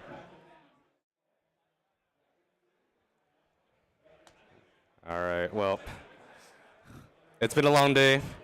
Long day, it's not done yet. There's still Uni Top 8 coming up later in roughly 2 hours, I want to say. Yeah. Around 8. Gonna be very exciting. Hope you guys see you guys there. Be sure to check it out. Twitch.tv/Krackatoa. Yeah. Shout out to Bruce. Before we wrap up, do you have any shout outs, thank yous you want to do? Yeah, I mean, plug yourself if you want. First and foremost, I think we should really highlight how hard the organization team has been working to put this event together. It is, I think, Ottawa's first big 2-day event. Yeah. So, you know, the people at Downtown Rumble, Chunk Brixon, Amit, all those guys, they've been working really hard to make this event as great as it is. So definitely, if you see them, if you're around in the venue, say hi to them, say thank you, and you know, if you're online, just like just reach out to them, and be like, yeah. Shout out Downtown Rumble, like Ricer said. Shout out Battle City. Shout out Streamland. Shout out to our producer. Yeah, that's what I said. and also everybody else that made this event possible. Thank you very much. It means a lot for Ottawa. In any case, thank you for watching. We'll be seeing you guys.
Winning a game is great, but keeping your car running, that's where we come in.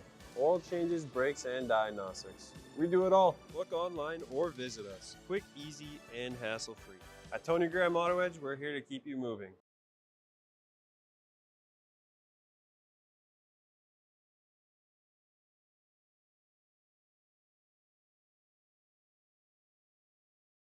Hey guys, it's Alex from GT Games.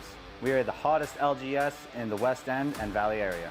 GT Games started around 2 years ago, going from garage to making a splash into the heart of Carlton Place.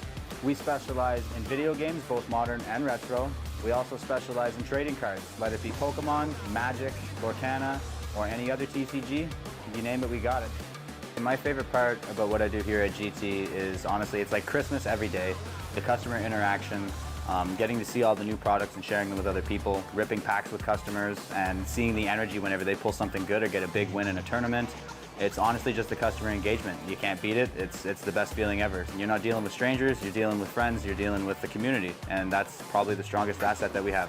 We have events 6 out of 7 days a week, every evening except for Tuesdays, and then on weekends we are going all day full bore. We are just going crazy with them. So some of the events we do, we got Pokemon TCG, Magic Commander, Magic Draft, Disney Lorcana, One Piece, Yu-Gi-Oh, Flesh and Blood. We even have an open TCG night that's also board game friendly for those who want to play just a normal casual board game or some Dungeons and Dragons. If you have an itch that you need to scratch, come on down to GT Games, where you can be competitive, rip some packs, have some tournament fun, or play at our free PlayStation where you can just come and hang out and play some Switch. We're located at 10 Franklin Street in the heart of Carlton Place. Come check us out.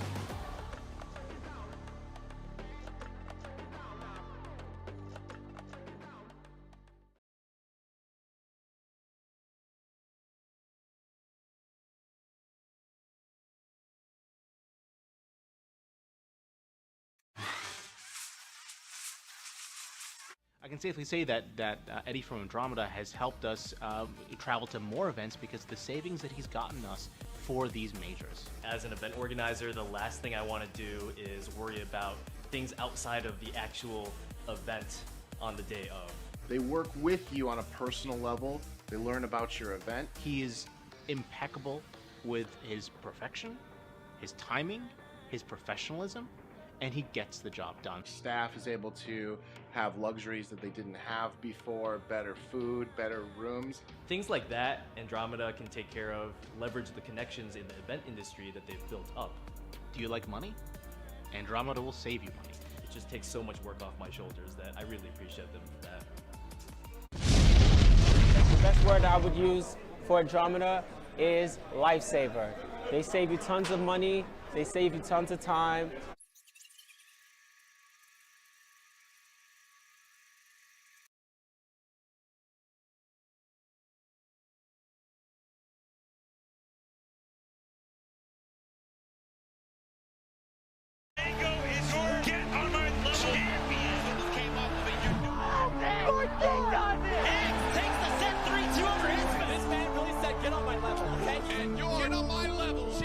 The back-to-back Gomble champion won it.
You can be my warm-up. Come on, let's go! How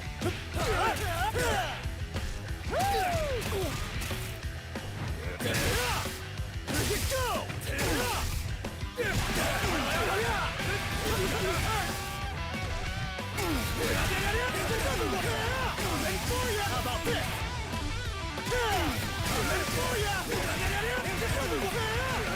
Coming at you!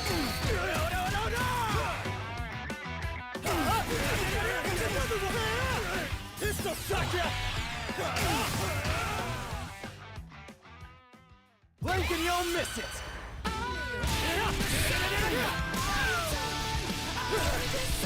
Here we go! Gotta tell ya!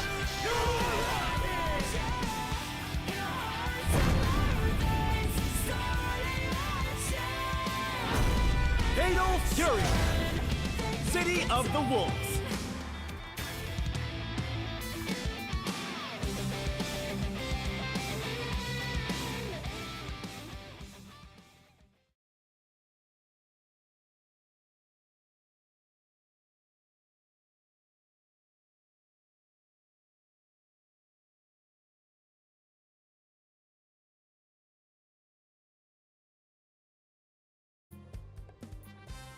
Winning in-game is great, but keeping your car on the road, that's a whole different level. Welcome to Tony Graham Auto Edge, where expert service keeps you on the road. Tires worn out? We handle swaps, alignments, and replacements so you stay in control. Oil changes, brakes, diagnostics. We do it all with expert care and honest pricing. No matter what level you're at, we've got your back. Are you ready for your next service?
Winning in-game is great, but keeping your car running, that's where we come in. Oil changes, brakes, and diagnostics. We do it all. Look online or visit us. Quick, easy, and hassle-free. At Tony Graham Auto Edge, we're here to keep you moving.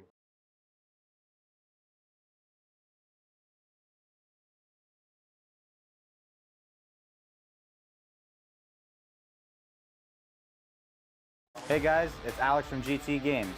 We are the hottest LGS in the West End and Valley area. GT Games started around 2 years ago, going from garage to making a splash into the heart of Carlton Place. We specialize in video games, both modern and retro. We also specialize in trading cards, whether it be Pokemon, Magic, Lorcana, or any other TCG. You name it, we got it. And my favorite part about what I do here at GT is honestly, it's like Christmas every day. The customer interaction, getting to see all the new products and sharing them with other people, ripping packs with customers, and seeing the energy whenever they pull something good or get a big win in a tournament.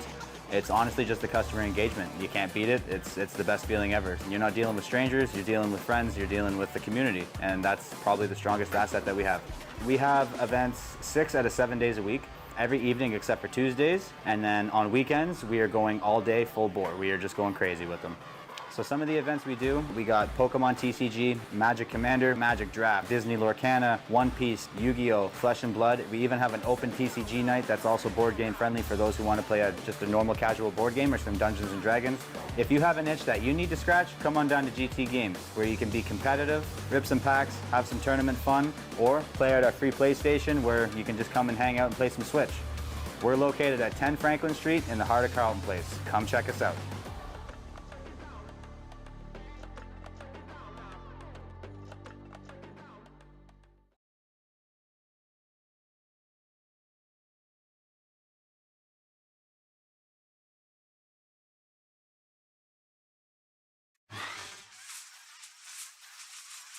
I can safely say that Eddie from Andromeda has helped us travel to more events because of the savings that he's gotten us for these majors. As an event organizer, the last thing I want to do is worry about things outside of the actual event on the day of.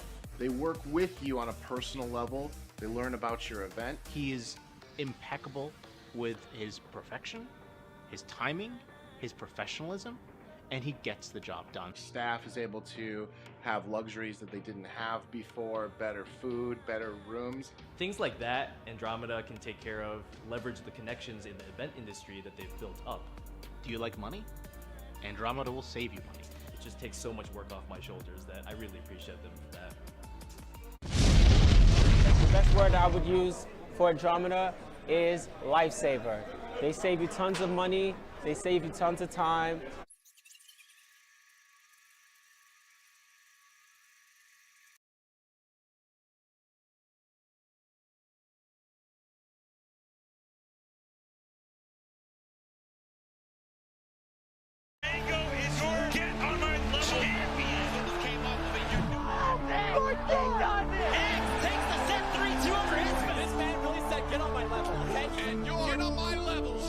The back-to-back Gumball champion won it.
You can be my warm-up.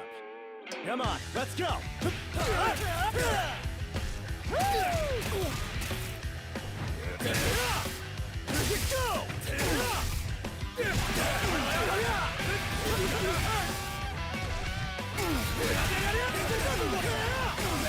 How about this?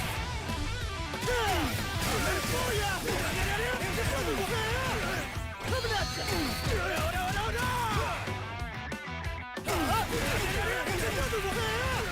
Pistol shot ya! Blink and you'll miss it!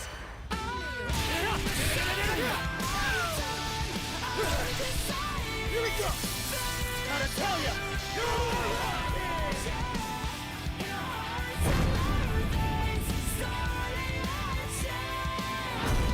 Fatal Fury!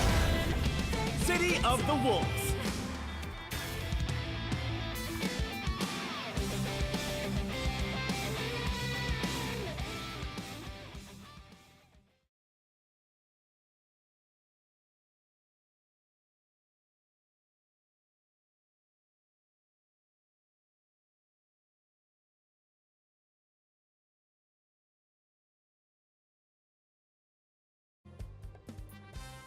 Winning in game is great, but keeping your car on the road, that's a whole different level. Welcome to Tony Graham Auto Edge, where expert service keeps you on the road. Tires worn out? We handle swaps, alignments, and replacements so you stay in control. Oil changes, brakes, diagnostics, we do it all with expert care and honest pricing. No matter what level you're at, we've got your back. Are you ready for your next service?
Winning a game is great, but keeping your car running, that's where we come in. Oil changes, brakes, and diagnostics. We do it all. Book online or visit us. Quick, easy, and hassle-free.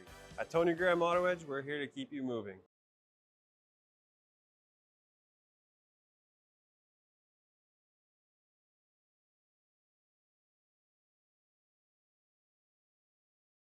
Hey guys, it's Alex from GT Games. We are the hottest LGS in the West End and Valley area. GT Games started around 2 years ago, going from garage to making a splash into the heart of Carlton Place. We specialize in video games, both modern and retro. We also specialize in trading cards, whether it be Pokemon, Magic, Lorcana, or any other TCG. You name it, we got it. And my favorite part about what I do here at GT is honestly, it's like Christmas every day. The customer interaction, getting to see all the new products and sharing them with other people, ripping packs with customers, and seeing the energy whenever they pull something good or get a big win in a tournament. It's honestly just the customer engagement. You can't beat it. It's the best feeling ever. You're not dealing with strangers, you're dealing with friends, you're dealing with the community, and that's probably the strongest asset that we have. We have events 6 out of 7 days a week, every evening except for Tuesdays, and then on weekends we are going all day full bore. We are just going crazy with them. So some of the events we do, we got Pokemon TCG, Magic Commander, Magic Draft, Disney Lorcana, One Piece, Yu-Gi-Oh, Flesh and Blood. We even have an open TCG night that's also board game friendly for those who want to play just a normal casual board game or some Dungeons and Dragons. If you have an itch that you need to scratch, come on down to GT Games, where you can be competitive, rip some packs, have some tournament fun, or play at our free PlayStation where you can just come and hang out and play some Switch. We're located at 10 Franklin Street in the heart of Carlton Place. Come check us out.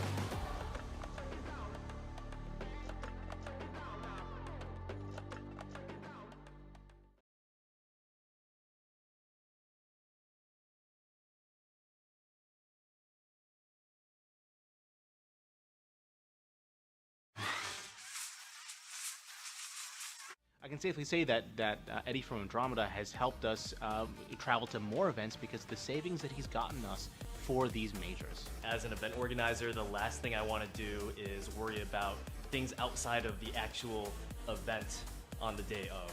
They work with you on a personal level. They learn about your event. He is impeccable with his perfection, his timing, his professionalism, and he gets the job done. Staff is able to have luxuries that they didn't have before, better food, better rooms. Things like that, Andromeda can take care of, leverage the connections in the event industry that they've built up. Do you like money? Andromeda will save you money. It just takes so much work off my shoulders that I really appreciate them for that. The best word I would use for Andromeda is lifesaver. They save you tons of money, they save you tons of time.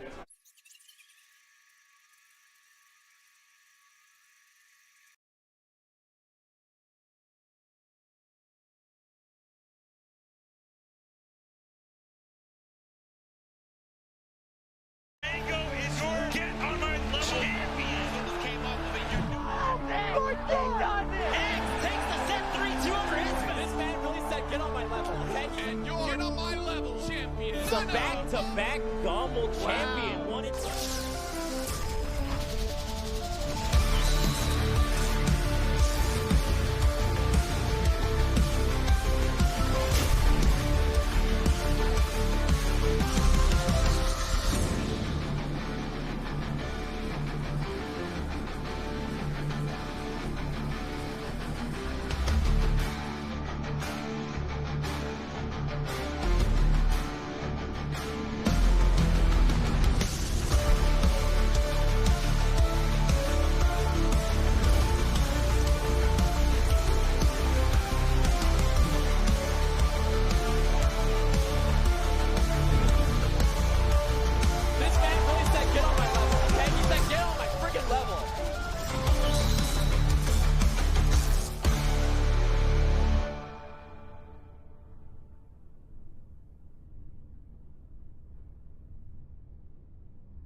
You can be my warm-up.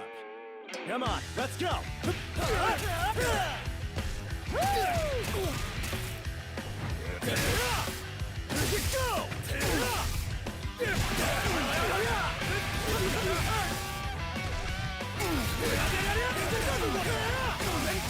about this?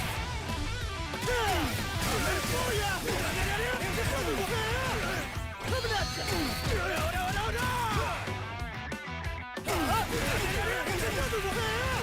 Pistol shot ya! Blink and you'll miss it!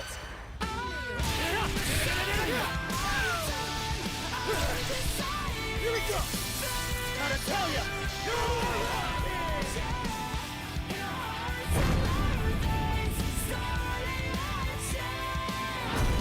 Fatal Fury! City of the Wolves!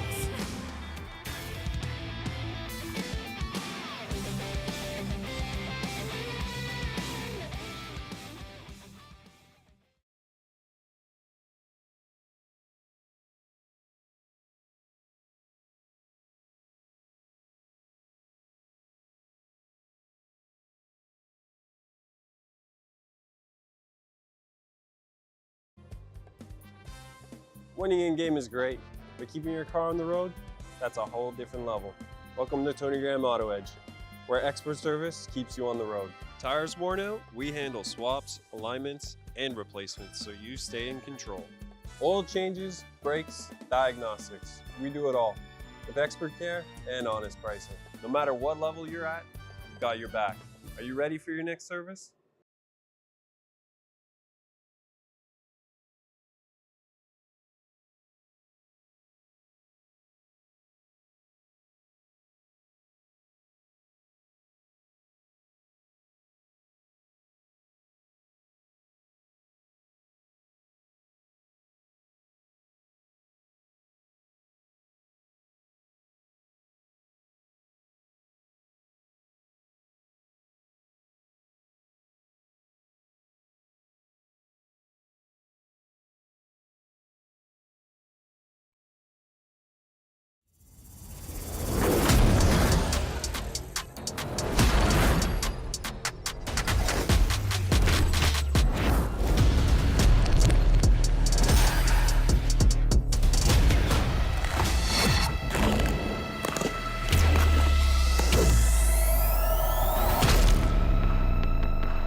Winning in-game is great, but keeping your car running, that's where we come in. Oil changes, brakes, and diagnostics. We do it all. Look online or visit us. Quick, easy, and hassle-free. At Tony Graham Auto Edge, we're here to keep you moving.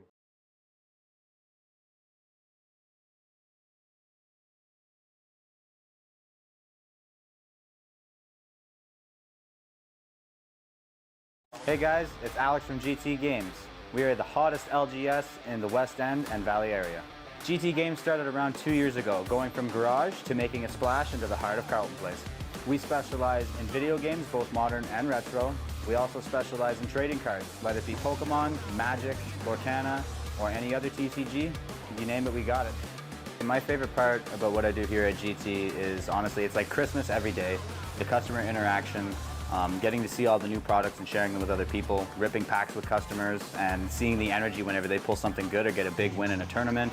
It's honestly just the customer engagement. You can't beat it. It's the best feeling ever. You're not dealing with strangers, you're dealing with friends, you're dealing with the community, and that's probably the strongest asset that we have.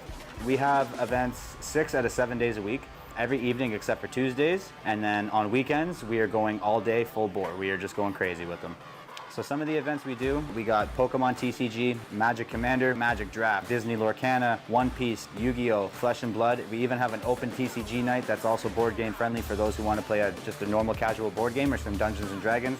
If you have an itch that you need to scratch, come on down to GT Games, where you can be competitive, rip some packs, have some tournament fun, or play at our free PlayStation where you can just come and hang out and play some Switch. We're located at 10 Franklin Street in the heart of Carlton Place. Come check us out.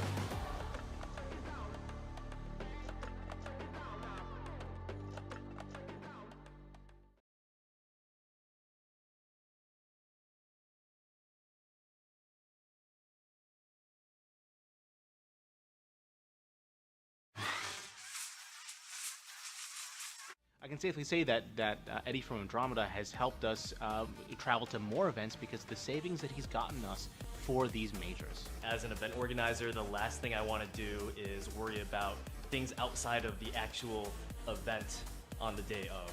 They work with you on a personal level. They learn about your event. He is impeccable with his perfection, his timing, his professionalism, and he gets the job done. Staff is able to have luxuries that they didn't have before, better food, better rooms. Things like that, Andromeda can take care of, leverage the connections in the event industry that they've built up. Do you like money? Andromeda will save you money. It just takes so much work off my shoulders that I really appreciate them for that. The best word I would use for Andromeda is lifesaver. They save you tons of money, they save you tons of time.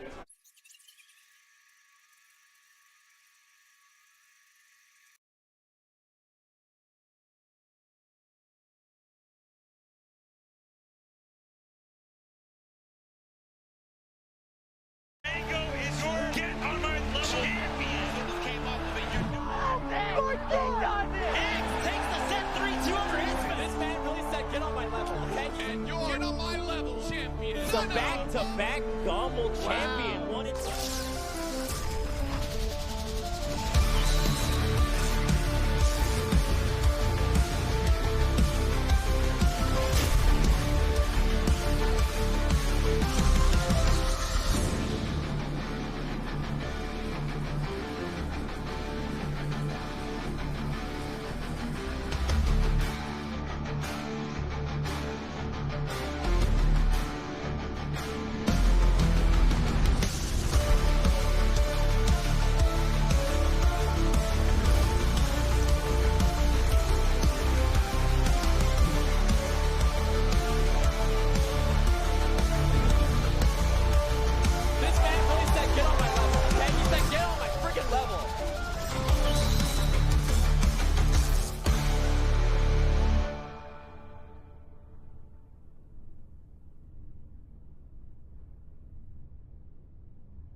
You can be my warm-up.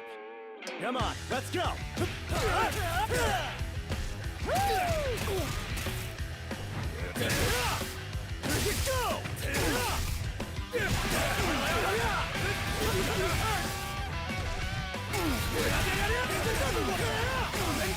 about this?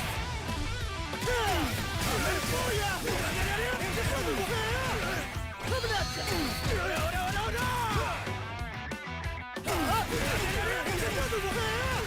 Pistol shot ya! Blink and you'll miss it!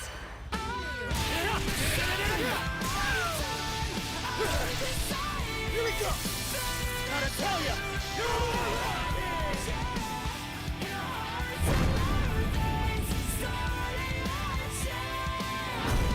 Fatal Fury! City of the Wolves!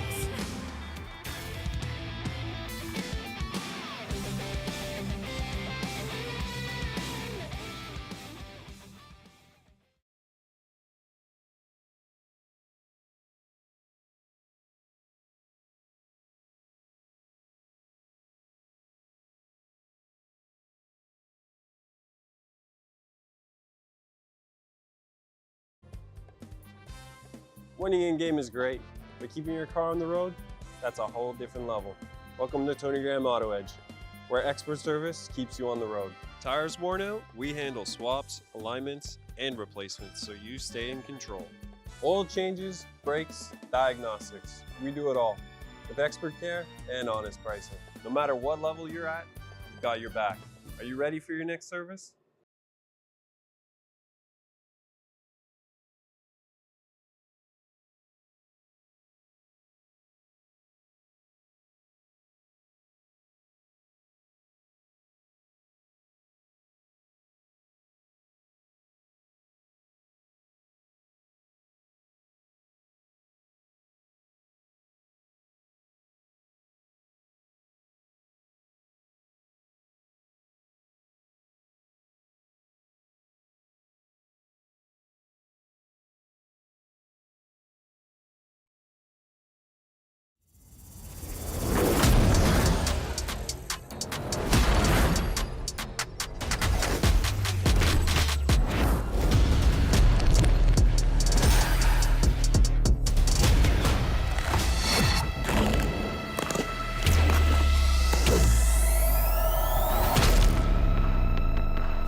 Winning in-game is great, but keeping your car running, that's where we come in.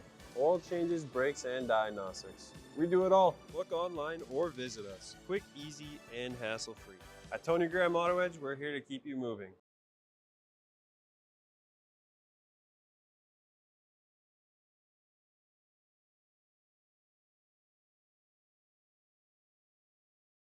Hey guys, it's Alex from GT Games.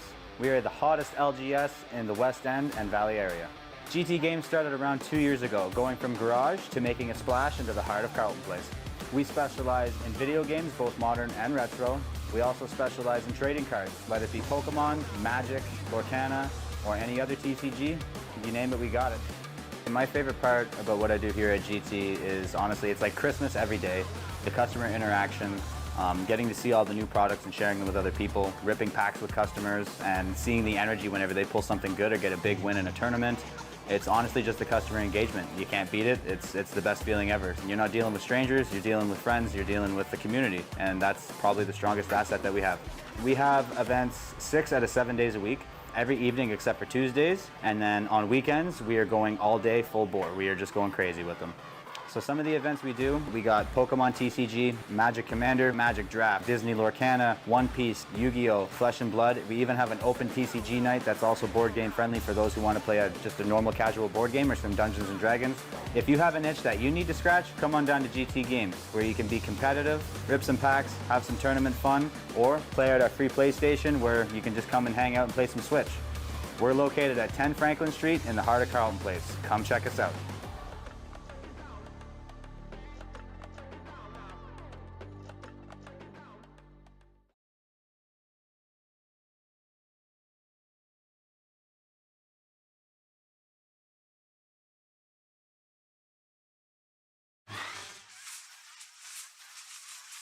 I can safely say that Eddie from Andromeda has helped us travel to more events because of the savings that he's gotten us for these majors. As an event organizer, the last thing I want to do is worry about things outside of the actual event on the day of.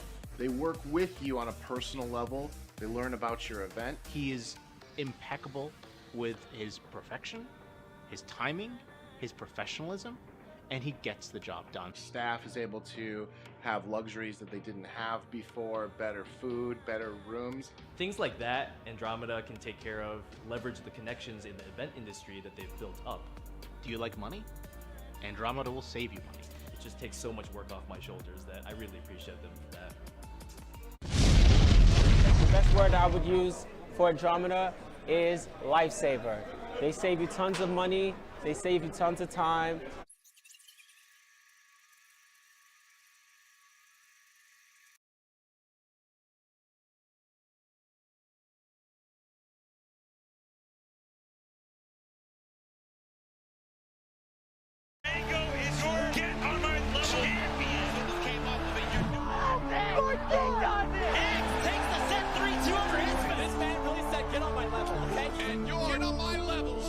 The back-to-back Gumball champion won it.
You can be my warm-up.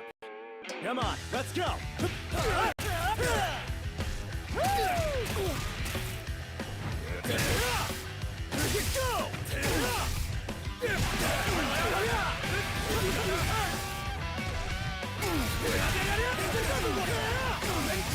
about this?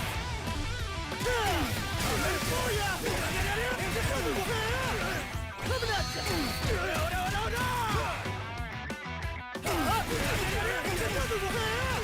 This'll suck ya! Blink and you'll miss it!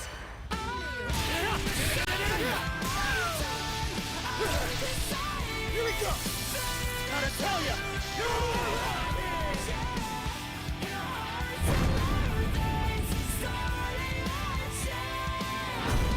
Fatal Fury! City of the Wolves!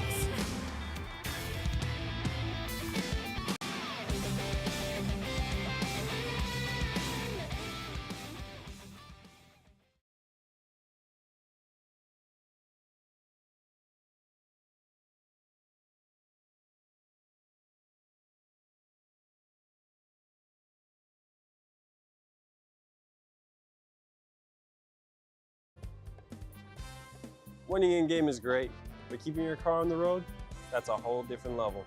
Welcome to Tony Graham Auto Edge, where expert service keeps you on the road. Tires worn out? We handle swaps, alignments, and replacements so you stay in control. Oil changes, brakes, diagnostics, we do it all with expert care and honest pricing. No matter what level you're at, we've got your back. Are you ready for your next service?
Winning a game is great, but keeping your car running, that's where we come in.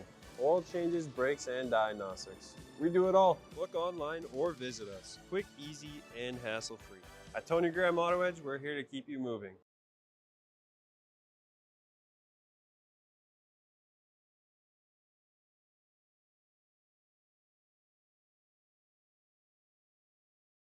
Hey guys, it's Alex from GT Games. We are the hottest LGS in the West End and Valley area. GT Games started around 2 years ago, going from garage to making a splash into the heart of Carlton Place. We specialize in video games, both modern and retro.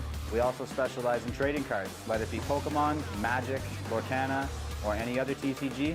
You name it, we got it. And my favorite part about what I do here at GT is, honestly, it's like Christmas every day. The customer interaction, getting to see all the new products and sharing them with other people, ripping packs with customers, and seeing the energy whenever they pull something good or get a big win in a tournament. It's honestly just the customer engagement. You can't beat it. It's the best feeling ever. You're not dealing with strangers, you're dealing with friends, you're dealing with the community, and that's probably the strongest asset that we have. We have events 6 out of 7 days a week.